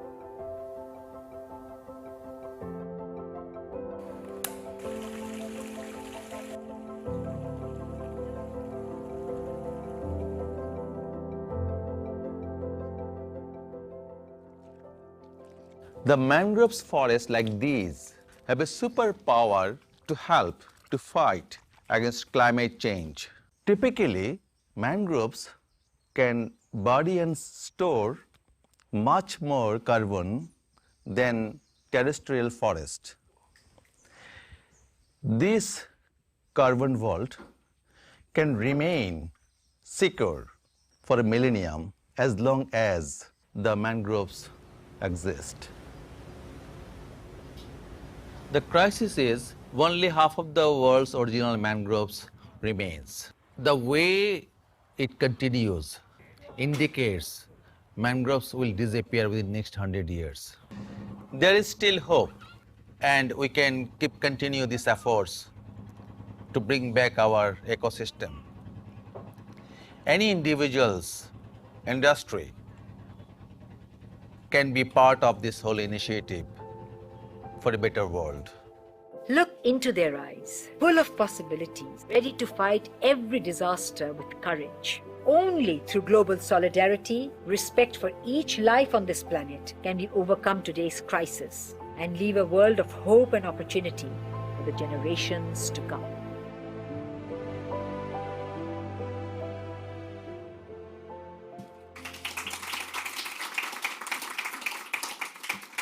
Thank you. There are many great examples like this. Just to let you know, share with you, that is the IUCN and FAO last year evaluated around 5-7 months, the projects like mangroves projects in Asia and Pacific region, and they ranked friendship projects as one of the top 20.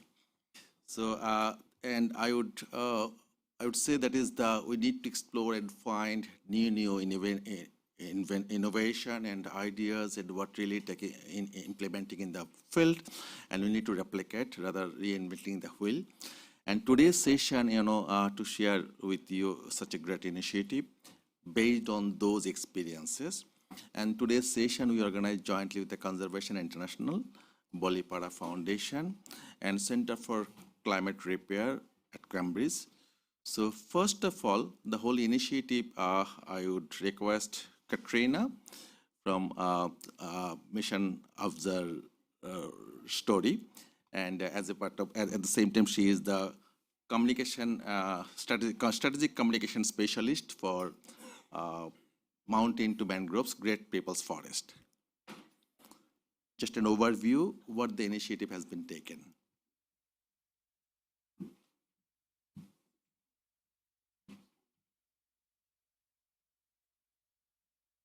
Thank you so much for that introduction, and I don't blame you for stumbling over the words. It is quite a mouthful, but my name is Katrina McKeever. I work as a strategic communications advisor with Mission Overstory, and we work alongside Balipara Foundation and Conservation International as advisors to the Great Peoples Forest of the Eastern Himalayas.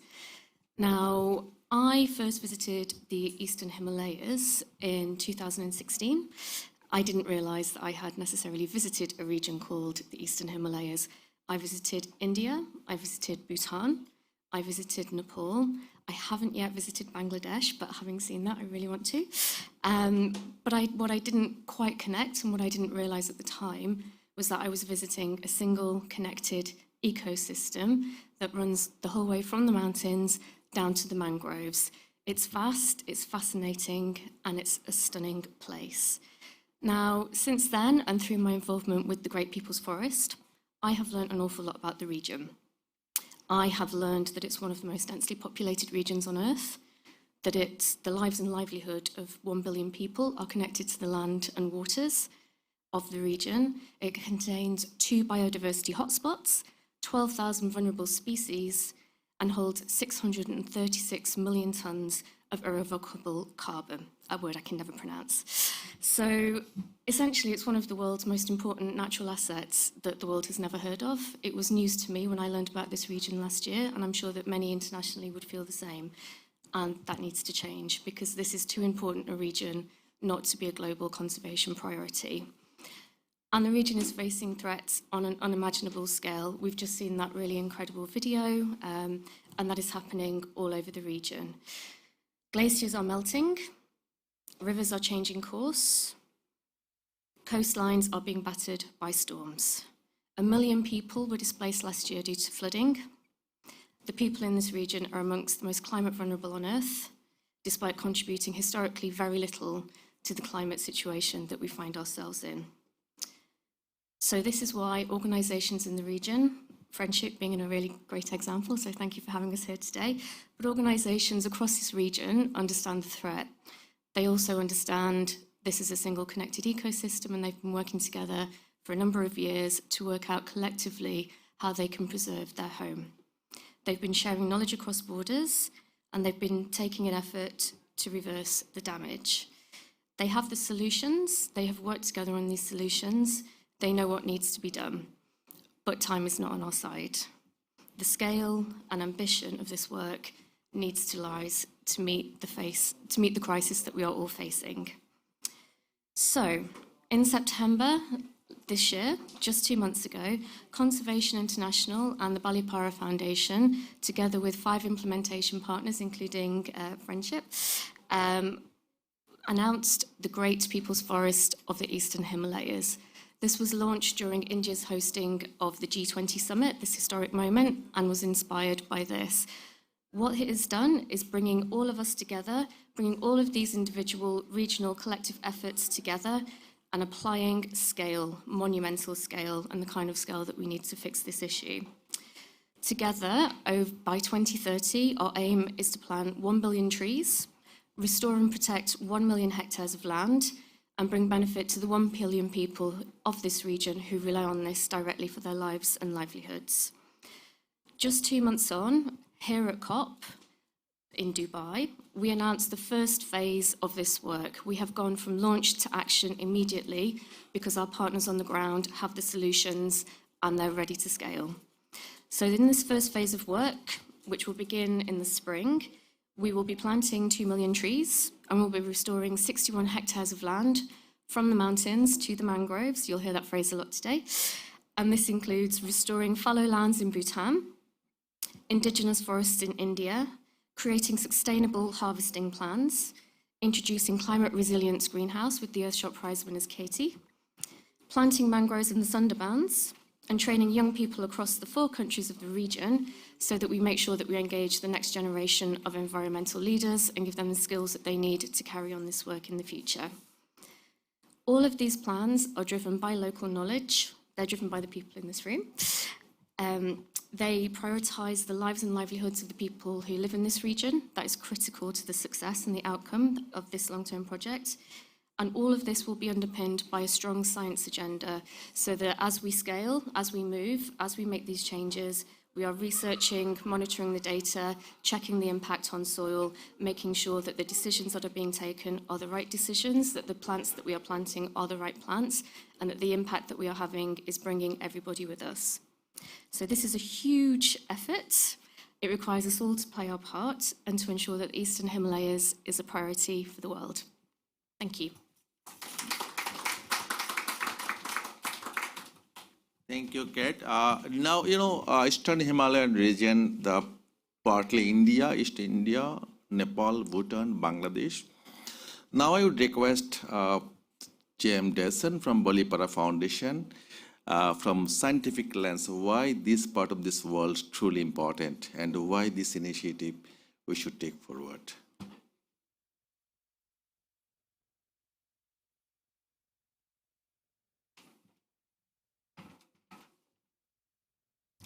Thank you very much, Kazi. I'm Michael. I work with the Balipara Foundation. I head strategy and impact.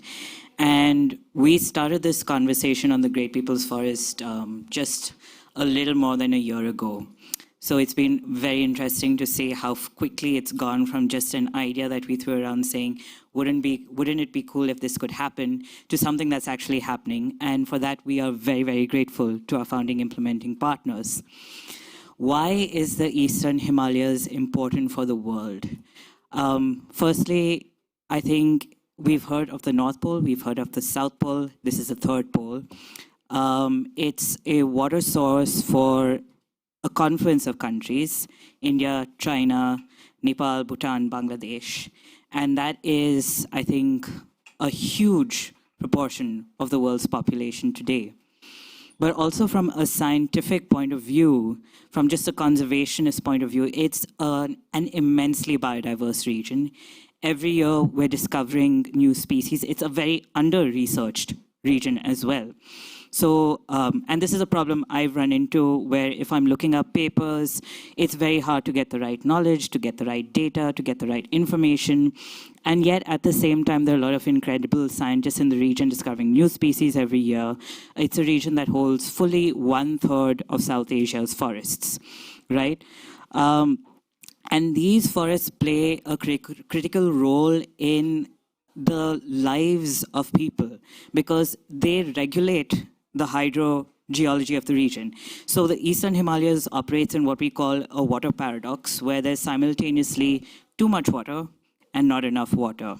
So every year there's extreme floods that devastates farmlands, devastates the lives of people. And then in the dry season, there's not enough water because the water that comes down from the mountains is not being absorbed into the groundwater. So the region is losing its groundwater, and it's not regenerating. So streams are drying up, and a lot of this is down to the fact that people are cutting down forests. There's a lot of forest loss in the region, and that comes back to a very basic thing. Why are forests being lost? Because it's a very vicious cycle of degradation where people don't have livelihoods. Because of that, they turn to the forest in order to make some extra money through timber or to clear land for agriculture. And they realize, and then they discover that with the forests gone, they're losing their watersheds, they're losing the soil replenishment, and then because of that, obviously their agricultural produce is going down, so they enter this vicious cycle over and over again. What the Great People's Forest does is we've brought together organizations that have looked at this vicious cycle and said, we can break it. We can create a virtuous cycle. We can create livelihoods through people while regenerating nature. And we can do it in a whole range of ecosystems, right? So Friendship is working in the Sundarbans. At Balipara Foundation, we're working primarily along the Brahmaputra in Assam. We have partners working in the Kanchenjunga region of Sikkim. We have partners working in Bhutan. And they all recognize this very simple principle that even though the exact nature of what you do in each of these ecosystems changes, the challenge is the same. It's the same underlying causes. So the solutions have to change, obviously, by context, but the principles remain the same. We have to put people at the center if we're going to even look at conservation. And a lot of us started out as conservation organizations. When Balipara Foundation started out, we were looking at Asian elephants conservation. We realized you cannot look at Asian elephant conservation without looking at habitats. If you look at habitats, you have to look at people, and you have to work with a people-first lens. So what we're doing is essentially bringing together people who've been working. Instead of working in silos, why don't we collaborate?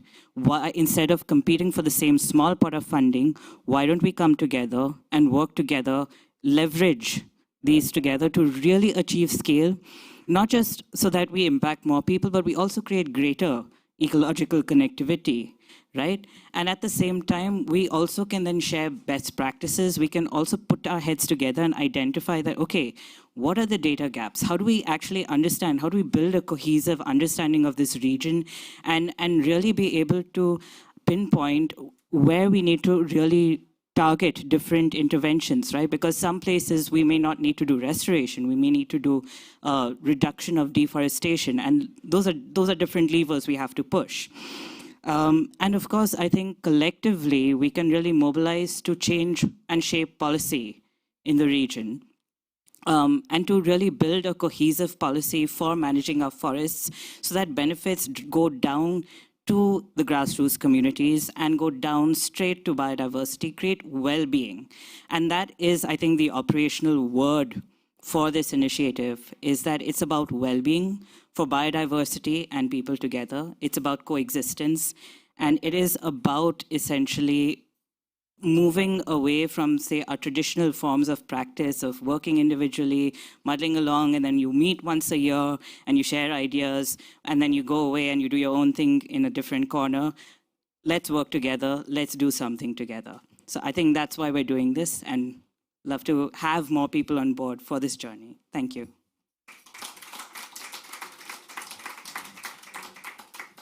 Thank you. Well, yes, it's true.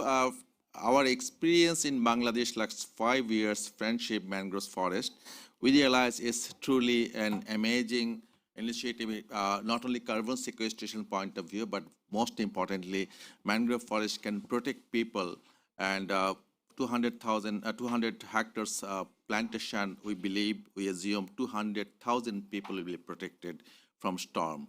And in addition, we realized that scientifically we yet to work on it, but we realized people started exploring their opportunity, livelihood opportunity for those mangroves plantation areas.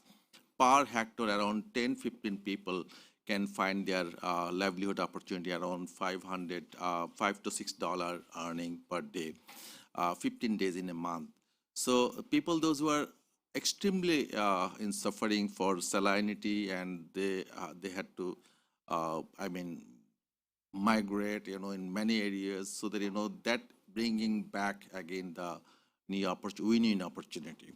So but to restore and to conserve these mangroves or forest, behavior, we need to change our behavior, some social dimension, all others need to adjust. I would now request another Katrina, Katrina Boromi, Program Management Officer, UNEP, UN RED Program, Bangkok. Katrina, please. Thank you. Thank you very much also for acknowledging this intricate relationship that we see between forests, mangroves, communities, and the essential aspect of behavior change. As you said, I work with UNEP, or the UN RED program, and I work at the intersection of behavior change, knowledge, technology, and development interventions. As we've seen in the video at the start, mangroves and forests, aside from having this massive biodiversity and carbon benefits, are also lifelines to communities, not just in the Himalayas, but also in the lower Mekong. But we also know that they're under grave threat. Deforestation accounts for about 11 to 13% of global GHG emissions, and we know also that around a third of the world's 3 species are threatened by extinction. But we know that the root causes of these is a lot of times due to human activities, clear cutting, excessive use and demand for forest products, and many other factors. But because human behavior is a key culprit, it can also be the solution. For us to conserve and restore forests, we need to be nurturing a shift in behavior that aligns with sustainable practices that protects and not harm nature or forests. But behavior change is not as simple as asking people to reduce demand or to buy more sustainable products or to stop cutting trees. It's really about creating an environment where change becomes a natural progression. And this change, it doesn't happen overnight. It takes a long time, and it goes way beyond the traditional awareness campaigns or communications campaigns and other technical interventions. And this is why sometimes it's quite an overlooked aspect as a solution, because it's way too complex. But I'd like to share that when we run our initiative in the Lower Mekong, it's called Sustainable Forest Trade in the Lower Mekong, we made sure to incorporate behavior change strategies and complement this with other technical interventions such as mangrove mapping, data monitoring, and also the provision of alternative livelihoods. And this has had very good results. We started planning this by first having a data-driven approach. So we ran a survey to over 2,500 respondents in 6 countries in the Lower Mekong.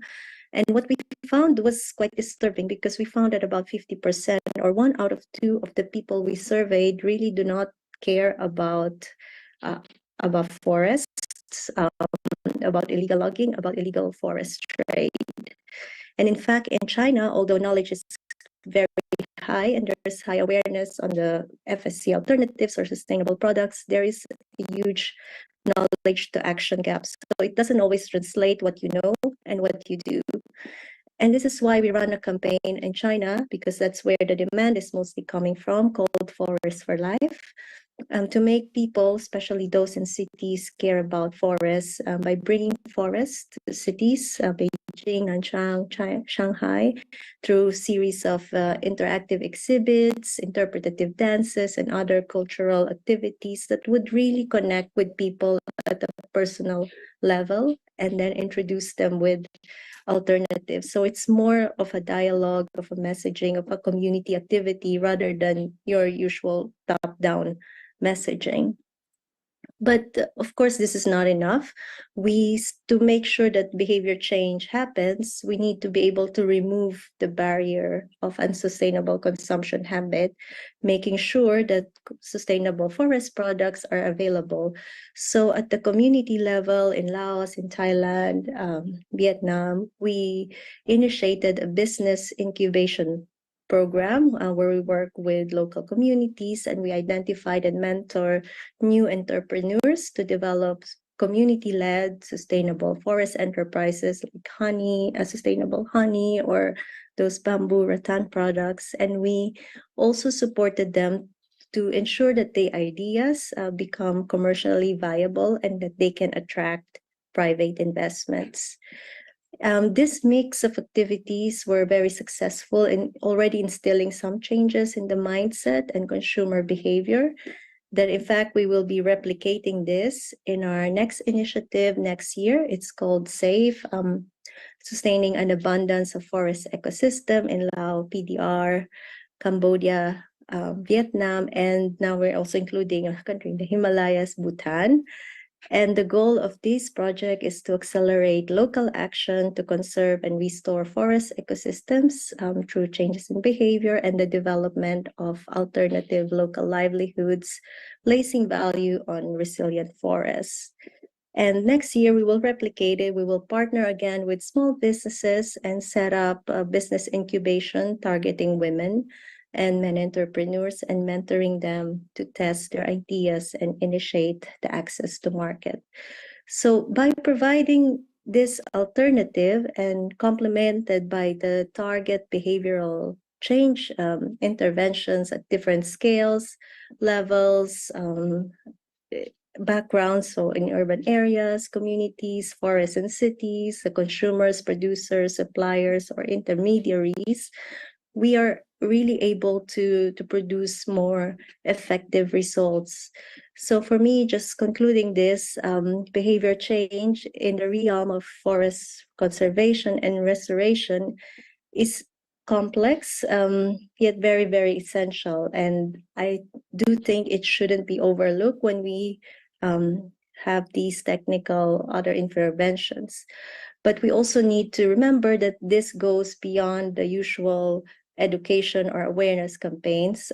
This is really about removing the barriers to changes in behaviors and providing people with viable alternatives and building these collaborative partnerships to amplify the impact. And through the initiatives that I just mentioned, like the sustainable forest trade in the lower Mekong and the sustaining an abundance of forest ecosystems, we won't be just changing behavior or incubating businesses. We're also nurturing this longer-term cultural shift towards a more harmonious relationship with our forests and mangroves, which would then be the basis for this to have a more lasting legacy. Thank you.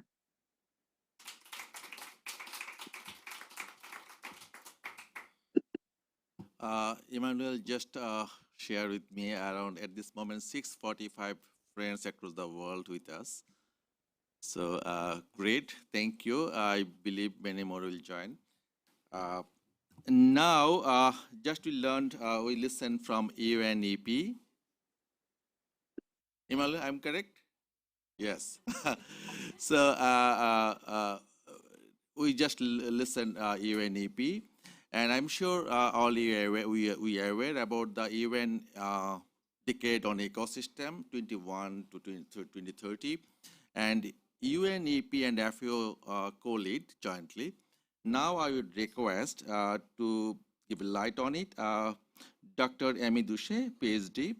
Dr. Amy Duche, Senior Forest Officer and Team Leader, Forest and Climate Forestry Division, Food and Agriculture Organization of United Nations. Dr. Amy, please. She will share her slides. Thank you. Thank you so much. Thank you so much for having me. And I believe we just heard from UNDP. But yes, indeed, UNEP and FAO are co-leading the UN Decade on Ecosystem Restoration. So, hello. So I'm, yes, as you said, Amy Duchel, and I'm representing FAO. I was in Dubai, but returned yesterday. So I'm happy to be continuing the events today as the final day of COP and hoping, also watching the negotiations unfold online. So hoping for a good outcome. I just wanted to share with you a little bit about the UN Decade on Ecosystem Restoration for those who are not familiar. I mean, there were many events this week and last on the UN Decade. So some of those in the audience may have already participated in some of those events and may be familiar. But I think it's important for the conversation today to understand that there is this global movement around restoration. So as many of you know, that in March of 2019, the UN Decade was proclaimed through a resolution by the UN General Assembly. FAO and UNEP were invited to lead the implementation. And then already, in 2020, there was a strategy and visual identity released. In this launch of the Generation Restoration, I mean, that was this tag that's gotten a lot of traction on social media and elsewhere.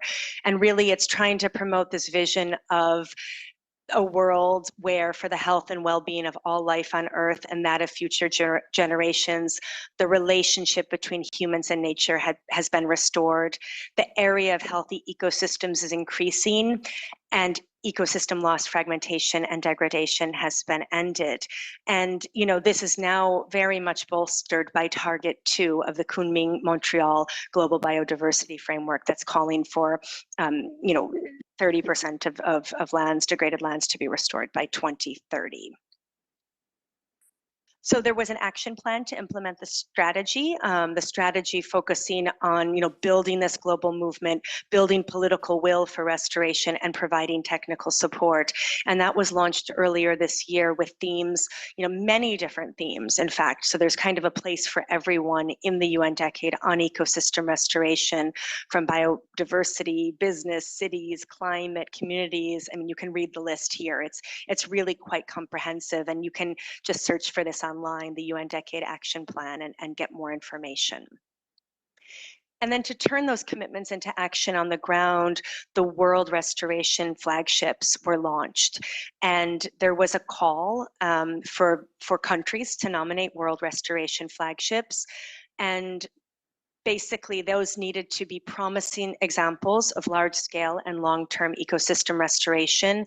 They needed to embody the 10 restoration principles of the UN decade, and those are really based on, all kinds of aspects of ecological integrity, social inclusion. I mean, a really holistic approach and understanding of restoration, and then flagships, of course, that would inspire others to undertake or accelerate restoration action at a significant scale.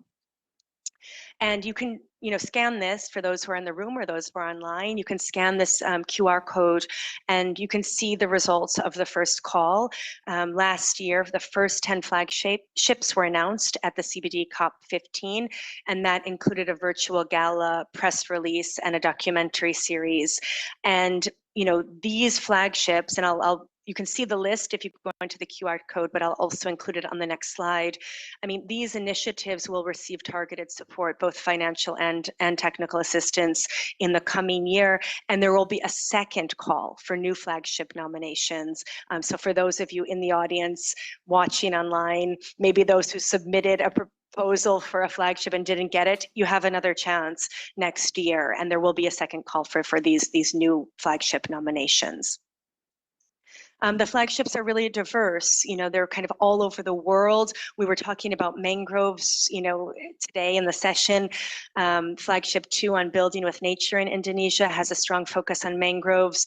The Abu Dhabi #7 restoration of coastal and marine ecosystems has a focus on mangroves. But you can see kind of there's dryland ecosystems in there. There's the Atlantic rainforest, kind of the dry forests of the Central American dry corridor, really quite a range of flagships, including multi-country flagships that have more of these, landscape approaches to restoration that go beyond political boundaries.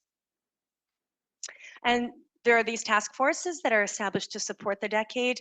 The Task Force on Best Practices, that's led by FAO, the Task Force on Monitoring, also led by FAO. There's the Finance Task Force, the Science Task Force, the Youth Task Force.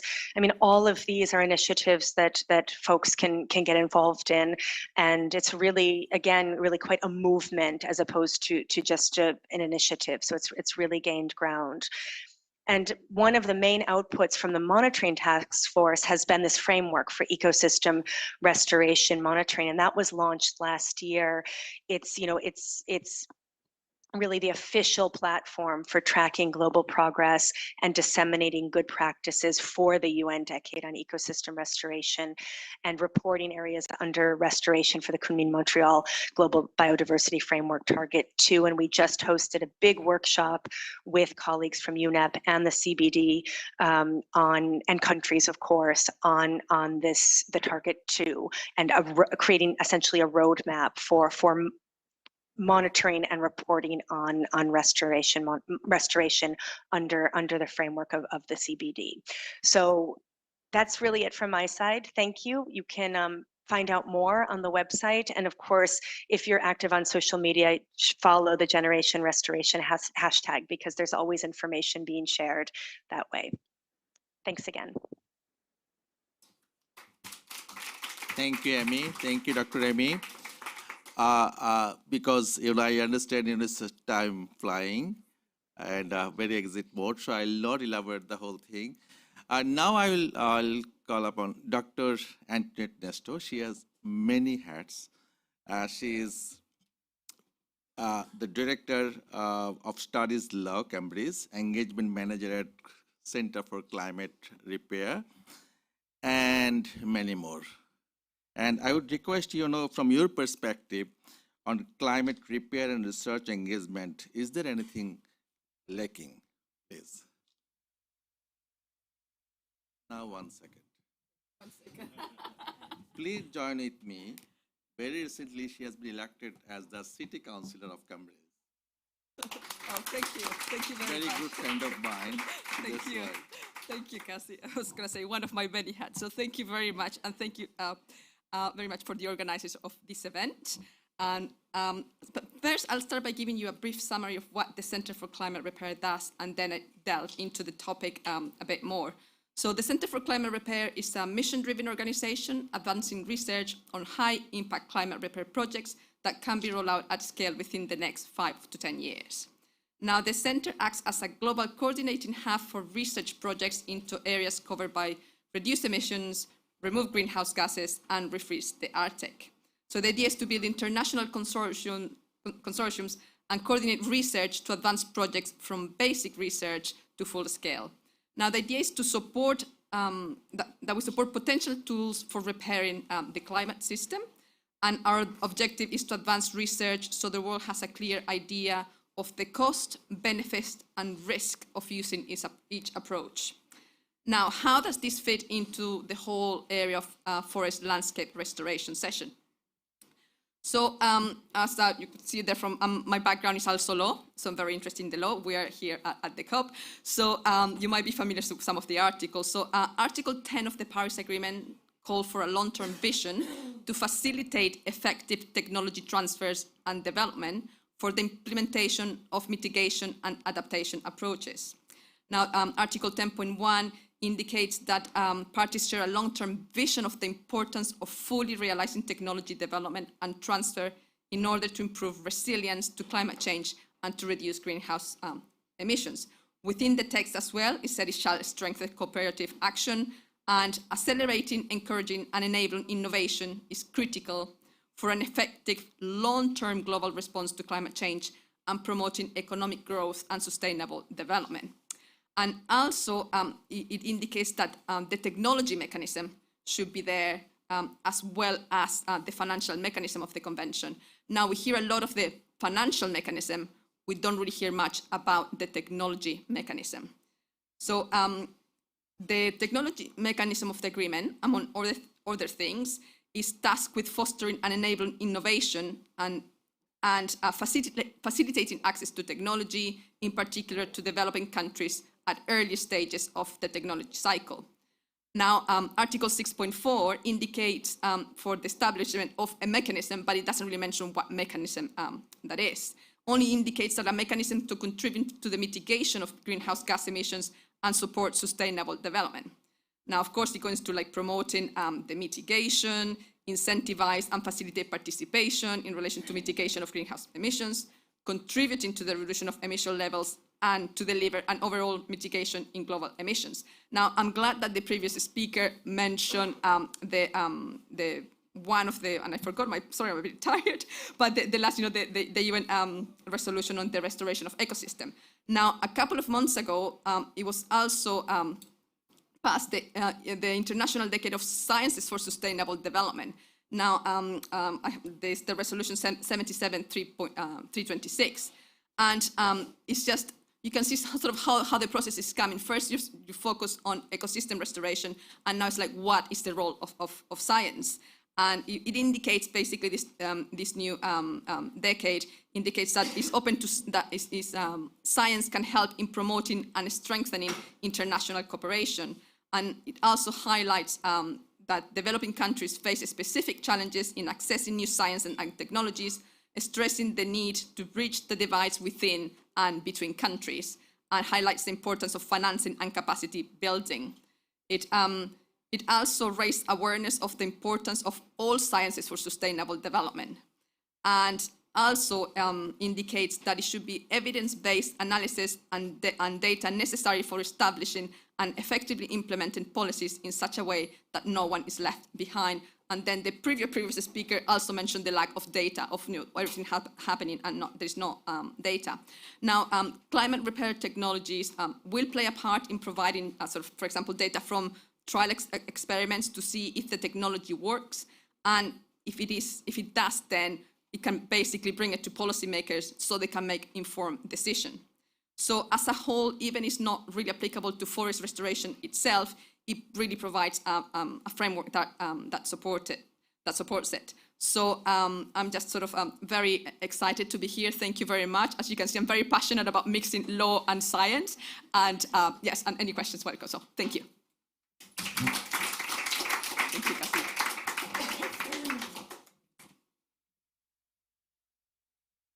Now I will call upon Susan Pedersen. She is the Director for Science and Data Center of IUCN. So could you share with us, I know IUCN is the guardian of nature in the world, and what your recent updates related to mangroves and IUCN's involvement and contributions? Yes.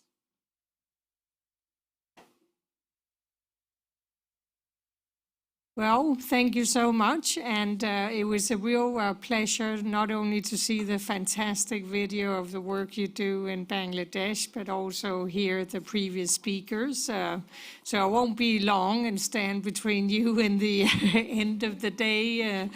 But as you said, Kasi, the IUCN is certainly, let's say, through our union structure, the home of the union, as it says here in the pavilion, we do engage many members, scientists, commissions, etc. So we work in a number of areas with the focus on living nature, species and ecosystems. And you probably know a number of our standards, our methodologies, etc. The protected areas through the green list, the red list of threatened species update that we came out with yesterday. But also we have, let's say, elaborated together with our commissions also a typology for a red list of ecosystems. And that is now part of the GBF as a headline indicator there. And just this week, we then did a sort of pre-launch of an analysis, the first global analysis that IUCN has done on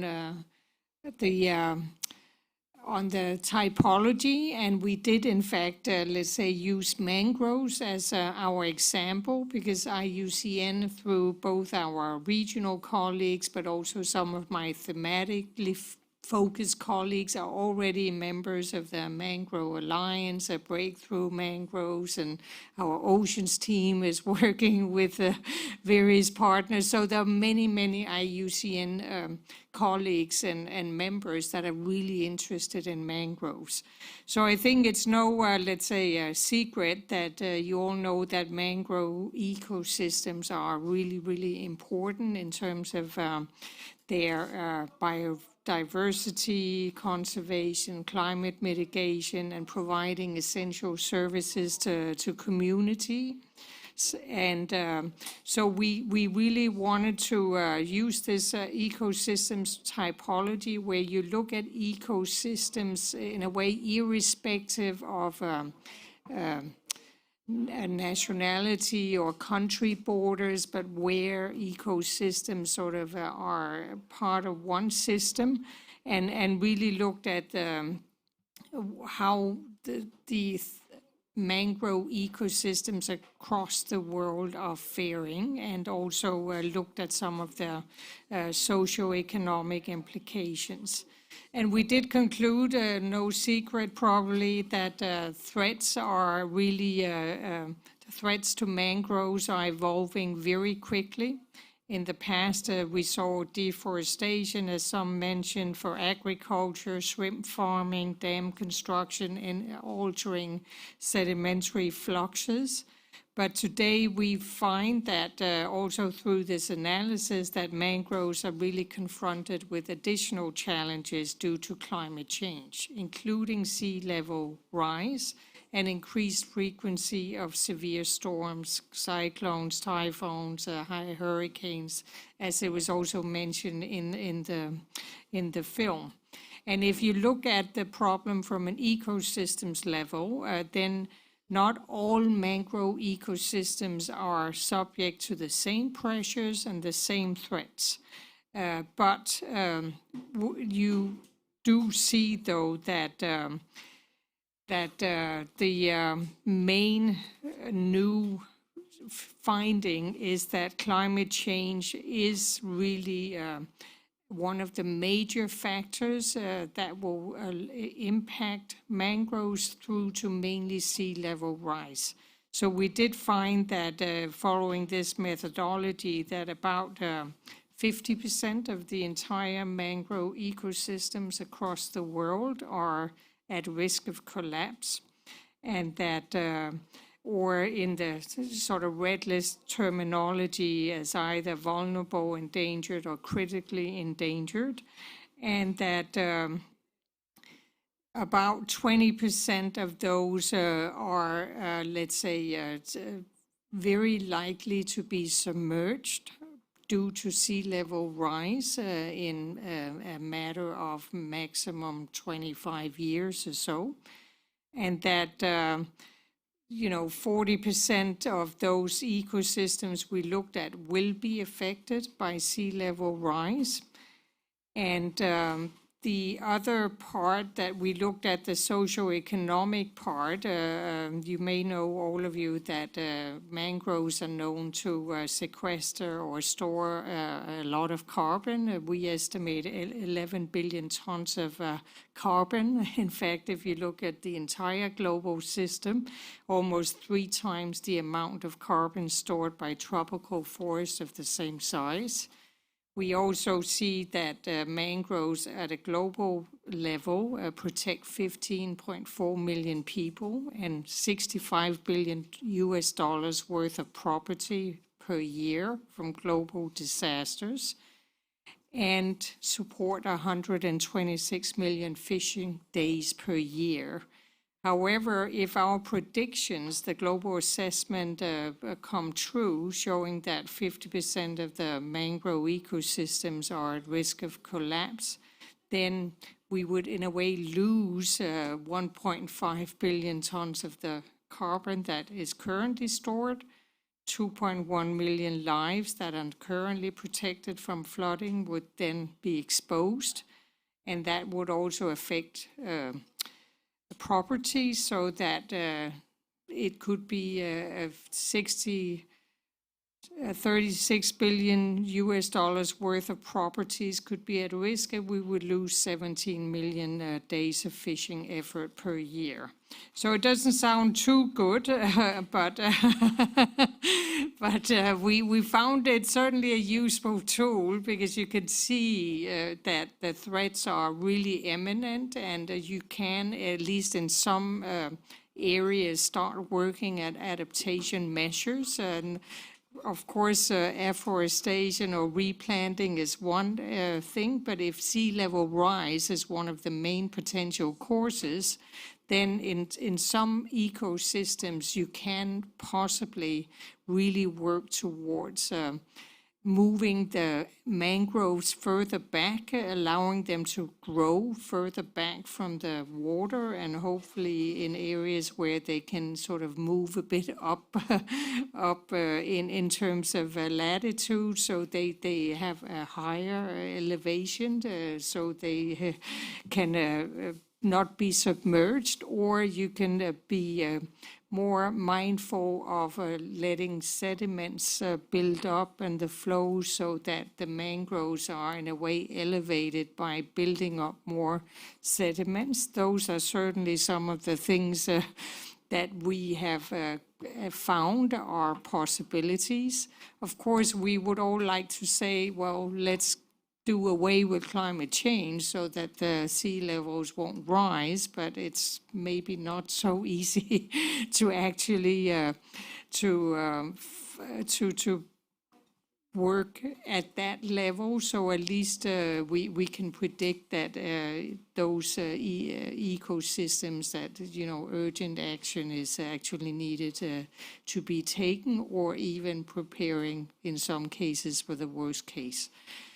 We definitely find that it's a useful way of looking at the the problem, and so that you can, in a way, see it in a sort of broader perspective. But again, we are working with many, many scientists all over the world. 250 of them were, in fact, participating in this particular study. We will finalize and fine-tune the findings early next year. But again, we definitely, in the various coalitions and partnerships, including the UN Global Decade on Ecosystems that we are part of as well, we are happy to share, work with people, develop, let's say, the methodologies further, and also look at some of the specific issues, because we have also many people working in regional offices that are really well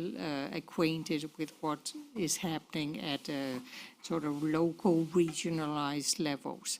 So with that, I would like to thank you very much for the word, and I hope you've enjoyed your COP, and also coming and sharing with us here at the IUCN Pavilion. Thank you so much.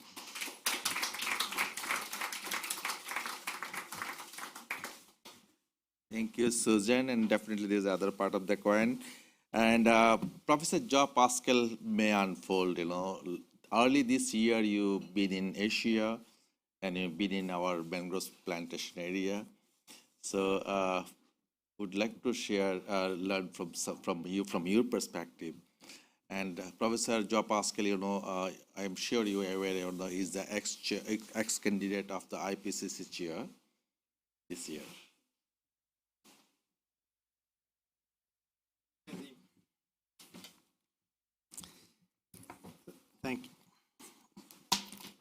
Thank you, and hello everyone. It's a pleasure to be here and to hear so many specialists about mangrove, which I'm not. So I'm not sure I would add any specificity to what has been said already. And you don't want to hear the same thing 2 times, don't you? So what I'd like to simply say maybe is that when I had the chance of visiting with Kazi, with Runa, with the wonderful French team there in southern Bangladesh, I really had the impression that something that is sometimes very abstract and mentioned in some of those negotiations, the nexus, climate, biodiversity, food, and then you can add health, sustainable development, well-being, and I mean the list can be very long, that those concepts, which are sometimes very abstract, were there very, very real, very concrete.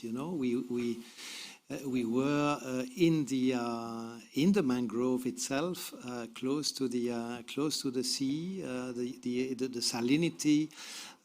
You have heard about was there around. I mean, everybody was impacted by that salinity. I mean, we met some people who had been impacted in their very health by. I mean, all of that was very concrete, and when you see when I saw also the care with which the villagers there were really trying to protect the mangrove and to take care of it so that it would sustain not only the woody part, but also all the living species there. For example, the crabs, which are very important because they are very important not only from an ecosystemic point of view, but also because they provide some resources. Because people collecting crabs there can have some revenue and some food. So this visit made to me a very strong impression that I was in a pocket of positive change. There are some people who are and I mean, one can understand them, and there are many in my country, Belgium, especially among young people who are, concerned about the future of the environment and the collapse, that word is used sometimes, of the entire civilization or civilizations plural. And there I really had the impression that I was in the middle of a pocket of anti-collapse, of something that was the proof that when positive energy was present, and which was taking into account not only the needs of people, but also the needs of nature and ecosystems, and also taking into account the context of which, of course, climate change and sea level rise and the increasing salinity, etc., is a big part, that things could move forward. So I would really like to salute the work that Friendship is doing there, and indeed confirm that mangrove restoration is really, as many are talking about, but really at the nexus of ecosystems, people, well-being, health, etc., and that it is possible. Yes, we can. Yes, one can. And that was wonderful. So I don't want to add any more to what I just said, but that's what I wanted to share with you. Thank you.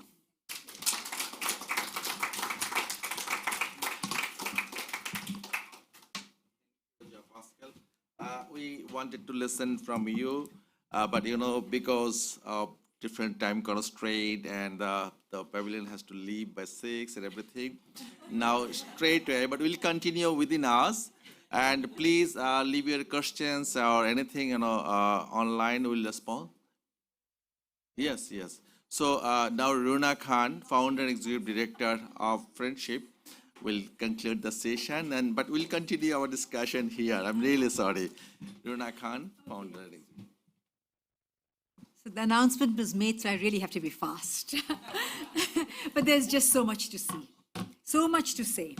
I'll try to be fast, and okay, then, as you said, we'll continue the conversation later.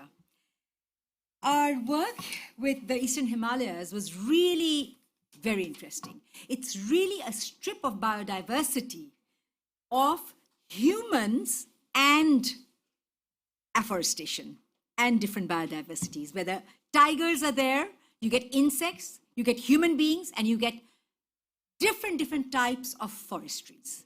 So this is not always the case to this extent, with the largest mountains on the top, largest mangroves, and then there are the billions. 1 billion women today are getting impacted by climate change. 1 billion people of the Eastern Himalayas are getting impacted because of the difficulties. 1 billion trees that we want to plant. And then, of course, that's $1 billion that we need. It's all in billions. And I think what we've also done is we have managed to somehow overcome the difficulties which politicians keep facing. Politicians keep facing because every time they want to work together, traversing the countries, there is an issue. But I think we have also shown that if people, organization have a very clear vision and goal, it is possible. It is possible to traverse all that and go ahead and work. And hence the mangroves that, you have seen, we have started this many years ago, and now it's just a question of expansion and doing the job. I think, Suzanne, it was you who mentioned about all the difficulties of the, when you think about what is happening to the mangroves. I would like to contribute something positive also for all the people who wants to make money. You have this whole range of people who are always in finance. So the monetary benefits of the ecosystem of mangroves is huge.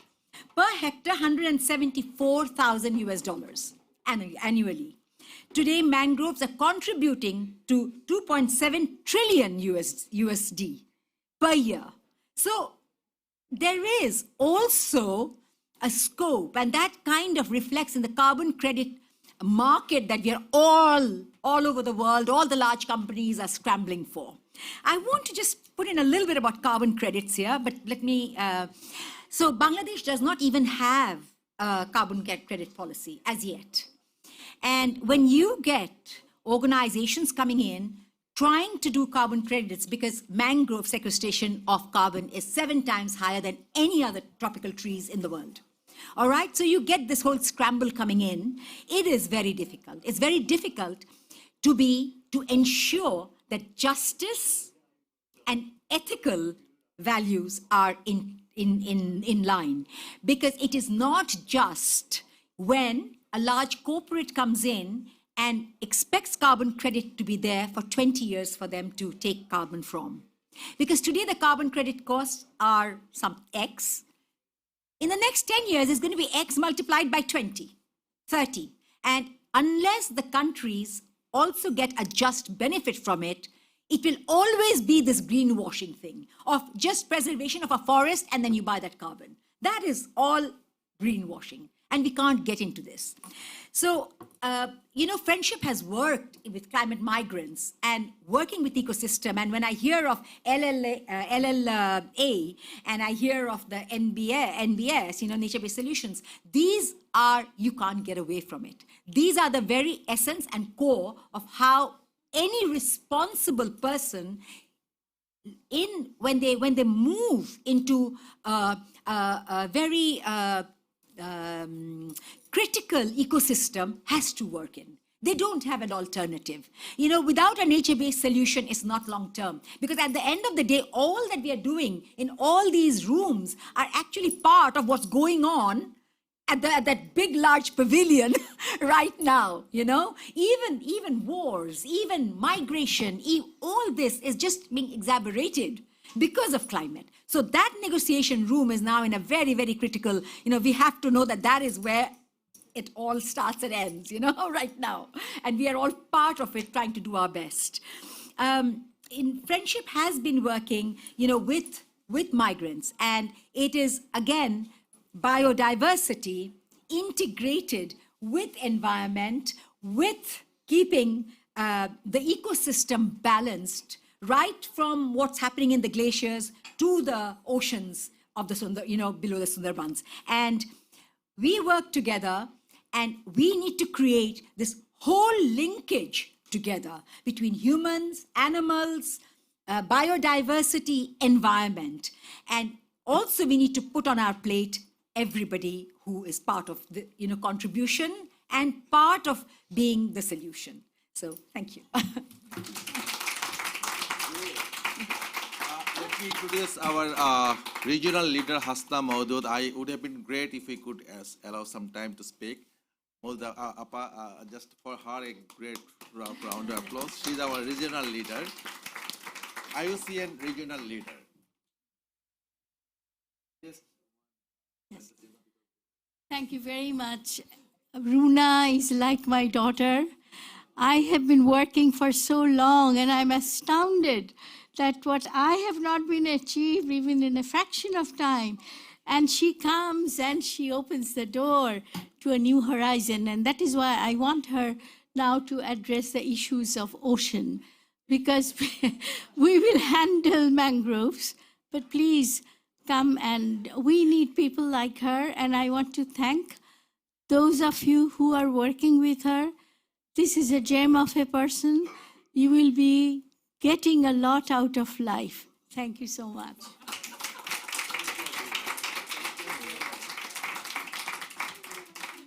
May I request our panel speaker to be here for a photo session?